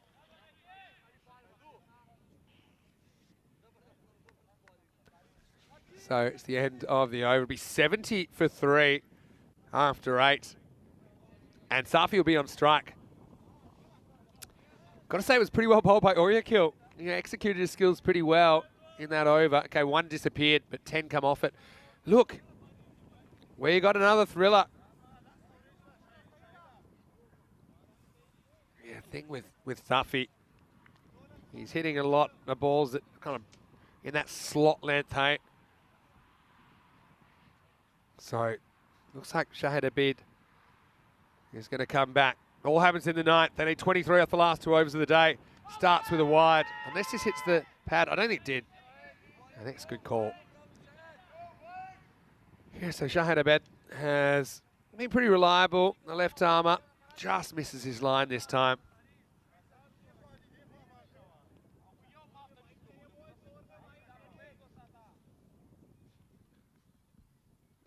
Safi steps, doesn't quite get it. Hanging there, Omari goes right back to the line. He can't get there. Maximo! Well, Safi, like a breath of fresh air in this innings, which was a little bit pungent leading up to his entry. And he has just provided that extra spark, hasn't he? 14 off 5 now, the difference maker. 16 off 11, deep in the crease. Oh, it's a look-away hook shot, and this will fly to the fence as well. And I think that's gone for 4. Oh, it's a risky ball to bowl to dig it in. I think you've got to get up in the block hole. Yeah, you'll see he's not even looking, but he gets bat on it just inside the rope. 4 runs. With things falling apart late in the day for Gratz. Daredevils had a long day as well. We're 10 hours pretty much from when we got here this morning. But we're going right down to the wire. 12 off 10. Oh, there's half of them. Maximo! Hamid Safi goes bang, and we're 1 shot away from the end of the day. What a hit. Again, where's he been all my life? In this chase, they needed someone to go large, and he's come out and he's overtaken Sohail now, and he's only just arrived. Like the guest at the party showing up the host. And he can win this game with 1 swing of the bat. 6 to win. Oh, it won't be 6. It'll be gone. Oh, what a catch. Oh, what a catch by Waliola Mandozai. And this game is alive. We've upgraded its status. There's still a pulse. Oh, I hear the church bells ringing. I thought it was last rites, and that was laced, to be fair. But what an innings from Hamid Safi. He walks off with more than the man he leaves behind. 24 off 8 in the end. It's just what Gratz Cricket Academy needed.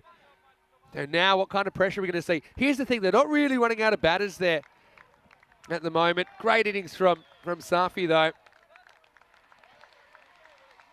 As, he's got a smile on his face. He's taken him this far.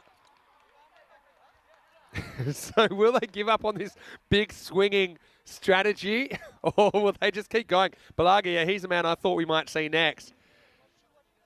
I mean, you can be sensible here. If you score off every ball, you can't lose. But Balagi, does he want to go for glory? 2 to come in the 9th, 6 to win. He hits it pretty hard. He does score. He might look for 2 here. It's going to be an awkward stop, but he actually does really well to keep that to 1. So, 5 to win. How important was Safi's innings? I mean, it's almost a man of the match innings, isn't it? Considering this game and just how quick he scored them and when he scored them. But will they get home? 5 off 7. A boundary 4 will tie it. A 6 will win it. Anything less, we're going to the last over of the day here. Saturday Night Fever on the European Cricket Network. Abed comes round the wicket. Sohail, he's laboured, but can he get the glory? Oh, that's going to be super tight. They're going to look at this. Oh, I reckon that's high. Let's have a Vielleicht ist es Zeit für ein anderes, ein besseres Meer. Für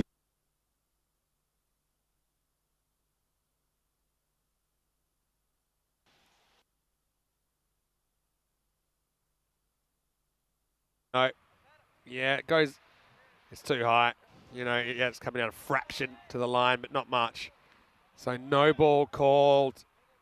And I think you have to go on the way the umpiring's been done. If it's waist high or above, it's not acceptable. So now, Sohail, look, I just don't think you can mess it up from here. I don't think you can mess it up. Now a 3 will tie it. A 4 will win it. Sohail has the immunity cloak on as well. Can he win the game for his team? He gets some on it. He'll get caught, but it won't count. But now he's got to turn around. They're going for 2. Throws it in left-handed, and they get 2. Well, he just spent too much time looking at the ball, didn't he? That's Ebed Rahman. And the catch didn't matter, but he had to at least field it. And that means that we are going to go to the last. But look, he turned around before he went after the ball.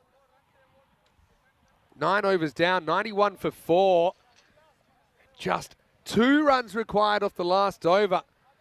They've got a good bowler to come back as well. I mean, it's not impossible. Don't forget the first innings of this game, there was only 1 run off the last over. In fact, the scores are tied after 9 overs. There was only a bye, which I'm not even sure how they got that bye in the first innings. That's all there was. And yeah, you can see the golden ball timeline there. These are golden balls this year. It's 4 to batters, 5 to bowlers. We've had some action. Last one went for 6. It was actually caught. Muktir Singh from Bergamo CC stepped over the line. All right, let's get back to the action here. You've got to put the squeeze on now. You've got to read the room. You know, I think you've got to try and save every run possible. Dots are your currency. Dots are your only way back into the game. It's a very good bowler. Waliula Mandozai, he took 1 for 6 in his first over, or 2 for 6 even. 2 for 6 are his figures. So, no, he's the man, I think, that's capable. But I think now you're running on contact. You're forcing him to make the play. 2 to win. Yeah, oh, they don't run. Oh, they misfields the ball. They're pretty much stopped. Oh, come on, guys. I know it's a long day, but the game's on the line. That's what pressure does. And this ball, well, there's 3 of them there, and 0 of them field it. You've got to run on contact now. You've got 6 wickets to play with. You're dispensable. Balagi, 2 runs to send us home. Misses. Oh, no. The pressure ramps up exponentially now. All you mathematicians out there, get your log functions out. He goes for glory. Probably thinks if I swing 6 times, surely one of them will go for 2. 2 off 4. I'd have a third man in here. There's a third man in the circle. Surely this circus can't last any longer. 2 to win. 1 to tie. Mendoza missed. Missed again. 2 off 3 now. And Balagi, he's got this high-risk strategy of trying to win the game with a 6. But a quick check of the rule book says you only need 2 to win.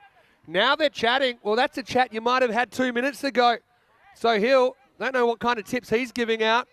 He's dawdled. I think he's saying we're running here. If you hit it at all, we're running. Fields come in. Again, 2 to win. 4th chance. Oh, off the pad, he's running. He's got to pick it up. He's got him. Oh, I can't believe it. He's got the backflip, and Sohail's run out. Oh, I cannot believe my eyes. How has that happened? It was going to be a big wide down the leg side. He hit the legs of the batter. It was an incredible bit of work from Mansoor Safi, who picks it up, and with the indoor cricket style backflip, he's hit the stumps. We'll get a load of this, and if you wonder how we can still be excited after 10 hours of cricket, well, have a look. I mean, still don't know if they're running. It's a bit of hesitation. I don't know why he's hesitating. He picks it up, just flicks it from his knees, and he hits the stump. Oh, that was absolutely incredible work. That's a 1 in a many kind of situation. He doesn't have time to set himself and throw. And so Hill just has to keep on running. Again, they just need 2 off 2 here. They've gone for broke every single time. And Waliula Mandazai, or the patient, I still think the patient's on all the machines on life support, but he's very much alive now. This is what pressure does. I still think that's a complete fluke, but I've got to give some credit to the keeper, Mansoor Safi, for his quick thinking. All right, Shah. Shah can win the game for them now. And he might. He will. There's 1. And they're definitely going to get 2. It won't go to the boundary, but it won't matter. And well, build that man a statue. Hashtag Shah comes out. He only needs 1 chance. We don't go to the last ball, but almost. Second last ball of the day. And I called a thriller. We got one. Final score, Grants Cricket Academy, 93 off 9.5, defeat the Austrian Daredevils, 92. But what entertainment to finish the day. Well, it's easy when you're watching in the cheap seats to say what should be done, but that was just the pressure. And really, Shah, he just dawdled through for 2. He knew exactly what was going on. He said, look, guys, I've been sitting on the bench the whole time. I'm here and I'm ready. And oh, that's a crazy finish to the day. Well, I hope you enjoyed it. And don't forget, there's more action coming up tomorrow. But first, let's just track these guys because, Grant, and they've taught hard. So the Daredevils, you've got to hand it to them as well. It's a long day of cricket for these guys. Got to feel for the Daredevils. They get so close, but they come away empty-handed from day 6. And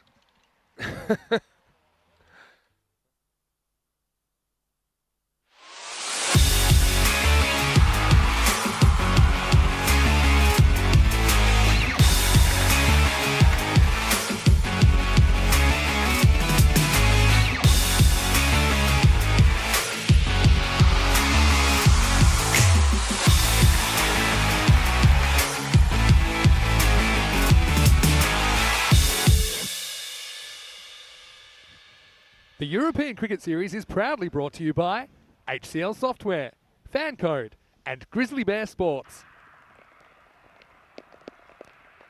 Hello, cricket lovers, and welcome back to the Seabarn Cricket Ground. And you can see the shot on your screens there. The rain has not stopped. Well, what you didn't see is the umpires have just come back from the middle. And that last time that you were with us, it was when match number 49 was 16 for 2, the Austrian Daredevils, and they had to come off because the rain got pretty heavy and got pretty slippery and slidey out there. And the match officials, along with the tournament referee, I think made the right decision in the interest of player safety to come off the field of play. It hasn't really stopped raining since then. It's got heavier. That match, number 49, was abandoned, and the news that's just coming through from the umpires is that the last match of the day, match number 50, will also be abandoned. And you can see that it's quite heavy, quite misty, and it's probably heavier now than it's been at any point in the day. So it's a bit of a dampener, really. It's not a happy note to end the day on. And I'm going to reflect a little bit on the day. It's been a very frustrating one. I've mentioned before, it started with a lot of heavy rain in the morning. It started with us getting to the ground and finding that the tower, the camera tower that we had behind the bowler, had collapsed, and that was as a result of heavy wind and a lot of overnight rain, which made the ground a bit unstable. So we had that to deal with in the morning as well as the rain. So we had a late start. Match number 46. It was changed to a 7 over a match affair. Snazi looking to get their first victory against Vienna Danube, also looking to get a victory first time up in the European Cricket Series, but after just 2 overs, that one had to be abandoned when Snazi were 34 for 1. Match number 47 was a 5 over match which had to get shortened to a 3 over affair, and it was Snazi who, well, they were 26 for 1, with DLS took that score to 28 for 1 after 3 overs. Pack Riders, though, they knocked them off pretty comfortably, and with a ball to go, but Rahula Amadur Rimzai was in good form, 24 for 12. And then we saw another 3 over match with Vienna Danube taking on the Austrian Daredevils, and what a match that was. Vienna Danube made 15, lost 7 wickets, and it was Buset Omari who was in form in the field, had a fantastic run out and 2 catches, and then when he went out there, he knocked off the 16 in just 3 deliveries, 2 sixes and a 4. Superb performance from him. But then, of course, unfortunately, match number 49 and match 50 had to be called off. So not good at all. We're just seeing the match I was just talking about there. What a match that was. It was quite outstanding, really. And this is what we've got coming up.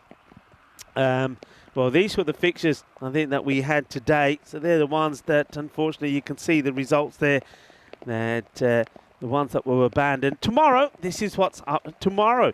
So we welcome back Vienna CC, the host. They take on the Eagles. That's going to, well, be a cracking match. Now, the forecast, let me just say this while I leave that up there. The forecast for tomorrow is better. There's no scheduled rain, maybe a little bit of sunshine as well. We certainly do need that. And really, we hope that from tomorrow onwards, leading up to the weekend, we got those, well, Friday, the final, of course, and then we got the ECIs happening over the weekend with the Czech Republic and Hungary join Austria in that tri-series, and the weather looking good for that. So, going back to this, Vienna CC in action against the Eagles. So that's going to be pretty big. So Cricketer CC also, big matches.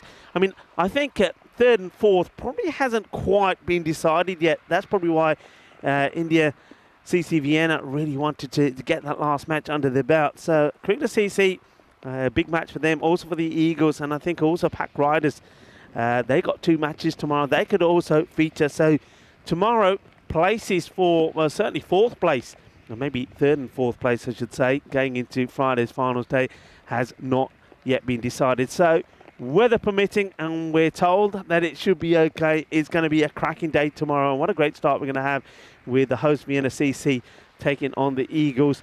But I suspect that mathematically that Vienna CC can't quite get there, but still, that would be an outstanding contest with Karanbir Singh back in action for the Eagles. So once again, it's been a very frustrating day, but it's a day that really should give a lot of thanks to a lot of people that have been involved. Firstly, thank you to everybody that's been our global audience that's been tuning in. The likes of Dave, Julian, John, Kroom, Waza, and James. You guys have been fantastic on the chat. All the moderators doing a great job. And thanks to all the viewers. And thank you for all your understanding and all your patience as well to everyone around the world. And also, great big thanks to the match officials and the tournament referee, Charan Peters. They've had a hard job here today. And of course, all of the European cricket team from Max Bai to Mahel Dal, Nikesh Patel, Onkar. Everyone's been absolutely superb. It's a team effort on and off the field. And again, we've been just as frustrated as you with the weather. But at least we have got some cricket in today. And we did get some highlights as well. You can see the tables there. You can see how the 3rd and 4th spot is still up for grabs there. It could go either way. Some really big and very important matches coming up tomorrow. Well, it's time for me to say goodbye. I can hear the European cricketers song in the background. And, well, like I say, we did amazingly well to get any cricket in today. And we're going to see some of those highlights in a moment. But just time for me to say once again, thank you all very much for your understanding. Thank you for your support for the European Cricket Network. Goodbye, good night, hasta mañana mi familia, and hopefully see you tomorrow where we hope the sun will be shining here in Austria. Adios, hasta mañana mi familia. And our batsman's alert with the crack of a bat. The ball flies over for 6.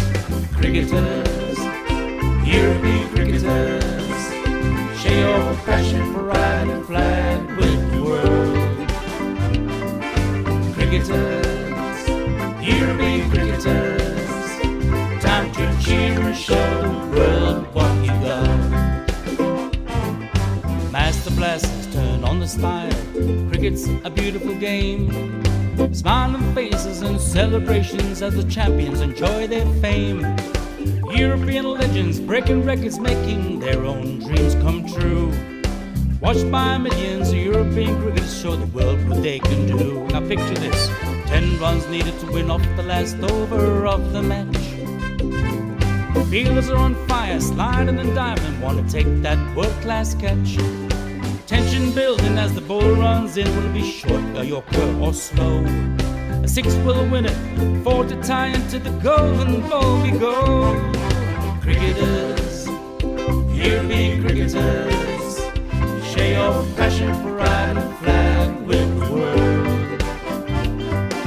Cricketers, European cricketers, time to cheer and show the world what you got.